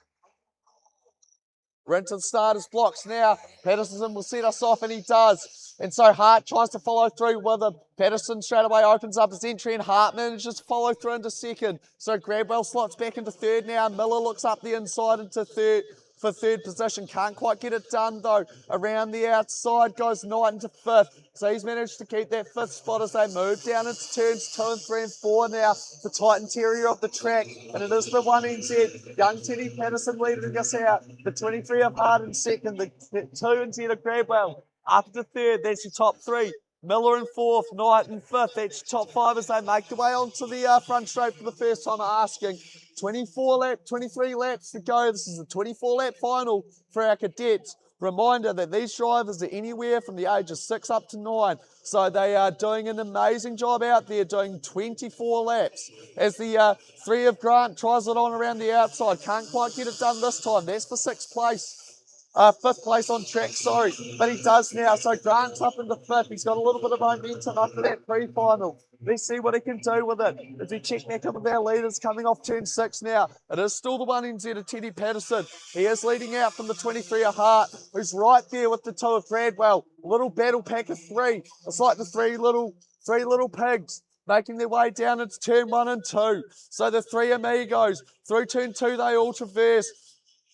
Down into 3, Hart applying a bit of pressure, looks to the inside of young Teddy Patterson, can't get there this time though. So Hart's got a bit of early race pace, can he do anything with it? Looks to the inside at 5, but he couldn't quite get there. So Hart nearly had it on at 5, just couldn't quite get the nose down though. He's got the pace as he keeps the head down. Gradwell right there as well. So both these drivers looking to take an opportunity and put the current 1NZ under some real pressure.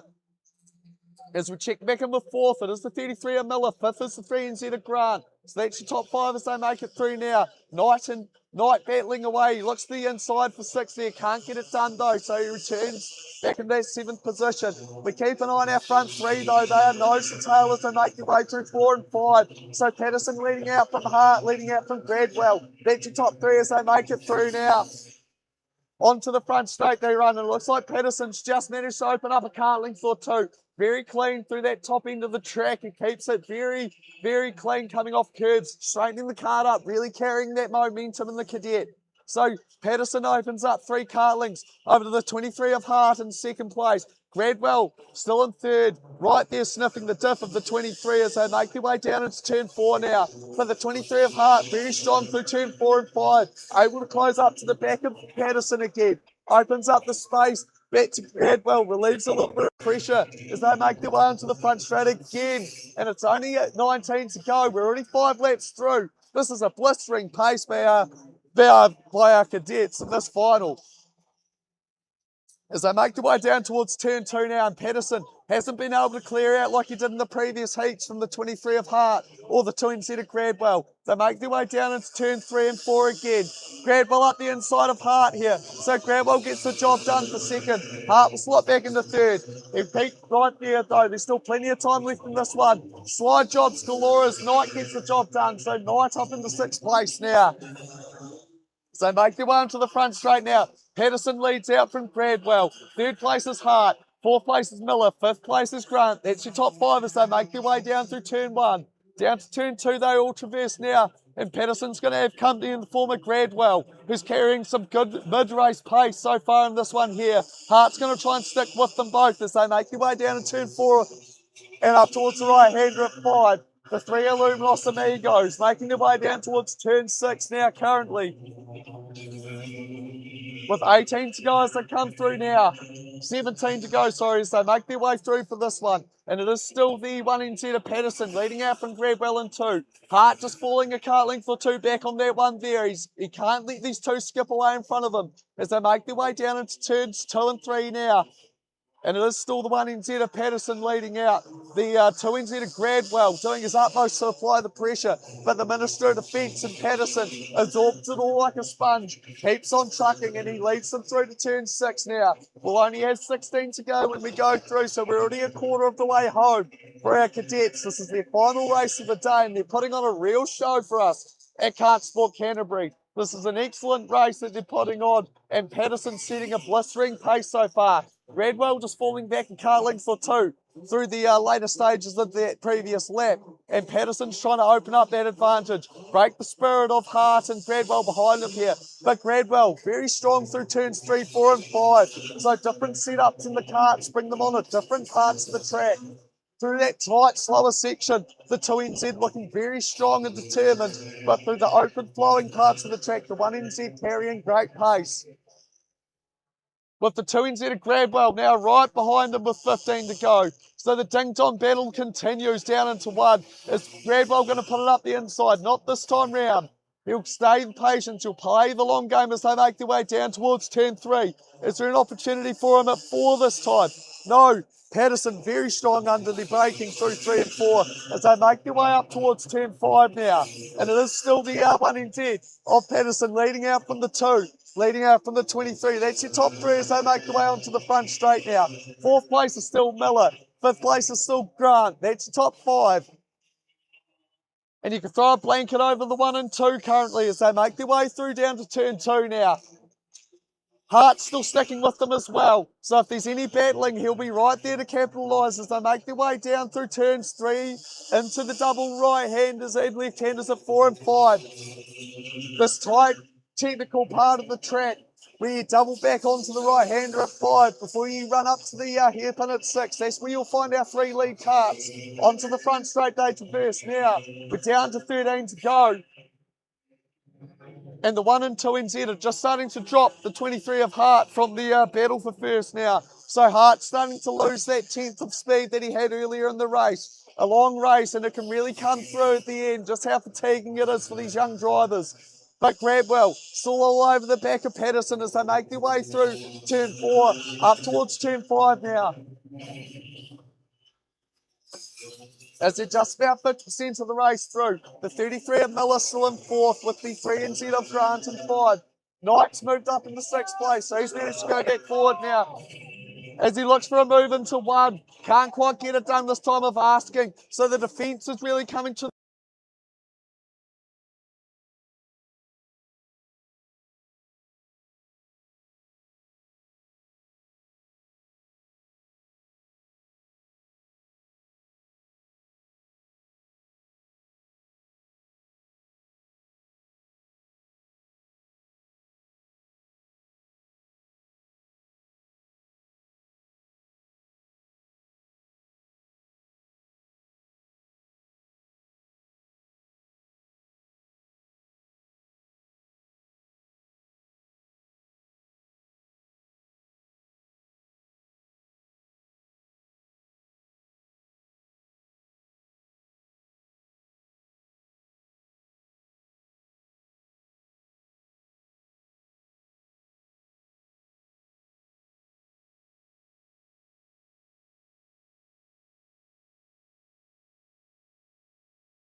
As we just do a microphone swap for our live stream. Just had a microphone die, so we've just had a quick swap over there.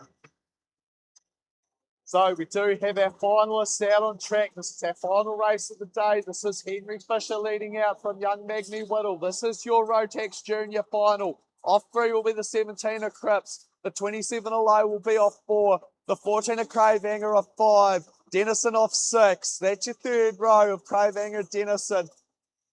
As they make their way down the front straight, they've got a lap to get the heat into their tyre. That's the all-important window, that operating window to really get the car performing early. It's all about those first 2 to 3 laps in a final like this. You can't win it, but you can certainly lose it. You need a clean start. You need to get through turn 1, 2 and 3. You need the window of operation of this SH2 tyre. This is what they're all working for. This is what the whole day's led to.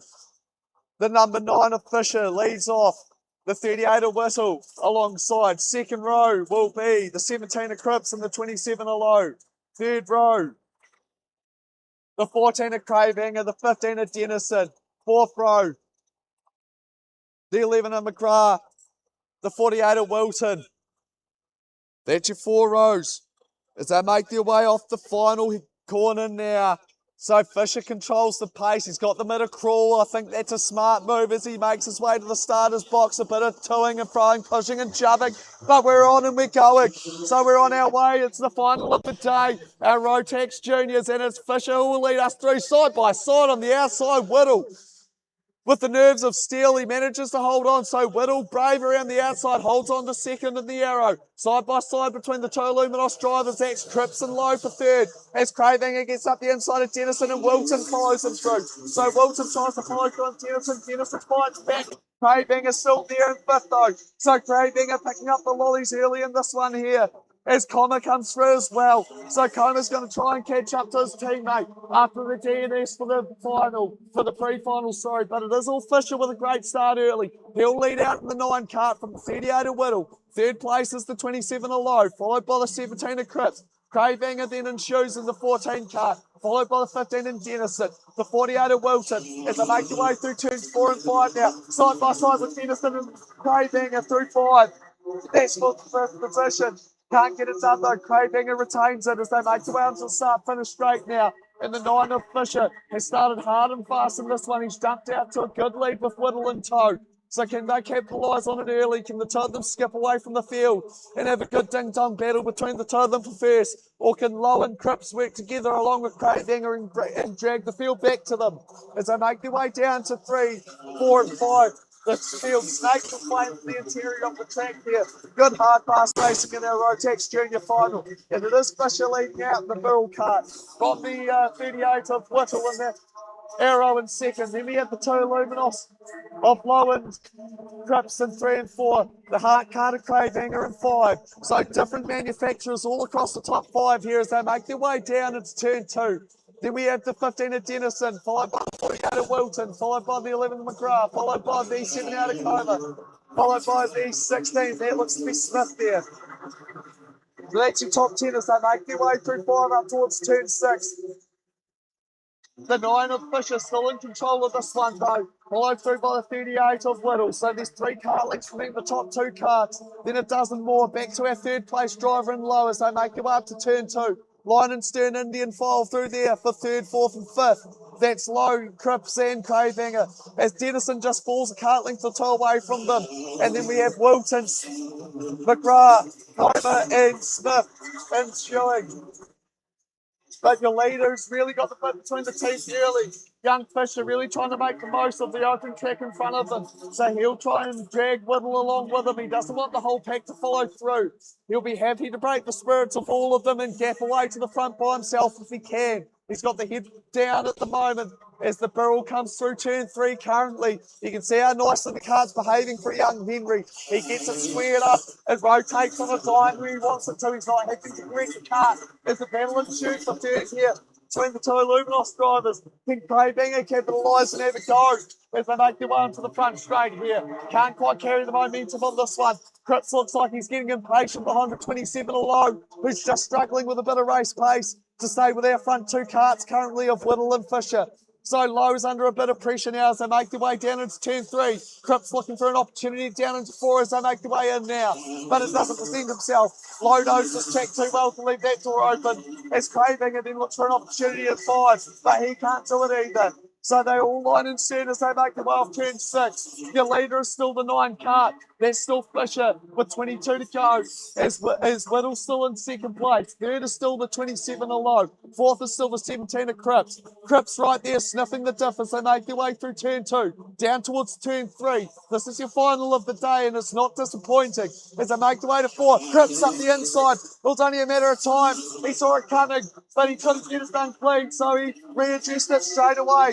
Good move by Cripps. He'll then go side by side, but he loses out on the inside. As Cravinger comes through and does a 2 for 1. So just like a two for $5 deal at Pixie Save, Cravinger gets 2 for 1.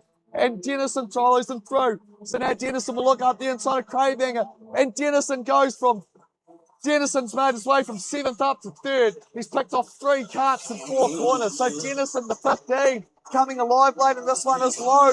Muscles Cravinger wide. And this leads Coma through. So now it's all starting to get a bit lively out there on track. Emotions are starting to come underneath the helmet. The boys need to take a breather and settle it down. There's still 20 laps to go. As they look further ahead now, there's still the 9 of Fisher, well and truly, with the 38 of Magny Whittle. They've well and truly cleared out. Dennison in 3rd, followed through by the 27 of Lowe, followed through by the 70 out of Coma, with a great recovery drive after the no point score in the pre-final. So the Heart Cart trying to come alive in this final now, late in the piece. As we follow our battle pack down towards turn 6. No doubt about our leaders though, and it's still the 19 of Fisher leading out from the 38 of Whittle as they make their way down towards turn 3. Dennison's opened up 2 cart links from the 27 of Lowe. The 14 of Cravinger is trying to battle back to the back of Coma, who's still there in 5th place. A great recovery drive. He's now looking to the inside of Lowe at 4, but can't get it done. Lowe's doing the same, looking to the inside of Dennison at 5. So it's battle pack and showing for 3rd place here. This is what we'll keep our eye on over the next few laps. If someone can get there. Oh, as we lose the front NASA panel on the front straight. So the whole NASA panel's just come off the 27. How does that happen in a race? So the 27 missing the NASA panel. That's going to be detrimental to his aerodynamics as he goes down the front straight. He's got absolutely nothing breaking the wind for him. He's just got a steering shaft and a steering wheel. That's all that's breaking the wind. As he dives now to the inside of Dennison. So Lowe, he doesn't mind about no front NASA panel. He'll drive it if it only has 3 wheels. He puts his head down and does it. So Lowe up in the 3rd space. He takes that 3rd place on the podium from Dennison. As we look through the back, he's shown the meatball flag, so he has been going to the infield. He's been mechanical out of that one, unfortunately losing that NASA panel. He does the right thing and comes to a stop, making sure he doesn't obstruct the field before leaving the track. We check back in with our 3rd place driver now in Dennison. He's got company in the 70 out of Coma and the 14 of Cravinger. So Cravinger able to drive the cart back. It's a good recovery from Cravinger. He's still in the window for a podium here. They make their way down to turn 1 now. No doubt about our leader. It's still the 9 of Fisher. He picked this moment well. Active the 38 of Whittle. The turns have been kept away. The battle is now for 3rd. Dennison, Coma, Cravinger. That's your 4th, 3rd, 4th, 5th. Smith, Cripps, the 48 of Wilson, the 70 of Weir. They're all there as well. This could go to any one of those drivers. Side by side as Coma goes on the inside of Dennison up at top here for Cravinger, followed him through. Now we're 3 wide nearly into 1. Side by side action aplenty here. It's the 16 of Smith, and now we are 3 wide as Cripps comes underneath Smith. So there's some great side-by-side pod battling here. Oh no, as 2 get twisted up, hard into the barrier, go the 48 and the 15. That's Wilson and Dennison. So they're tight, tangled up as bumpers hit to lock, and they both drag themselves into the barriers. So we do have 2 off currently. It is still the 9 of Fisher leading out from the 38 of Whittle. We're down with 14 to go on this one. There'll be yellows in 3 currently. So no passing will be on there. As the 78 of Coma's in third from the teammate of the 14 of Craybanger. 5th place is still Cripps. 6th place is Smith. 7th place is McGrath. 8th place is Weir. That's your top 8. But make your way down through turns 4 and 5 now. Up towards the back hairpin. And you look at the lead that the number 9's opened up. That's absolutely impressive. The cart's really lightened up now for the number 9 in Fisher, and he's taking the most of it while he can as the carts are moved away so we can clear the yellow zone. It is still the 9 of Fisher from the 38 of Whittle.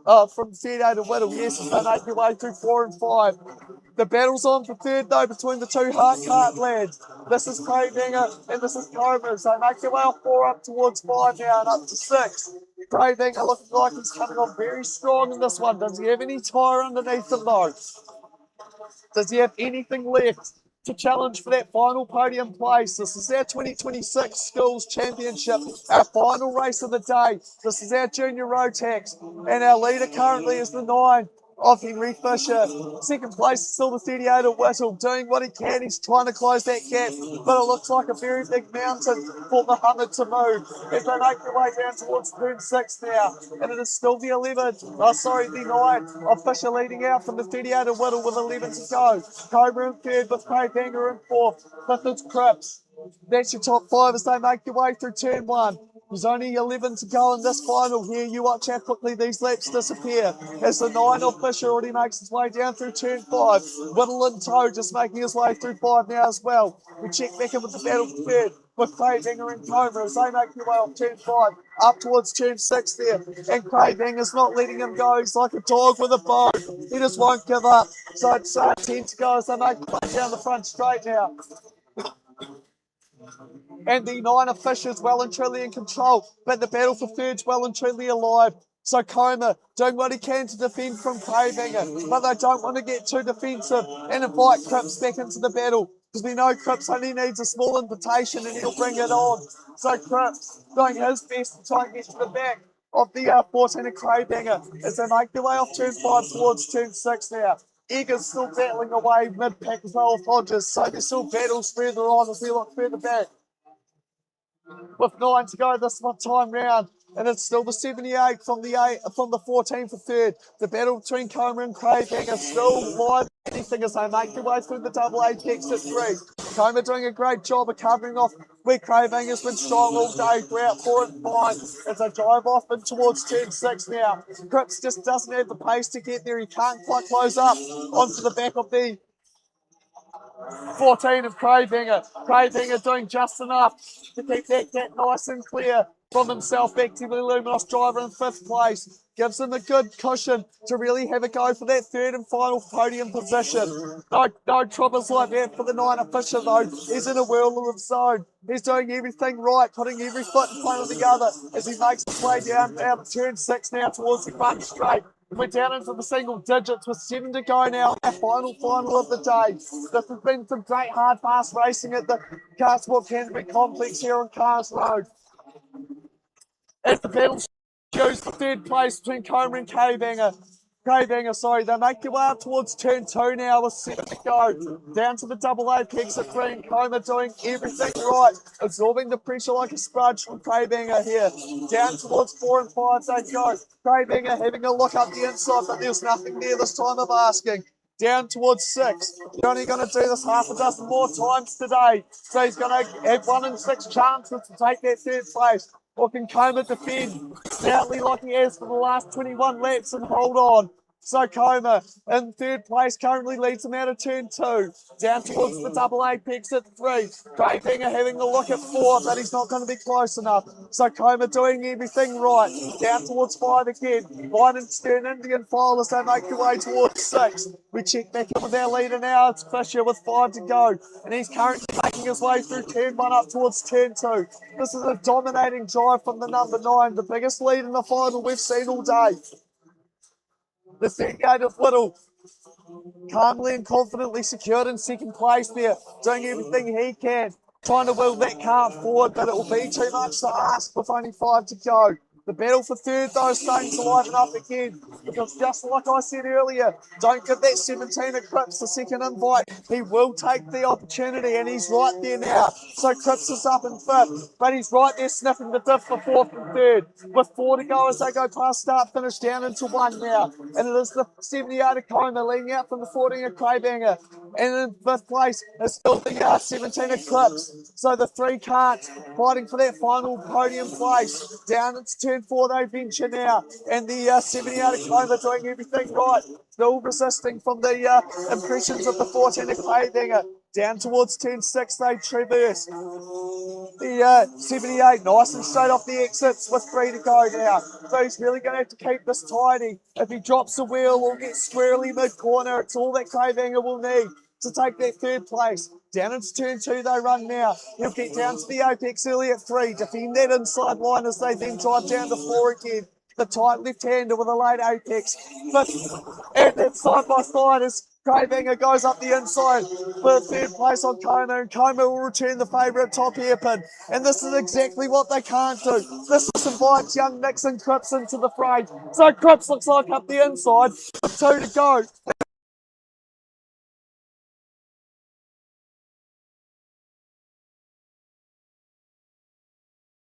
Cripps and Coma, this is what we'll stay with as we make our way through 3 and 4. Cripps knows this track like the back of his hand. He may as well live here. As they make their way down to 5 now, he'll look for an over-under. He did this in the pre-final. Can he do it in the final? Fisher will lead them out with 1 to go as we watch on with third place now. Whittle's in second place. A massive congratulations to them, but we're going to ride with third. This is the final lap now as the 17er Cripps looks for the inside and he puts it up the inside of Coma. So Cripps and Coma exchanging positions now to make their way to the double apex of 3. Side by side at 3. Who's got the nerve to seal here? Inside outside opportunities presenting themselves. Cripps will go for one more outside inside shuffle. Can he get it done? No, he can't. The 78er Coma covers him off as they make their way off turn. Oh, and Coma parks it in the middle of the track. Cripps had the pace but couldn't do it. Coma holds on for third. Congratulations to him. Nixon Cripps with a great run to 4th. 5th place will be the 11th of McGrath. Looks like the 16th of Smith follows in after. No doubt about your winner, local lad. A massive congratulations. The number 9 Barrel Art of Henry Fisher, bringing that one home in first. A strong, solid run home from the 38 of Whittle. They took advantage of the fighting early. They ran away with it. They take the lollies. 3rd place home. A good recovery after a disappointment.